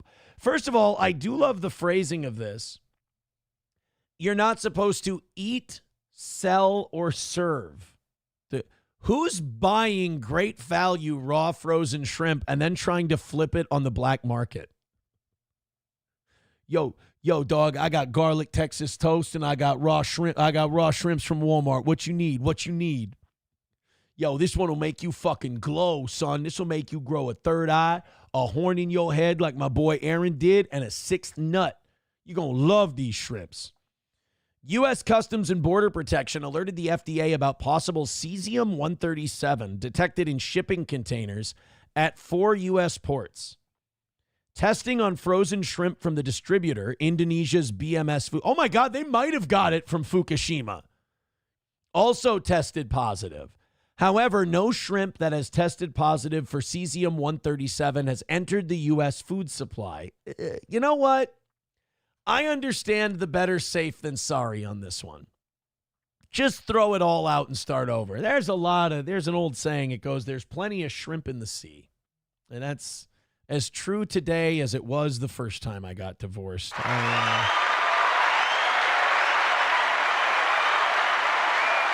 The FDA is still recommending a recall on all products from BMS Foods that were shipped after the company's shipping containers tested positive for cesium, even though the products themselves have not been tested. Yeah, I'd rather not eat nuclear waste, though, so go ahead and, better safe than sorry. The states are Alabama, Arkansas, Florida, Georgia, Kentucky, Louisiana, Missouri, Mississippi, Ohio, Oklahoma, Pennsylvania, Texas, and West Virginia. Oh, Minnesota's fine. Well, I'm going to go out and get a big holy shit. A big bag of Walmart frozen shrimp. Annunciation, Aaron. You remember brown fuck. Cocksucker. Sorry, I'm just remembering what my dad used to call me. Hulkamasha Baby with $1 says Aaron doesn't get out of bed for anything less than king crab. Then he blames his kid for the waste. You're going to make Royce mad. $2 from the Grand Poobah says, don't listen to the propaganda. The government knows the radioactive shrimp will give people superpowers, and they want to keep all the superpowers for themselves. All right, you know what? If we have anybody who can clarify this in one of those states, like if you live in Florida or Texas, go ahead and buy those shrimp, eat them, and if you can throw webs from your wrists, we'll know that it's fucking lit. Roots Calhoun says, if I can get a 2-pound bag for under $10 of some jumbos, I'm filling my freezer. Right? It doesn't even matter if they're radioactive. Rabbi Smoothie says, Aldi Ramp is supposed to be better. I think he means shrimp. Where are you supposed to get fancy shrimp? Well, I just figured you go to where they have fresh seafood. Like you go to Sam's Club or Costco or whatever, and they got it on ice. Isn't that better? No, that's not better. Like going to Lunds and Byerly's or Coburn's or any, that's not better. I can get the. Then again, I live in the middle of bumfucked Egypt. It's not like a lot of my shrimp is going to be fresh regardless. Thank you very much, Kevin, for $5. He says 50 cents for each penis toe explosion. Thank you, Kevin, for the $5. I appreciate it. Hey, guys, 55 away from today's goal. You're right on track to bring it in for a landing. Streamlabs, PayPal, Venmo, Super Chats, Rumble Rants. Let's fucking go. Let's kill it. Continue to knock that thing down. We're just $55 away. And click one of those links or go Rumble Rants, gifted memberships, Super Chats, etc. And we've got this thing knocked out.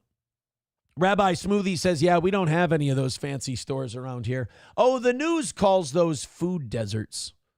T. Duden says, can you shoot webs from your dick toes? I don't have dick toes. It was a hypothetical question.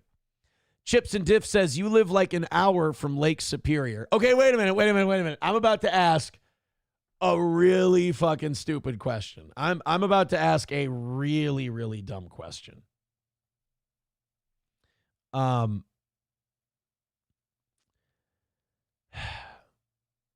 there shrimp in freshwater? I thought shrimp were a seawater thing or a saltwater thing. Are there shrimp in Lake Superior? Is that a... Hold on a minute. I've only lived here in this state my whole life. Are there shrimp in Lake Superior? I thought they were saltwater. Yes, there are shrimp in Lake Superior, specifically the bloody red shrimp. Oh, that's what I used to call April. An invasive species.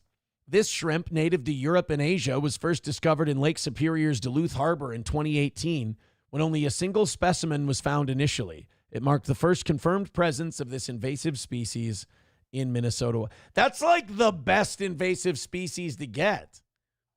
You get shrimp, you get delicious food as an invasive species. Are they any good? Are bloody red shrimp edible? While some red shrimp species are indeed eaten, the bloody red shrimp is not typically considered a food source for humans. Ah, fuck. So do we have edible shrimp in the Great Lakes? Root says, what the fuck, for real? Yeah, we've got them.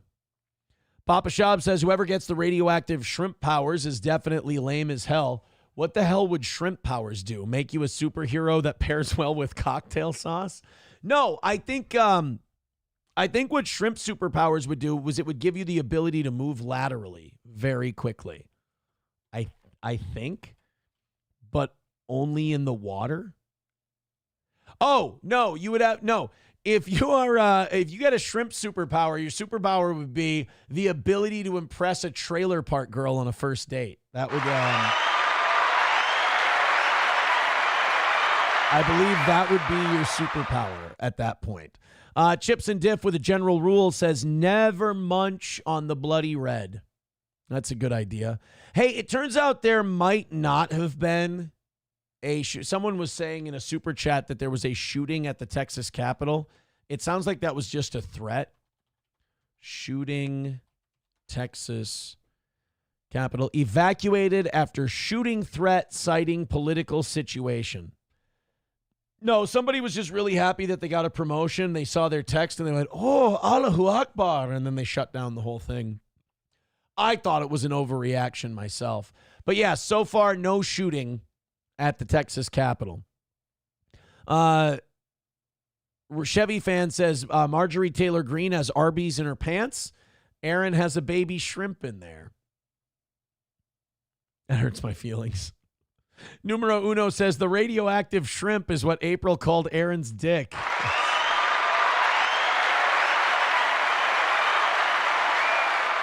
That's interesting because I called her genitals the powder room. That's this is getting, guys, it's getting dumb. It's getting dumb. $55 away from today's goal. Big drops, big gives, beg, shake, shake, shake. Streamlabs, PayPal, Venmo, Super Chats, and Rumble Rants. You guys have done a great job so far today.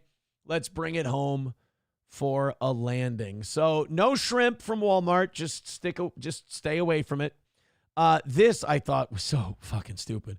A Democratic representative was holding a town hall.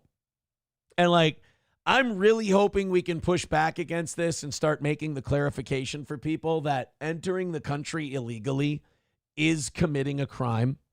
In any country, if you enter any country against their rules and laws and regulations, you're committing a crime. But there's this constant refrain that people now have to the Trump administration when they say, hey, we're getting rid of illegals.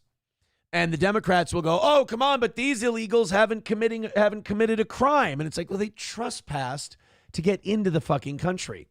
This is ironic because it's coming from Democratic Representative Suhas Subramaniam. He's saying that these illegals didn't do nothing. Different from going up to people without telling them what they've done in masks and putting them in detention facilities. And I think the people that are being approached did not commit any crimes, weren't even suspected of any crimes. Again, we need to push back against this idea that coming into this country illegally, and I'll tell you, and it might sound like kind of a subtle thing or not a big deal, but it is a big deal because a lot of the one world government types, a lot of the borderless, cashless society types, they like to sneak that shit in there like no human is illegal. There is no illegal immigration. And over the generations, they want that to morph into open borders. There are no countries. We're all just one thing, and it's easier to control. One currency, the whole deal. So it's more than just a clarification of terms. It's more than just, being nitpicky. It really is like we need to not only enforce our border laws, but we need to enforce the concept of a border, period. And part of that, reaffirming that we have a border is if you trespass across that border, you are now a criminal and we will kick you out. You can't let these people go on TV or make these arguments that, well, are they really illegal? Because yes, they're illegal. Approachable says, boo, you ended that shrimp story too soon. There was more meat on that crustacean. I grew up Catholic. We're told that fish isn't meat. I never got that either. I never understood how fish isn't meat in Catholicism. Like, is it? I heard like one of my relatives, because you would ask him, you would be like, why aren't we allowed to eat meat on Fridays, but we can eat fish? And the only answer I ever got as a kid, and this was stupid, was, well, they get wet. Like the fish gets, so I'm like, if I drown a cow, can I have a burger from it? Like, I don't understand. Like, it's such a stupid thing. Papa Shab says that's a Jew loophole. I don't understand. Why can Catholics eat meat or eat fish during Lent? Oh, that's not very nice. AI says because my mom's a lesbo. That's shitty. Catholics are permitted to eat fish during Lent, specifically on Fridays, because fish is not considered meat in the traditional sense according to church teachings. Okay. This practice stems from the historical tradition of abstaining from the flesh of warm-blooded animals on the Fridays of Lent, particularly Good Friday, as a form of penance and remembrance of Jesus' sacrifice. Dude, that is such a Catholic thing. It's like, we need to sacrifice and we need to repent, and for our penance and sacrifice for our Savior's death. Our Savior gave his life for us. All right, how are we going to pay him back in penance and remembrance? We'll only eat certain animals on Friday. Oh, you mean like every Friday? Well, let's not get crazy. Like for a 7-week period or so, I figure that'll be sufficient to pay him back. It's like somewhere Jesus is like, dude, they drove fucking nails through my arms. They put railroad spikes through my feet. And all you guys are going to do is have a fucking McFisher sandwich. What is it called? A McFish? Fish fillet. No, it's just a fish fillet. I'm thinking of the McChicken. You guys are going to abstain from a burger once a week for a month and a half. Thanks, guys. Appreciate it. No problem, J-Man. Got your back, buddy. Love you, miss you, bro. Rachel says it is every Friday if you're trad enough. Is that a thing? I thought so. I thought it was supposed to be no meat every Friday. Okay. All right. I thought we were going to let this go. I thought we were just going to not have this be a thing. But fuck me, apparently. Bappa Shab writes, a McFisher sandwich? I speak for 4.5 hours a morning. Can I have one? One. Numero uno, Josh Denny fan says, I will make you McFishers of men. All right, fuck you. Before I start reading chats shitting on me for saying McFisher sandwich, can you knock out the $55 goal, please? We have 18 minutes left. I'm about to go through a segment that's just going to be nonstop abuse of my little verbal fuck up.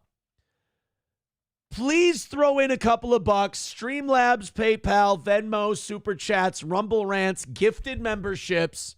If you're going to make this hurt, at least hit the goal. We have time to do it. A couple of 10s, a couple of 20s. Please and thank you. Streamlabs, PayPal. All the links are in the chat. Do your thing, and then I'll take the abuse.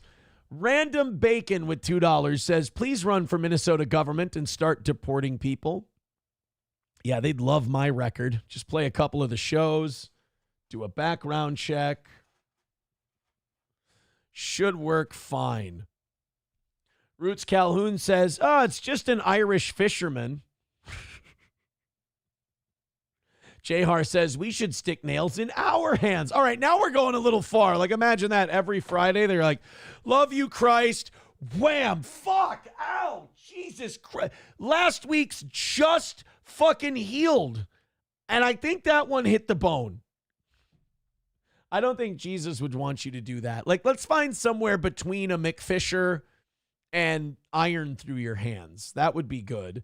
Balls Deep with $2 says, Mick Balls Deep approves. Thank you. $1 from Approachable says, I don't buy Walmart shrimp. I get mine custom imported from Ireland. It's McFisher brand. $50 away from today's goal. Thank you guys very much. Yes, if you're going to beat the shit out of me over the McFisher thing. $50 is the goal. Let's finish it up. Let's call it a win for the toe. Oh. Let's see what else we've got. What is a McFisher? Chips and Diff says Aaron is a McBisher. Numero uno, Josh Denny fan says, you didn't give the chat white power hour. They don't give you your goal. Them's the rules. Hulkamasha Baby says, I knew a McFisher in Ireland. Good. No, I tried to say fillet of fish. I said McFisher. Why don't we make this the next 15 minutes of the show? I'm excited for it. I really am. $50 away from the goal. Bang it out, knock it out, and make the humiliation worth it. Streamlabs, PayPal, Venmo, Super Chats, Rumble Rants. I'm running out of road here with 15 minutes to go. Roots Calhoun says, you're McTarded. Sam Show says, Jesus suffered for you. At the very least, you should suffer for Jesus. Put nails in your hands. Oh, Roots Calhoun says, put nails through your dick toes. Well, now that sounds like a compromise if I've ever heard one. Chips and Diff says, Aaron buys his kids McFisher Price toys. Thank you. Sam Show, I can't say Mick N-word. That's not going to work. Numero uno, Josh Denny fan says, put a nail through your hand. I guarantee you'll hit a week's worth of goals easily. It's not worth it. That's when I'm checking the classifieds. That's when I'm going to go. Maybe I can get a sales gig. Don't get me wrong. I'll be sitting there with the nail hovering right over my metatarsals. But I can't say fish fillet. Isn't that something? Trust the Roots Calhoun says, trust the Gordon's McFisherman. Thanks. Numero uno, Josh Denny fan says, okay, 2 weeks of goals. Oh, well, I mean, now you drive a hard bargain. All right, we're done. We're done with the McFisher because we're not making our money anyway. $50 away from today's goal. I want that money. I need that money for my pride, for my ego. Let's do it. Did you hear that transgender softball player lawsuit is actually going somewhere? This was the story of the guy who was a softball pitcher. I actually knew somebody whose child played in this tournament. And they were like, yeah, this guy was fucking smoking everybody. Everybody was pissed. Everyone was mad about it. And they wouldn't let us say anything. They were saying like the school wouldn't let him say anything. The coaches wouldn't let him say anything. People from the tournament were like, don't talk to the news. Don't tell anyone if you're upset about this. Just come to us here at the tournament and we'll help you. And of course they didn't. So there is a lawsuit now pending about this trans softball thing here in Minnesota. So Minnesota making news for all the best reasons again. Why don't you just throw the male cheerleaders in it while you're at it? 8:05 is the time happening today. A hearing is scheduled in a federal lawsuit challenging Minnesota's policy that allows transgender athletes in girls' sports. That lawsuit was brought forth by several high school softball players. Our Bill Keller is live in St. Paul this morning. Good for them, man. I'm impressed by those girls that came forward and actually, because they did, from what I heard from the people I know firsthand, was that they were really getting a lot of pressure not to say a word. They were getting a lot of pressure not to talk to anybody, not to speak their mind. And I think it's because the softball league or the state high school league knew that nobody liked this. They knew that everybody was upset, but they didn't want to be called a bad name in the news they didn't want to have activists down at the fucking tournament. So they tried to keep it hush-hush. But good for these girls for standing up for themselves. Just ahead of this hearing with more on the issue, what we expect in court today. Good morning. Good morning. In fact, this is not the first time that Minnesota has actually come under fire for protecting an... It is really hard. Climaxing normally is, you need to focus, but coming under fire is fucking impossible. Good for them. Good for the court. Good for the high school league. Oh, the president of the high school league was like, maybe getting up there in age, but I'm able to come under fire. Athletes' right to compete along with the team that matches their gender identity. And now a group called Female Athletes United is suing the leaders of several state agencies, including Minnesota Attorney General. I would have rather they called their group Female Athletes Guaranteed. That would have been a way better acronym, but missed opportunities and all that. Thank you, Balls Deep, for $2. Says McFisher Sammy doesn't have Mcesium in it. Thank you.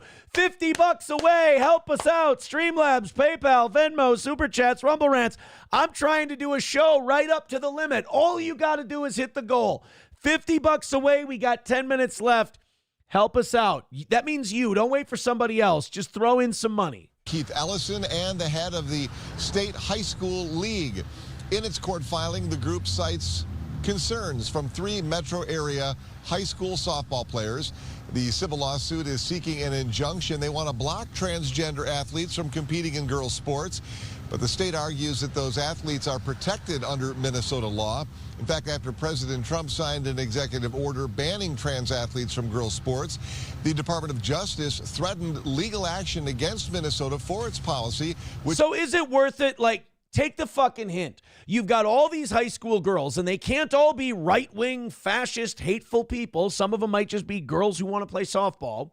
You got the Trump administration, you got the DOJ, you got this group, you got the parents, and they're all saying that you're wrong. At what point do you go, fuck, maybe we've made a bad decision here. Maybe we really have alienated people and not made them feel comfortable. It is amazing how we will protect the comfort of 2 people against the comfort of hundreds of people. I mean, shouldn't your decisions inflict the least amount of harm on people as humanly possible? I don't think you've accomplished that here. Prohibits the discrimination of transgender athletes, regardless of whatever sex they were assigned at birth. And earlier this year, the Minnesota House actually voted down a GOP-sponsored bill that would have only allowed athletes who were born female to compete in girls' high school and youth sports. Sounds simple enough. I mean, just the fact that we're living in a world where not only does that pass, I'd be sad if we lived in a world where there was a debate on that, and we're not even to that point yet. It was called the Preserving Girls Sports Act. It would have put Minnesota in line with the president's executive order, but opponents argue that the White House policy does not override state law. Now, also named in this suit are officials with Minnesota Commission on Civil Rights, the Minnesota Department of Education, and 3 high school districts, including the Anoka-Hennepin district, the largest in the state. Well, their lawyers know what they're doing then. Go after the big guns. I hope they win, man. I'm really rooting for those girls because that is bullshit that they had to go through that. Like I said, I knew somebody who had a kid that was at that tournament, and they all, I mean, not only were they upset, not only did they not like what was going on, but they also had no recourse to say anything. They were told to basically shut the fuck up. Zenman with $1 says, man, Minnesota sounds more gay every day. First the softball leagues, then the Vikings cheerleaders. What's next? Transgender radio / web hosts? Wait, I'm not trans. I don't know what you think. I don't know what you were told. I don't know what you're. I'm not. And I understand that, like, if I defend myself on this, it makes me sound guilty. But I'm telling you right now, I'm not trans. Do I have to do a Jussie Smollett thing? Like, I am not transicidal. I am not transicidal. Zenman says, I didn't say you. Oh, well, good. I didn't mean to be defensive then. Here's what I'm defensive about. Great show today. 7 minutes left. $50 away from the goal. It was a short goal today. You guys have been fucking crushing it all week. Let's go. I want force of will to bang on this to bang out this goal. Random Bacon with $2 says, how much money for the Aaron to Aaron transition? I can't. That, you know what? You might have asked me a question that doesn't have a dollar amount attached to it. You might have finally gotten one, Random Bacon. I can't put a number on it because no matter what, I'd have to be that for the rest of my life. So I don't know if I'd even enjoy the money at that point. There you go. You have found a question without an answer. Congratulations.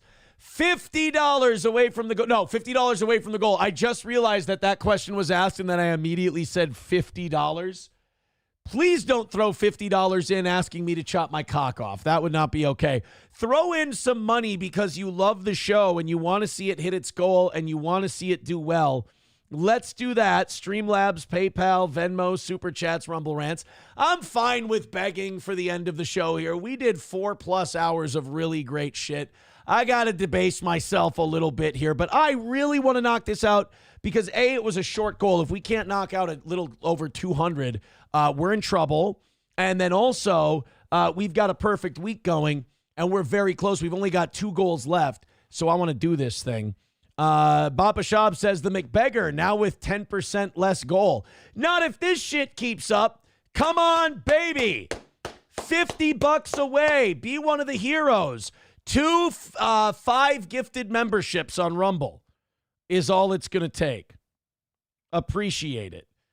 Streamlabs, PayPal, Venmo, Super Chats, Rumble Rants. Sanford's son with $50 says, so $50 transition then? No, that's not what I said. They are afraid. That's not what I said. We take 40 of that, $10 away. Do it, baby, do it. Thank you, Sanford's son, for the $50. $10 from finishing it off today. We got 5 minutes to do it. Thank you so much. Sanford now tied for the cuck chair. Thank you. Oh, my goodness. $10 away from another win for the toe. Oh, my goodness. Thank you so much. And now Kevin with $40. Who are we giving it to, Big Kev? So you guys are now $30 ahead for tomorrow for our final little jaunt of the week. I appreciate that. Hold on, you're a little more ahead than that. We got a little bit of a rush at the end. You know, I need to learn that this show only deals in rushes. This show does rushes at the end of the show. Aaron, it doesn't matter how you ask for the money at 10:15. They're going to hold. Aaron, your audience loves you, but they're dicking with you. Kevin with $40 says, say hi to Maria McFisher in Wilmer. Hey, good morning to Maria McFisher in Wilmer. And $10 from Walter. He says, this is for the transition. Well, thank you, Kevin. Give that man a Hogan. We want the gold, sucker. Hulk Hogan, we coming for you, nigga. So we are now $40 into tomorrow morning. Thank you very much for that. You made me wait. You're the best. You got me once again. Numero uno says, fuck you, Sanford. Hitler hype train or bust. Yeah, numero uno, Josh Denny is mad that we went over the goal today and we did it without a white power hour. That's kind of what he's here for at this point. But here you go. But I'm afraid I've got some bad news. I appreciate that. Thank you so much. Now, I'm having a hard time figuring out where Kevin is. I think he's at $40 because he gave away his of his $70 contributions today. I think he gave away 30 of them. So we're going to put him at $40, and now he's close to the leaderboard as well. Walter is also, I believe, now at 20 for the week. Thank you very much, Walter. 10 yesterday, 10 today. Walter, always the man. And there, we're all caught up. Thank you guys so much. Let's give you one more before we leave. Let's give you one more story. Oh, yeah, the woman who was arrested who wanted to this is actually women kind of upping their game. I don't know if you saw this, but police arrested a woman who had come up with a detailed plan to assassinate Donald Trump. And it was a wild plan. She wanted to gut him. She wanted to rip his organs out. She wanted to go the whole way. I mean, this wasn't like a shooting or anything else. Like, women take shit very personal and they hold grudges.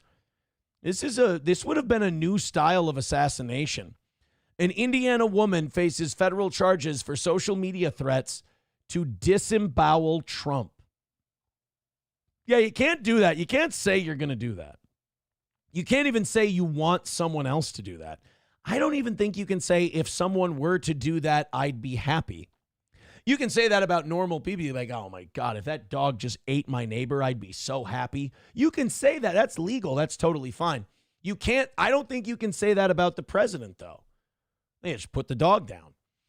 Natalie Rose Jones, 50 years old, of Lafayette, Indiana, is charged with threatening to take the life of, kidnap, or inflict bodily harm upon the president, and transmitting in interstate commerce communications containing threats to kidnap any person or any threat to injure the person of another. The Justice Department said, oh, shit. Yeah, you're going to go away to federal prison for this one for quite a while. You got to keep your shit together. You got to keep all this like anti-Trump hate. Like, you got to keep it in the proper perspective because, Jesus, I mean, we've all disliked a president before. We've all thought a president was complete ass, but I mean, ripping his guts out and everything, you gotta be able to fucking bury that shit way down deep. Bigot on socialist media says we hit the goal. We need to do a wellness check on Steel Toe. We need to do a wellness check every day because we're knocking them out every day. You need to do a wellness check on that crazy psychopath Burrow guy, that weirdo Muttering Jay. Like, these people who I've broken so hard that their life has become obsessing over what I do. And I love that they can't deny it. It just makes them angry.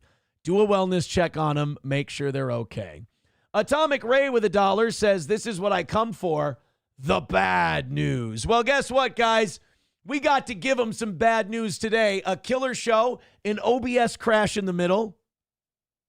Don't worry. We'll go to Rumble Studio tomorrow and we'll see how it works. And then we've got the evening show tonight at 6 p.m. Thank you very much. Hit like, hit subscribe, hit follow. I've got a couple of clips going up today.